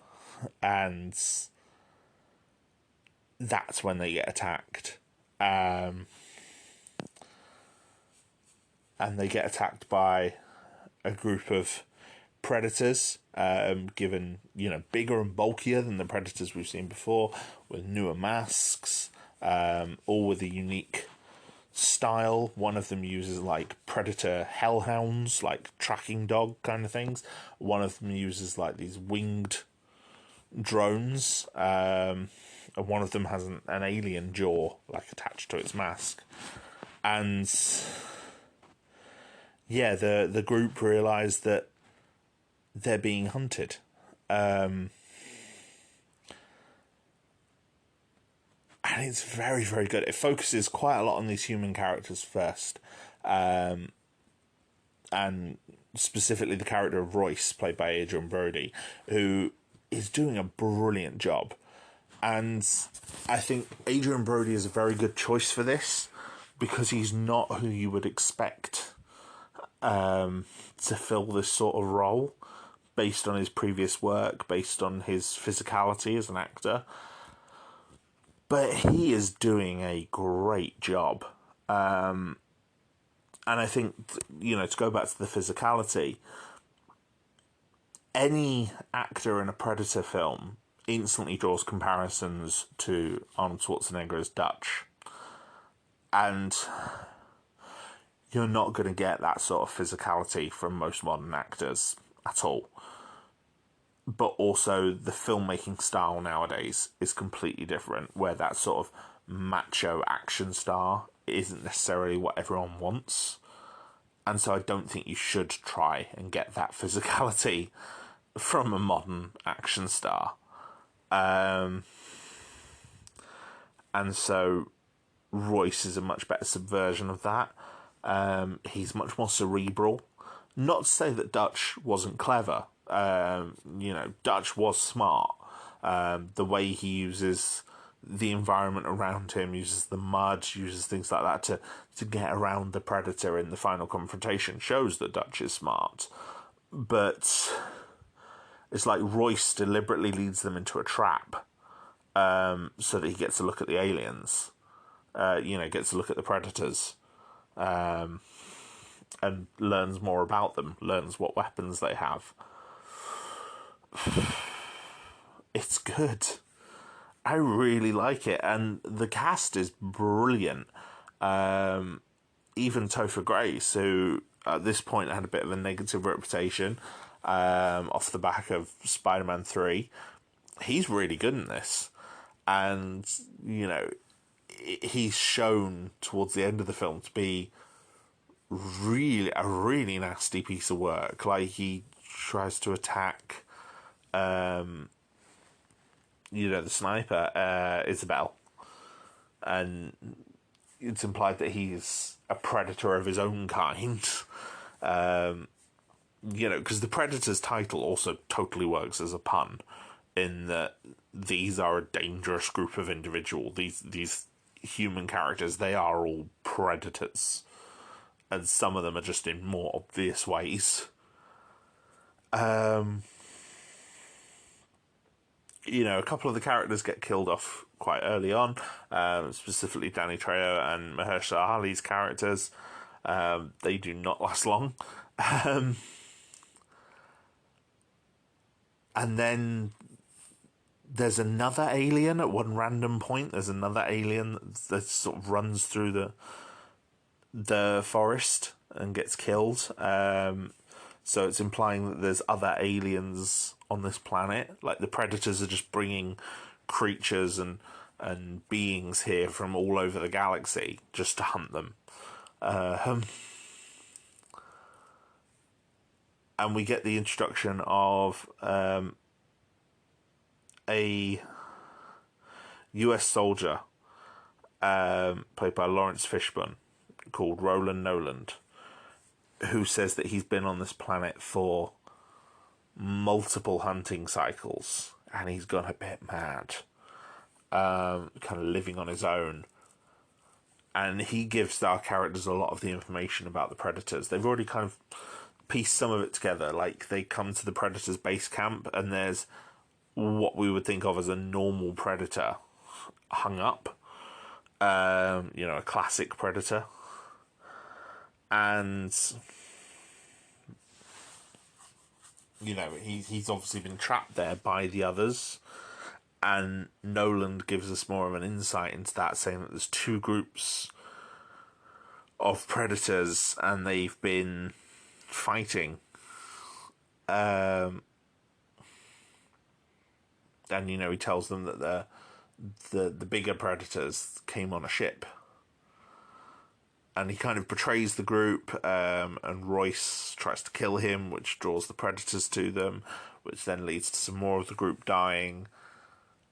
But yeah, they try and take the ship, they try and escape the planet, they free the other Predator to help them, and again, it's kind of the enemy of my enemy is my friend kind of thing with this new Predator, and he helps them fight the other Predators. But by this point, towards the climax of the film, it's Royce and the classic Predator and Isabel and the Doctor, Edwin. And they're left and they fight the berserker Predator. And Royce does some of the tricks from the first film, except this time he doesn't necessarily cover himself in mud. He uses fire to overwhelm the heat vision, because he was kind of clued into that by Noland. So, yeah, there's some nice, clever touches and some subversions on what we would expect from a Predator film based on the first and second one. And I really like it. I think it works really, really well. And, as far as I can tell, it was successful. It expands the lore of the Predators in the same way that Aliens expanded the lore of the aliens by adding the Queen, adding the Nest, adding the Hive. This does the same thing for the Predators. There's two tribes of Predators, and they're at war. There's battling between them. The aliens, the Predators have, domesticated creatures that they use to help them hunt. They have other alien creatures that they're hunting as well as humans. It's clever, and I really like it. So yeah, I was very, very impressed with this one when I saw it. And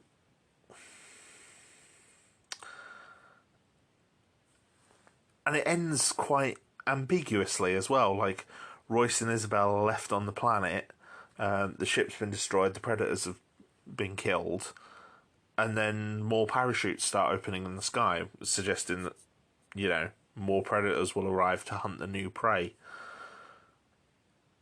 And yeah, it's a nice touch. I like it.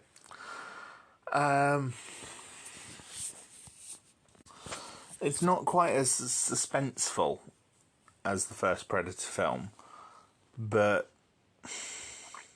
I don't think it needs to be. It's a different type of film. And yeah, I think it's the sequel that the first Predator deserved. And, it was a fairly modest success. It was, not critically beloved, but higher than average scores. most people seem to be pleased with it. And it made a decent amount of money. Compared to its budget, it like Requiem. It was made for 40 million, so it was made for a really modest budget. Yeah,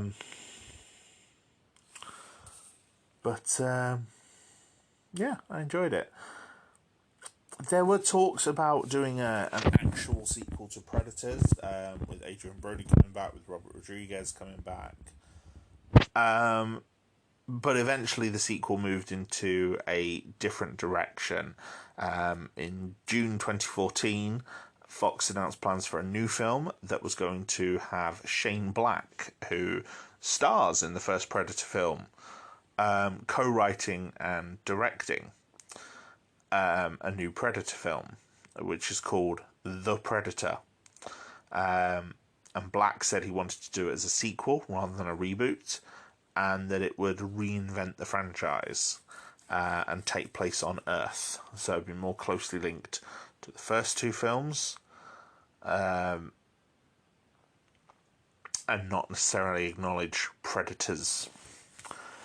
Now, for me, The Predator does some things quite well, and some things that I absolutely hate.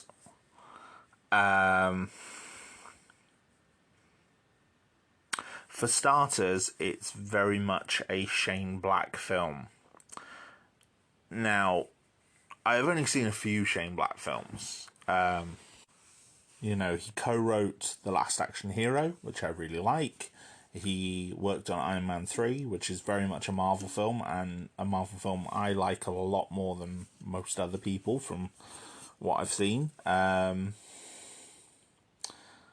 And, he directed The Nice Guys, which I've not seen, but heard nothing but good things about. But The Predator, I do not think he was the right choice for this. I think he's put way too much comedy in it, and it's comedy that misses more often than it lands. And I understand comedy is subjective, but I don't think I'm alone in this opinion. There's a very cluttered cast. Some characters that should not be there. Some interesting ideas around autism. I don't know if Shane Black has any connection to autism himself, but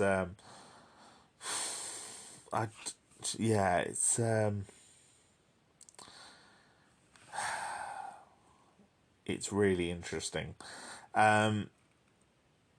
Essentially, a predator ship is coming to Earth, being chased by another predator. So the civil war between the predators that was established in Predators is still a thing. And this predator ship, when it comes to Earth, there's a long lingering camera shot on a pod inside its ship, like, this is important. And it's like, okay. But then the whole film goes without mentioning that pod again until right near the end of the film, which is aggravating in itself. The predator lands and then immediately starts killing some Marines. So the main Marine character, McKenna, gets brought back to the US and put with another group of, PTSD afflicted soldiers. And, there's some decent actors in there. Playing members of this group. Trevante Rhodes, Keegan-Michael Key, Thomas Jane, Alfie Allen. But each one of them seems to have an insufferable character quirk. And Thomas Jane's character, Baxley, has Tourette's. But I will say he has one of the more positive depictions I've seen of Tourette's in films, because he actually has tics, not just swearing. A lot of Tourette's in film is just swearing because swearing's funny. But Baxley in this actually has tics. He has, like, you know, his hands will move, his face will move. And it's like, that I quite like. That's an attention to detail that's different to most other depictions of Tourette's. But that slight praise is going to get undercut, don't worry. There's a doctor who's brought in, played by Olivia Munn. Casey Brackett, she's a biologist who gets brought in by the government. The government in this being the same group from Predator 2. Complete with Jake Busey playing the son of his father's character. So he's playing Keyes' son. And, you know, this group is now called the Stargazer Project, and their director is Sterling K. Brown as Will Traeger. And Traeger is the most one-note villain throughout this entire thing. He's just evil military guy. And he's just a douche. I really do not like him. You know, I'm sure the actor's doing a great job with what he was given. You know, I've only really seen Sterling K. Brown in one other thing, which is an episode of Brooklyn Nine-Nine. Very memorable episode, and he's very, very good in it. But, yeah, in this, as Traeger, he's not good. But the main character, Boyd Holbrook, playing McKenna. McKenna ships the Predator's helmet back home to his P.O. box. It doesn't end up at his P.O. box, it ends up at his house. And his son, who is autistic and is bullied by other kids for it, you know, learns the Predator language, savant style, by looking at the holograms projected by the helmet. Like, he goes out at Halloween wearing the helmet and, like, accidentally kills someone as well, because the guy throws a rock at him, or a can or something, and it bounces off the Predator mask, so the Predator mask registers it as an attack and shoots the guy and blows up a house. And then the good guy Predator comes in, trying to get the mask back, after escaping Stargazer and killing a whole load of people.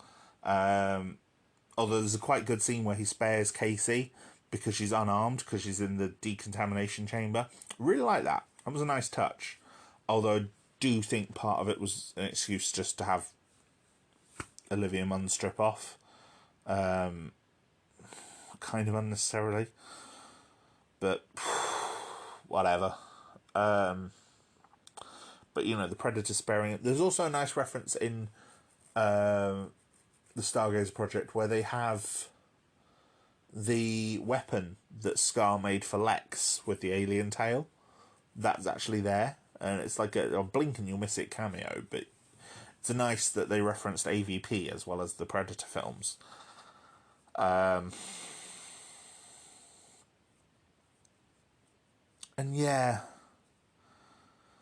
essentially the new Predator that comes in is like genetically modified, and they reveal that the first Predator that we see as well, who looks more like the classic Predator, has human DNA, and it's implied that the Predators are enhancing their biology with the DNA of the victims that they kill, and so this new super Predator, who's much more fearsome and has, like, subdermal body armor so that it can, like, repel bullets and stuff. You know, it's interesting. It is an interesting concept. I just don't think it works in practice. It's all kind of rushed through, and it's like, oh, the predators keep coming back at the minute and keep attacking because global warming's happening, we're destroying the planet, so, you know, they want to come and hunt as many of us while they still can. I don't like it. By the end of the film, the super predator tries to get the McKenna's kid, you know, Rory, and tries to get Rory, because he's autistic, and apparently there's the idea that autism might be, you know, what we might see it as this, you know, this chronic condition, this abnormal condition, but it might in fact be the next stage of human evolution.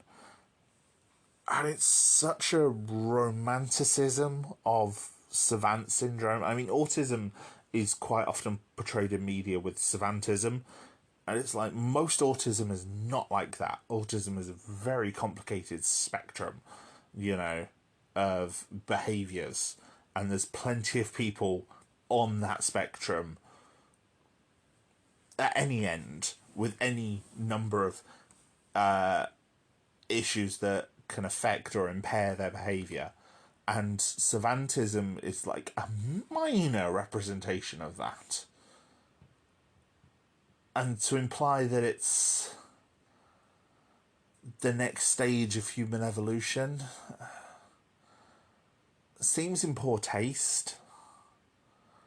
You know, because this is a condition that a lot of people struggle with, and a lot of people do not have the savantism aspect of autistic spectrum disorder, so...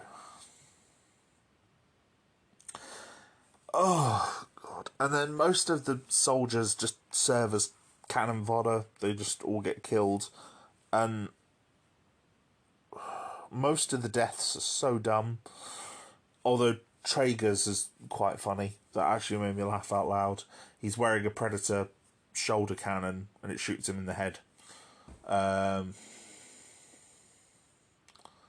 So yeah, that was quite funny. That made me laugh. But, you know, they take out the Super Predator using its own weapons. There's a ridiculous stunt sequence involving the Predator ship. Oh, and then the final scene, oh my God. They unveil the pod from the start of the movie, the pod that everyone had forgotten about. And this pod is the size of a human person. Like, you could easily fit a person in it. They open it, and this gauntlet flies out. Not that you can even tell what it is. It looks like a small drone. Flies out, it's covered in goo. And then flies at one of the scientists, envelops him in this suit of predator armour. And Rory McKenna, the kid, has told us that it's a predator killer and the predators were bringing it for us. You know, this predator suit with all these weapons that points out, and then it turns back into the drone thing and collapses off. And McKenna, who's still alive, is like, oh, that's my next suit. And it's like, it's so obviously sequel bait. And oh my God, it's awful. It's awful. It's really dumb. Like, all the things you could have done. A predator killer. It could have been Royce in that. That would have been brilliant. It could have been Isabel. That would have been brilliant. Apparently a stunt woman did film scenes for that ending where she came out and she had a suit that said Ripley at one point. It was going to be Ellen Ripley, but she had like a predator mask on, so you couldn't tell it was Ripley. And then there was another one where it was going to be Newt. And it's like, those wouldn't have made any freaking sense because Aliens is still set 100 and odd years in the future. But at least that would have been something, you know. Predator killer, oh, it would have been so much better if it had been Royce or Isabel that had come out of that, you know, after the previous film. That would have been much better cameo. Or Dutch. That would have been a good one as well. You know, Arnold Schwarzenegger almost shot cameos as Dutch for AVP and you know, before he won his re-election campaign as governor of California. But, you know, what's he doing now? I'm sure he could have done that. It would have been a nice little cameo. It could have been something, and it's just this crap piece of sequel bait that so far has not paid off into anything, and still might not.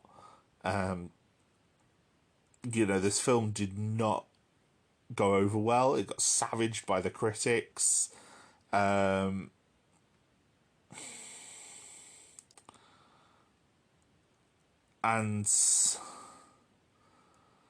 you know, it did not make a lot of money. I think it made its budget back.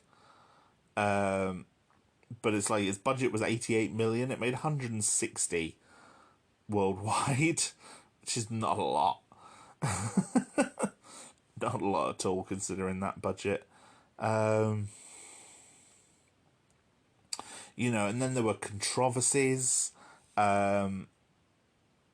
about the savantism, you know, which a lot of the reviewers picked up on. There was also the fact that one of Shane Black's friends had like a minor role where he flirts with Brackett, but this guy is like a registered felony sex offender and has been since 2010.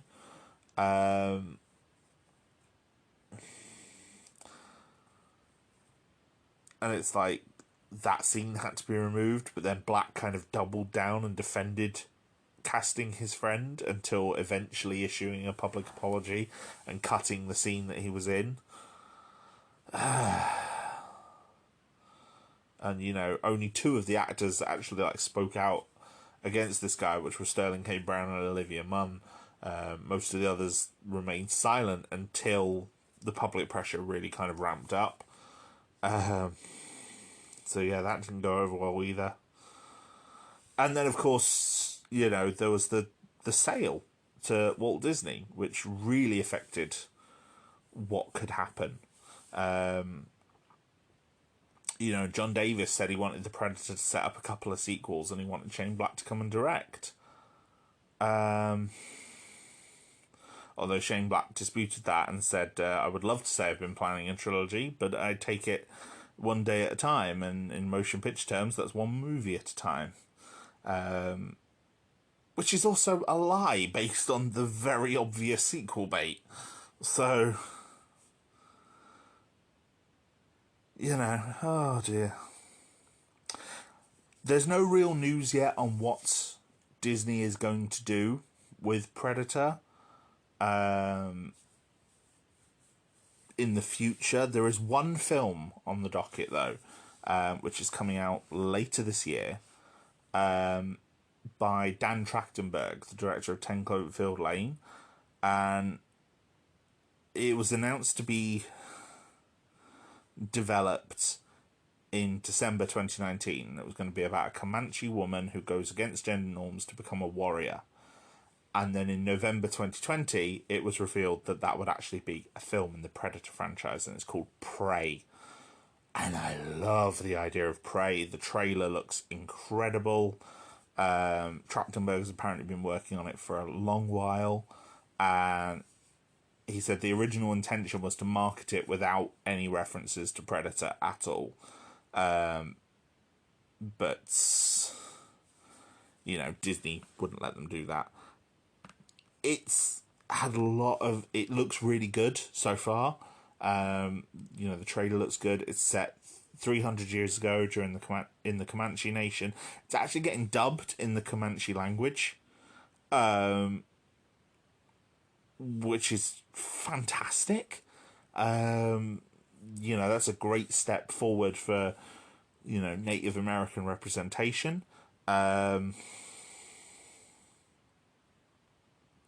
So, you know, he said that they shot the film in both English and Comanche. And I wonder if... I don't know... I think the character of Billy was implied to be Native American in the first film, so I don't know if there's going to be any link between Billy and the Comanche. In this, I don't know.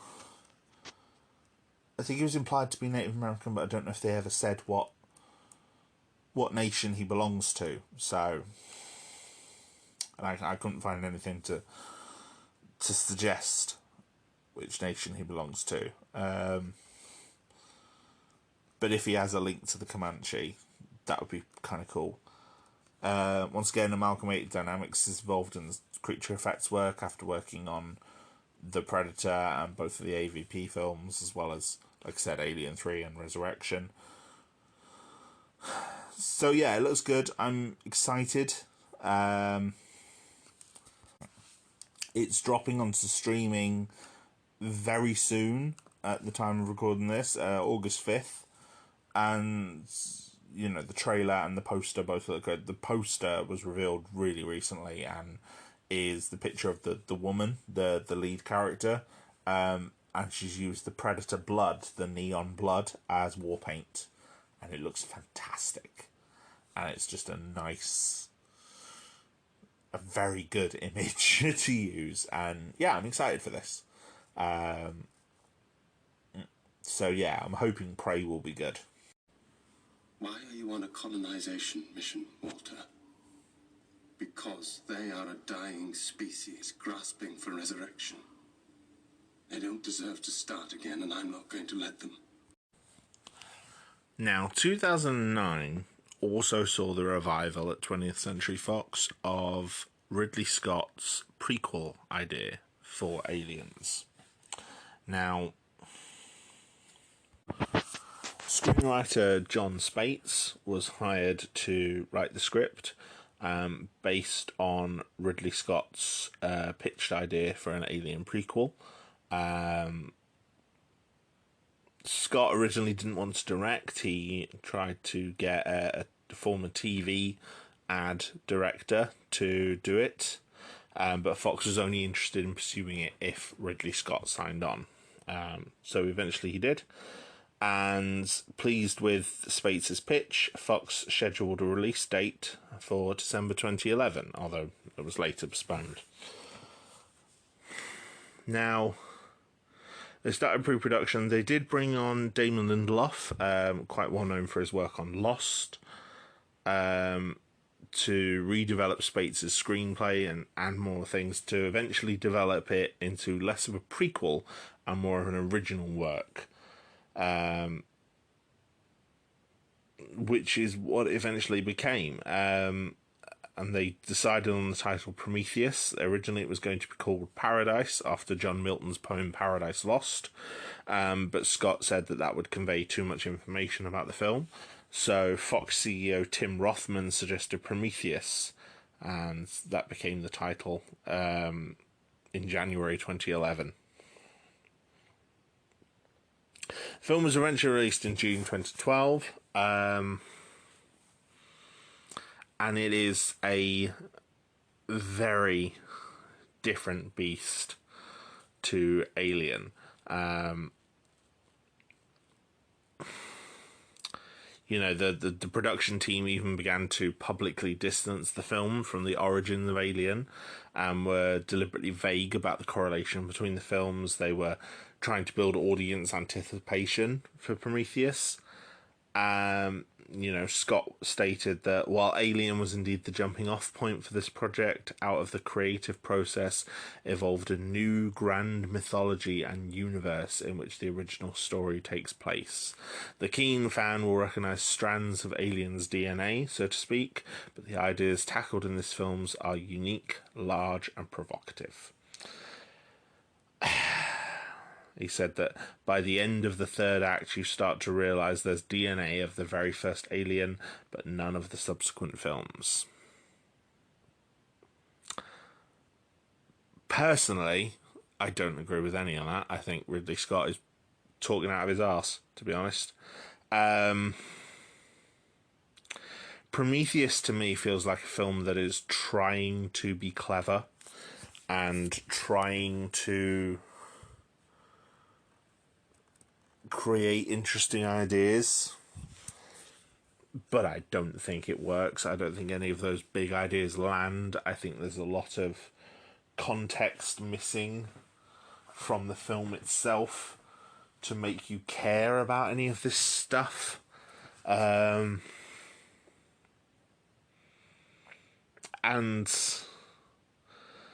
by only really drawing links to the first film, and quite tenuous links at best when we get into it, as I'll explain in a minute, it ignores so much of what the franchise was at this point.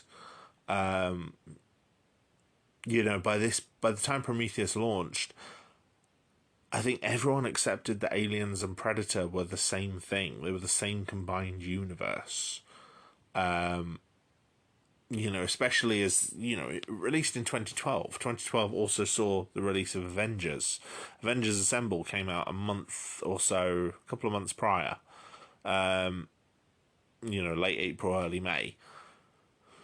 So, film audiences knew about cinematic universes at this point. And, you know, Predator and Aliens had been a film universe. You know, we'd had the Alien films, we'd had the Predator films, we'd had the AVP films. And Prometheus is so distant to any of that. It has no connection to anything. You know, we see a humanoid alien. The opening scene is a humanoid alien drinking a gold liquid, which makes its body dissolve. And it falls into a waterfall, and its DNA falls apart and then recombines. And that's supposed to be the origin of life on Earth, billions of years ago. And then archaeologists find a star map in Scotland in like the late 21st century, which they take as an invitation from humanity's forerunners, which they've called the Engineers. And with the help of Peter Wayland, played by Guy Pearce, who is elderly in this film, but is a really young actor. So I'm not sure. And even Guy Pearce said he wasn't quite sure why he was cast, only to be put under a load of age makeup. You know, they take an expedition aboard the scientific vessel Prometheus to follow the map to a distant alien moon, LV-223. Now, you may notice 223 is not the same place as LV-426. You know, there's an android on board called David. He's played by Michael Fassbender. Michael Fassbender is very, very good in this. He's one of the film's saving graces. Not so much in this film, but especially in the sequel.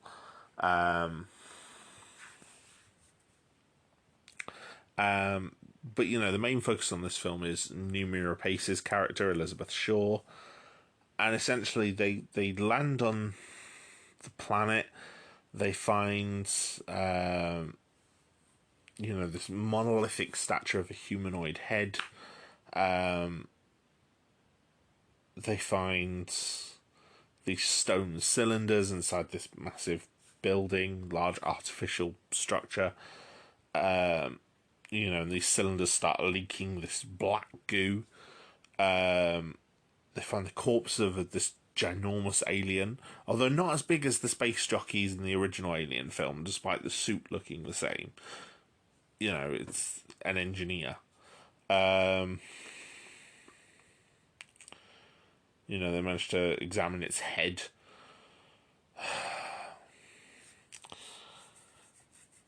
And yeah, this goo affects a couple of them that end up stuck in this thing.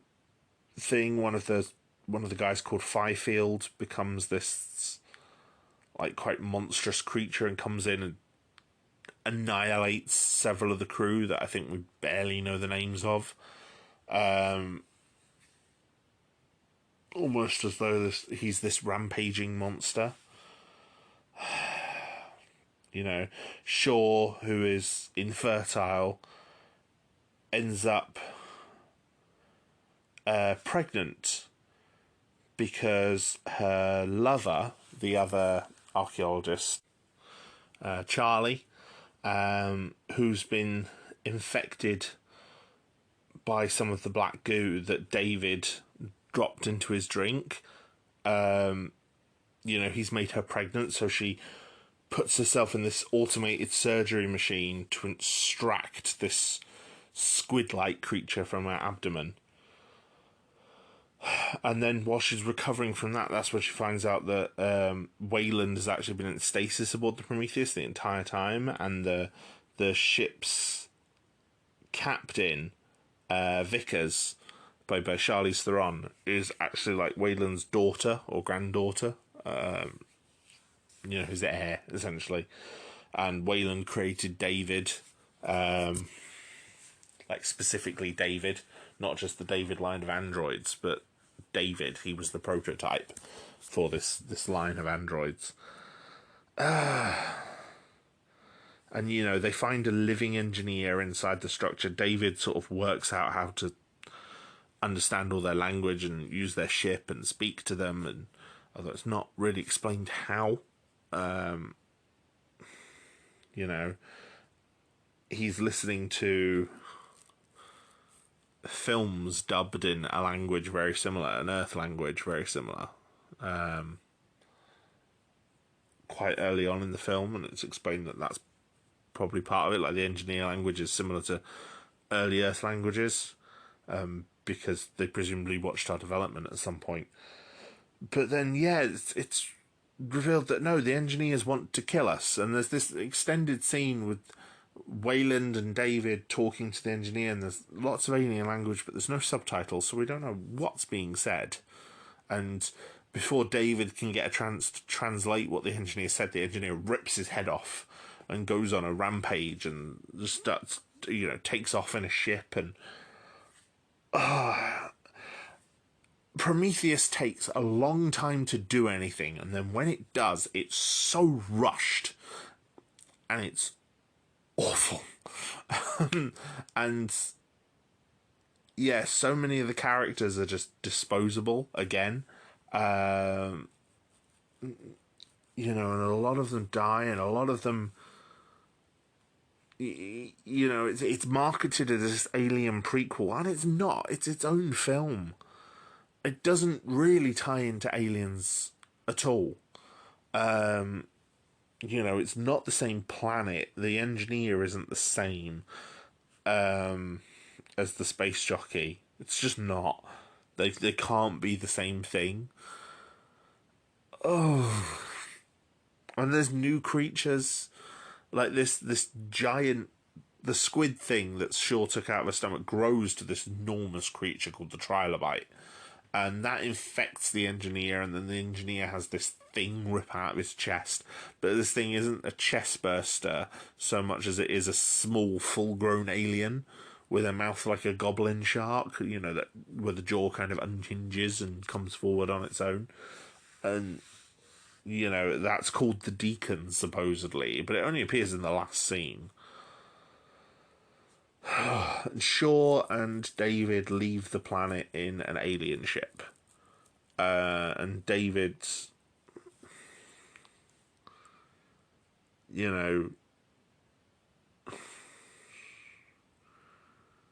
he helped Shaw survive and helped Shaw beat the engineer, but he's not trustworthy. He infected Holloway. Charlie.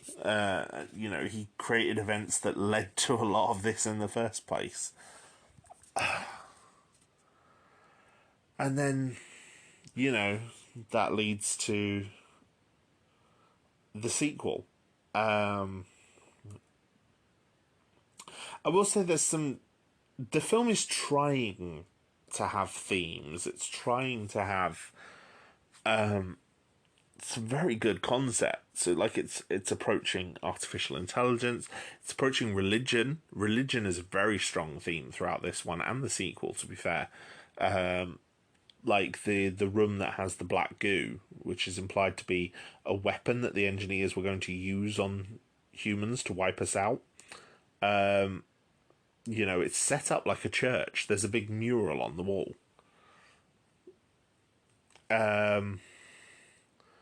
Which is a really interesting concept.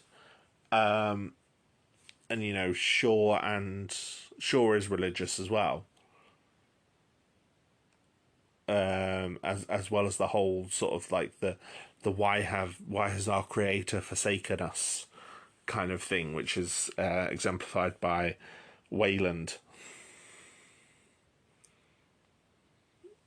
in his conversation with the engineer.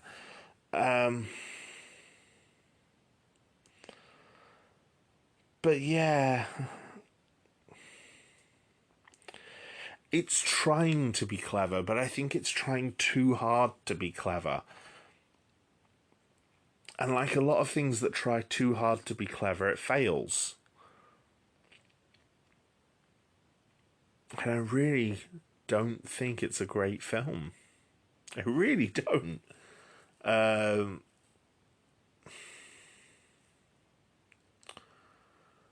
And the problem is this Ridley Scott, Lindelof abomination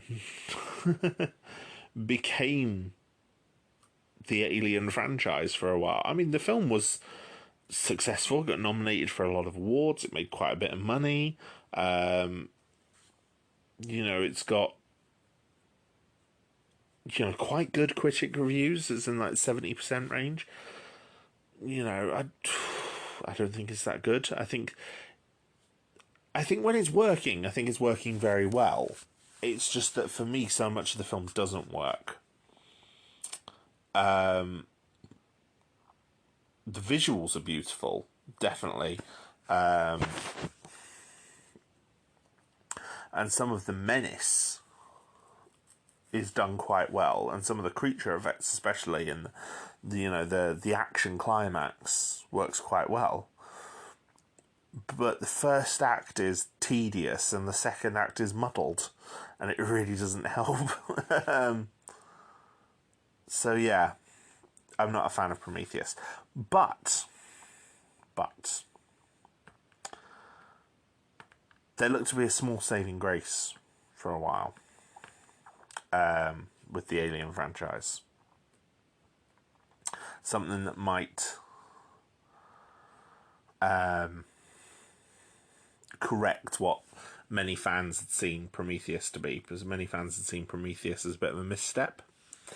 And then in early 2015, Neil Blomkamp, the director of District 9, who and Elysium by this point as well, and it would obviously go on to make Chappie as well.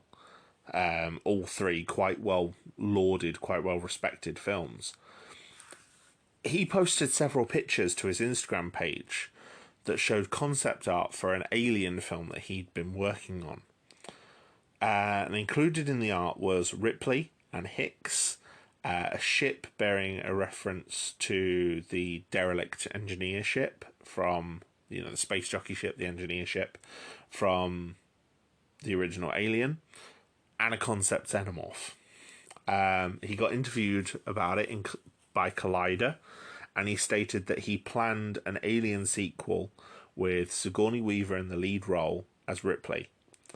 And he confirmed that he wanted to work on Alien, and it would be his next project. This was February 2015. In March, he said he'd planned more than one sequel. But then in October 2015, the project was shelved by 20th Century Fox, pending the outcome of Ridley Scott's upcoming second prequel, Alien Covenant. Covenant released in 2017. By January 2017, a fan on Twitter asked Blomkamp about the outlook of his Alien film, which has had the working title Awakening, by May. What the outlook was of it going into production, and he said that they were slim. And though Ridley Scott initially confirmed that Blomkamp's film had been officially cancelled, 20th Century Fox might reconsider after the fan reception of Covenant. Fans, in fact, did start a petition to help save the film, but, you know, by the time the Fox buyout happened, there were no updates on whether the film was ever going to be revived. And I think that's a shame. This looked to be the sequel to Aliens that we'd wanted all along. You know, it was focusing on, you know, Ripley and Hicks, and presumably would have ignored Alien 3 and Alien Resurrection. By this point, that had been done a few times in film. Superman Returns, most famously, ignores Superman 3 and 4, but keeps Superman 1 and 2 as part of its canon. And obviously, more recently, the Halloween films did it. The Halloween films had already done it years prior with Halloween H2O, which I think only keeps the first 2 Halloween films in its canon. And then the modern ones, you know, Halloween Kills and the modern Halloween only use the original film in their canon. So the idea of ignoring lesser received films isn't new. Whether it's a good idea or not, I don't know. But it's not a new idea. But yeah, it's a shame. It'd be interesting to see what could have been. Blomkamp is now planning to do something similar with RoboCop, although again, I think that's fallen through as well. So whether his Alien film will get made at some point, we don't know, but I remain forever optimistic, because the concept art did look good. Instead, we got Alien Covenant. Alien Covenant is a decent film. I enjoy it a lot more than Prometheus. I think the elements of Prometheus that I liked are more prevalent in Covenant, and it works as a more interesting idea of approaching the Alien films. Like, you know, if we're to take that this Prometheus universe is ignoring AVP and Predator and just focusing on the Alien films, it's like we are starting to approach a more recognisable form of the Alien films. There's still issues. You know, for example, this film reveals that David has been trying to create the Xenomorphs. The ship in the original Alien film had the eggs inside it in stasis, and I think they say in a line of dialogue that that ship has been there for centuries. So if that ship has been there for centuries and those eggs are in stasis, why has David only invented the Xenomorphs years prior? Or did the engineers forget how to make the Xenomorphs? I don't know. It's bizarre. But it's focusing this time on a colony ship called the Covenant. They receive a distress signal by accident. And the distress signal leads them to a planet where Shaw and David crashed. Shaw is dead, and we later find out that David killed her and experimented on her corpse, which is an ignoble end to what was quite a good character. I think there was a short film that tied in that explained a bit more of their relationship, but again, still doesn't show David killing her. Again, there's a lot of characters that are just here to be killed off. The creatures in this are more similar to the standard alien creatures. We have things that end up inside the body, spores this time rather than facehuggers, but they grow into creatures called neomorphs, which rip out of them quite violently. And then later on we do see a full alien egg that David has created, and that creates facehuggers, which then leads to proper xenomorphs, although they're still not quite the xenomorphs. I think they're referred to as the protomorph by the design team. The biggest thing in this for me, which makes it worth watching, is Michael Fassbender's performance. Michael Fassbender is playing not only David, but the android on the Covenant, who is called Walter. And they are both very different in personality and mannerisms, and there are plenty of scenes where the two of them are just acting together, and they are unsettling in a way and very creepy. David becomes a very compelling villain in this, and Michael Fassbender's performance really helps. He manages to just ooze malice as David, and I think it works really well for the character. As to the film itself, it does the just one more thing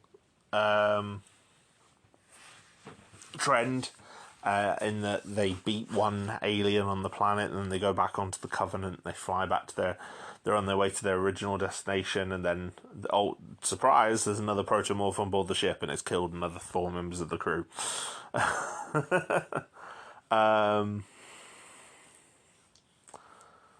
So yeah, that's bizarre. There's also an extended prologue at the start featuring Guy Pearce as Peter Wayland, with the young David. And again, it's kind of bizarre and unsettling. And James Franco gets a really brief cameo as the original captain of the Covenant, who then goes up in flames. Like, literally, he burns to death inside his cryotube. And I'm sure there was probably promotional things that he was in and involved with, or deleted scenes, but they just don't exist. The short films and the viral marketing that was going along with this, they got Guy Pearce as Peter Wayland to do a TED Talk. There's their short film with Shaw and David, set in between the two films. I think that's part of modern movie making. And I do have issues with some viral marketing. These ones not so much, although I think if any of this is integral to enjoying the films, it should be in the films. And I don't think any of it is, because I haven't seen any of it and I enjoyed the movie, or disliked the movies as it was. Yeah. They're not... Yeah, Covenant is quite good. I enjoy Covenant a lot more. It's got more of the traditional alien scares, I suppose. The tension and the drama of Alien. It feels like we're approaching the Alien franchise in terms of what we're getting. But it's still not Alien. It's Alien to Alien, in fact. And I think that lets it down. I don't think it's as bad as Prometheus, but it's far from the heights of the previous films in the series. I think if you were to ask me which of the two prequels I would prefer to watch, I'd pick Covenant, because I think there's more to enjoy in it. If you're a fan of the Alien franchise, Prometheus doesn't feel like an Alien franchise film. It feels like a very, very different science fiction film that is tangentially related to aliens. You know, by that same standard, you could watch something like Blade Runner, because when Ridley Scott made Blade Runner, he said that, you know, the world he was envisioning in Blade Runner, he wanted to feel similar to the sort of world that Ripley would step out of her ship and go to a noodle bar. So, you know, you could argue that Prometheus has probably a bit more in common than something like Blade Runner does, but it's not an alien film. Alien Covenant is an alien film. The DNA of an alien story is there, and it's weaving in, and it's becoming that. But I think the only films I would choose it over to watch. Yeah, the only films that I would choose Alien Covenant over are probably Prometheus and Requiem. But I'd rather watch any of the others. Any of the original 4 Alien films, or the first Alien versus Predator. Just because I think there's more interesting stuff in them than there is in Covenant. Despite the fact Covenant is good, it's ably acted. You know, some scenes quite excellently by Michael Fassbender, but it's not amazing by any means. Most of the other actors just do a really good job. Doing a very capable job. Danny McBride is very good, though, in it. Considering he's someone I'd only ever seen in comedy stuff before, he's very good in this. Not quite an action lead, if that makes sense, but yeah, his character, Tennessee, gets a few moments to shine. Feels quite similar to Idris Elba's character of Janek from Prometheus in some ways, in being sort of a more relatable blue-collar worker. And again, both of them kind of echo back to Parker in that regard. But yeah, I'd skip Prometheus, but yeah, I do think Covenant is worth a watch. I will say one thing I did forget to speak about regarding both of these films is the music. The music is incredible. It's very haunting, very chilling. In fact, the score is one of my favourite things about Prometheus. Prometheus' score is by Mark Streitenfeld, and Alien Covenant's score is by Jed Kurzel. I don't recall hearing either of their other work anywhere else, but Streitenfeld does a really good job of crafting some very haunting themes for Prometheus. And then Covenant does a very good job of bringing those themes back in new ways. There's one particular song called Life, which appears in Prometheus, and then is actually a song in the movie, like diegetically. David is playing it on a reed at one point in the film. And so, yeah, it's... the music is definitely a standout of the whole experience across both films, and I think using scores in Prometheus, from Prometheus in Alien Covenant helps to tie the two films together in a way that,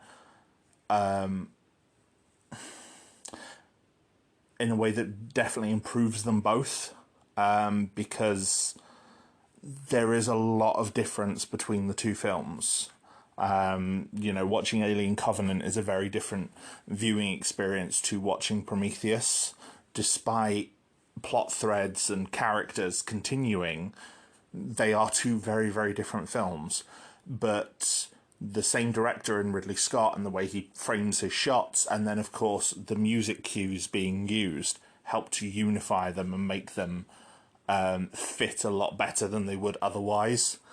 And I'm not sure how much input Ridley Scott had in the production of those scores, but he definitely would have approved the music and its use in the films at some point, and it definitely helps that Ridley Scott is a good director and that he's made the right choices to unify these two films despite them being very, very different. So, yeah, you know me, I like music scores. I speak about music scores pretty much every time I speak about film or a television series. And, yeah, this, the music cues in Prometheus and Covenant are some of the best in the series. Get away from her, you bitch!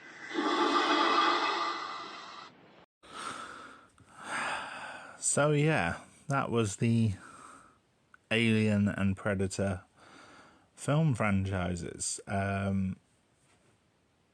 There is still more stuff coming in this series. I don't know whether we'll ever get another Alien versus Predator film. Since the Disney buyout, we've had new comics for Alien from Marvel. But no, I don't think we've had any new Predator comics yet. And definitely no Alien versus Predator comics. So whether we'll get another Alien versus Predator film, I don't know. There has been speculation that Neil Blomkamp's project might get revived. James Cameron said that he was working on reviving it in February 2019, but we've had no word since then. Brandywine Productions in June 2020 said they had a screenplay for a new installment called Alien 5, which was going to be centered around Ripley, and that script had apparently been written by Walter Hill and David Giller, who had obviously worked on the series before, and Sigourney Weaver's spoken very positively about the two of them and their work on the character, so that might tempt her to come back. Ridley Scott's third sequel, which was in the script phase in May 2019, is up in the air. And it's one of those, because Prometheus and Alien Covenant have started their own story, I do kind of want to see how that story concludes and ties back to the original Alien film. And I think one more film would do that. As much as I maybe haven't enjoyed the quality of these films, there's still a lot in them to like. The creature designs especially are incredible and expanding the lore. And even with the engineers, as boring as as they are, and how uninteresting their reveal is,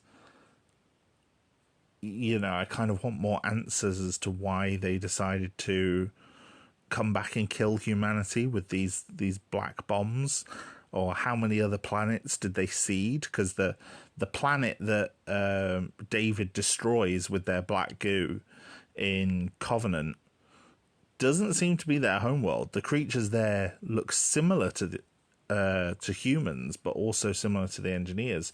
But they're not the tall, white-skinned, perfect engineers that we saw in Prometheus. So there's definitely still some intrigue there.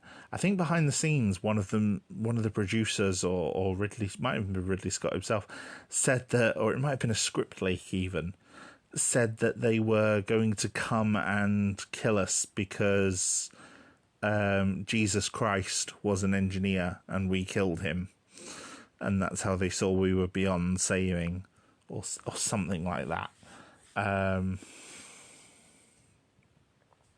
And even then, at least that would have tied into the religion theming throughout the film if it had been explained. But yeah, I'm not sure whether they could get away with that in modern America, especially. But yeah, a sequel could work. Could kind of close that trilogy of films and close that chapter of the storyline before giving us something new. But we'll see. The latest news, though, besides the upcoming release of Prey for the Predator, is that in March this year, The Hollywood Reporter reported that a new Alien movie, set separately from the earlier films, is coming to Hulu. It's going to be directed by Fede Alvarez and produced by Ridley Scott. It's based on an idea that Alvarez pitched to Scott years ago and now has the opportunity to make.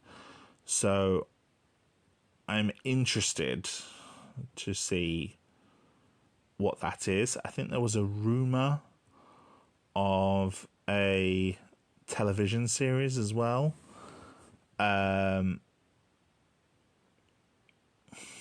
Which was supposed to start filming earlier this year, and then that's been postponed until next year now. It was revealed as part of the Disney Investor Day in 2020. So we're long out from its announcement. So it'd be interesting to see what happens there. I think there's a lot of potential in the Alien franchise and the Predator franchise. I think both of these two creatures are amazing, enduring characters that deserve to be seen again. And the vast amount of crossovers they've had in the comics as well show how well these creatures work. And, and how they can work in so many mediums as well, and so many different storytelling styles. And this has been proved with their comics. Not just the crossovers, but the other comics as well. And I think they have this enduring legacy on both science fiction and horror, and they deserve better. They deserve more. So I'm hoping that they get it, and I'm hoping that we get more of both Alien and Predator. So we'll see. I'm interested. I'm excited. I'm hopeful that we'll get some good new stuff. I don't know. I'm going to watch it regardless, whether it's good, whether it's bad. I'm going to watch it and judge it that way. So yeah, hopefully you've enjoyed coming on this little retrospective with me. It's been a long episode, but it's an episode that's been a long time coming. It's been a bit of a labour of love at times on my end, and sometimes has also felt like a millstone around my neck, I'll be honest. But I do enjoy doing this podcast. I do enjoy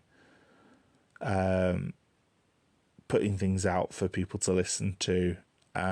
So if you have listened to all of this, then please get in touch. Continue the discussion with me. I'd love to hear your thoughts on any of these films. I'm trying to build Discord community now. I can also be reached on Reddit and Twitter. Just search Garhdo. You can usually find me in most places.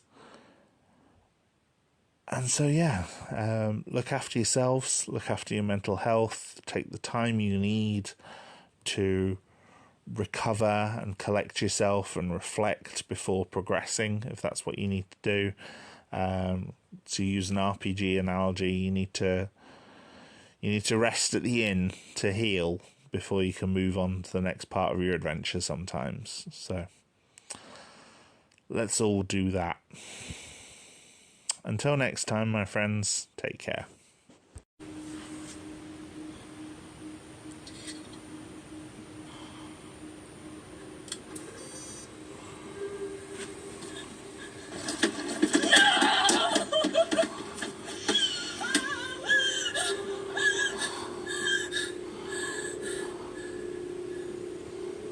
Don't let the bed bugs bite. I'll tuck in the children.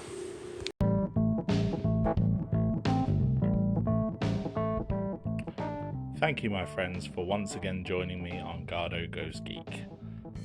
Your continued support for this podcast means the absolute world to me, and I am grateful for every single one of you who stays and listens to one of my episodes. It means the absolute world. Now, if you would like to engage more with me or the podcast, we have a Discord community, small but growing, and we now have commissions open on Ko-Fi. So if there's a topic you would like to see me cover, you can pay me to cover it. All funds will be used for legal purchase of the relevant items where I do not have them. Have a look on the link tree for more information. Until next time, look after yourselves.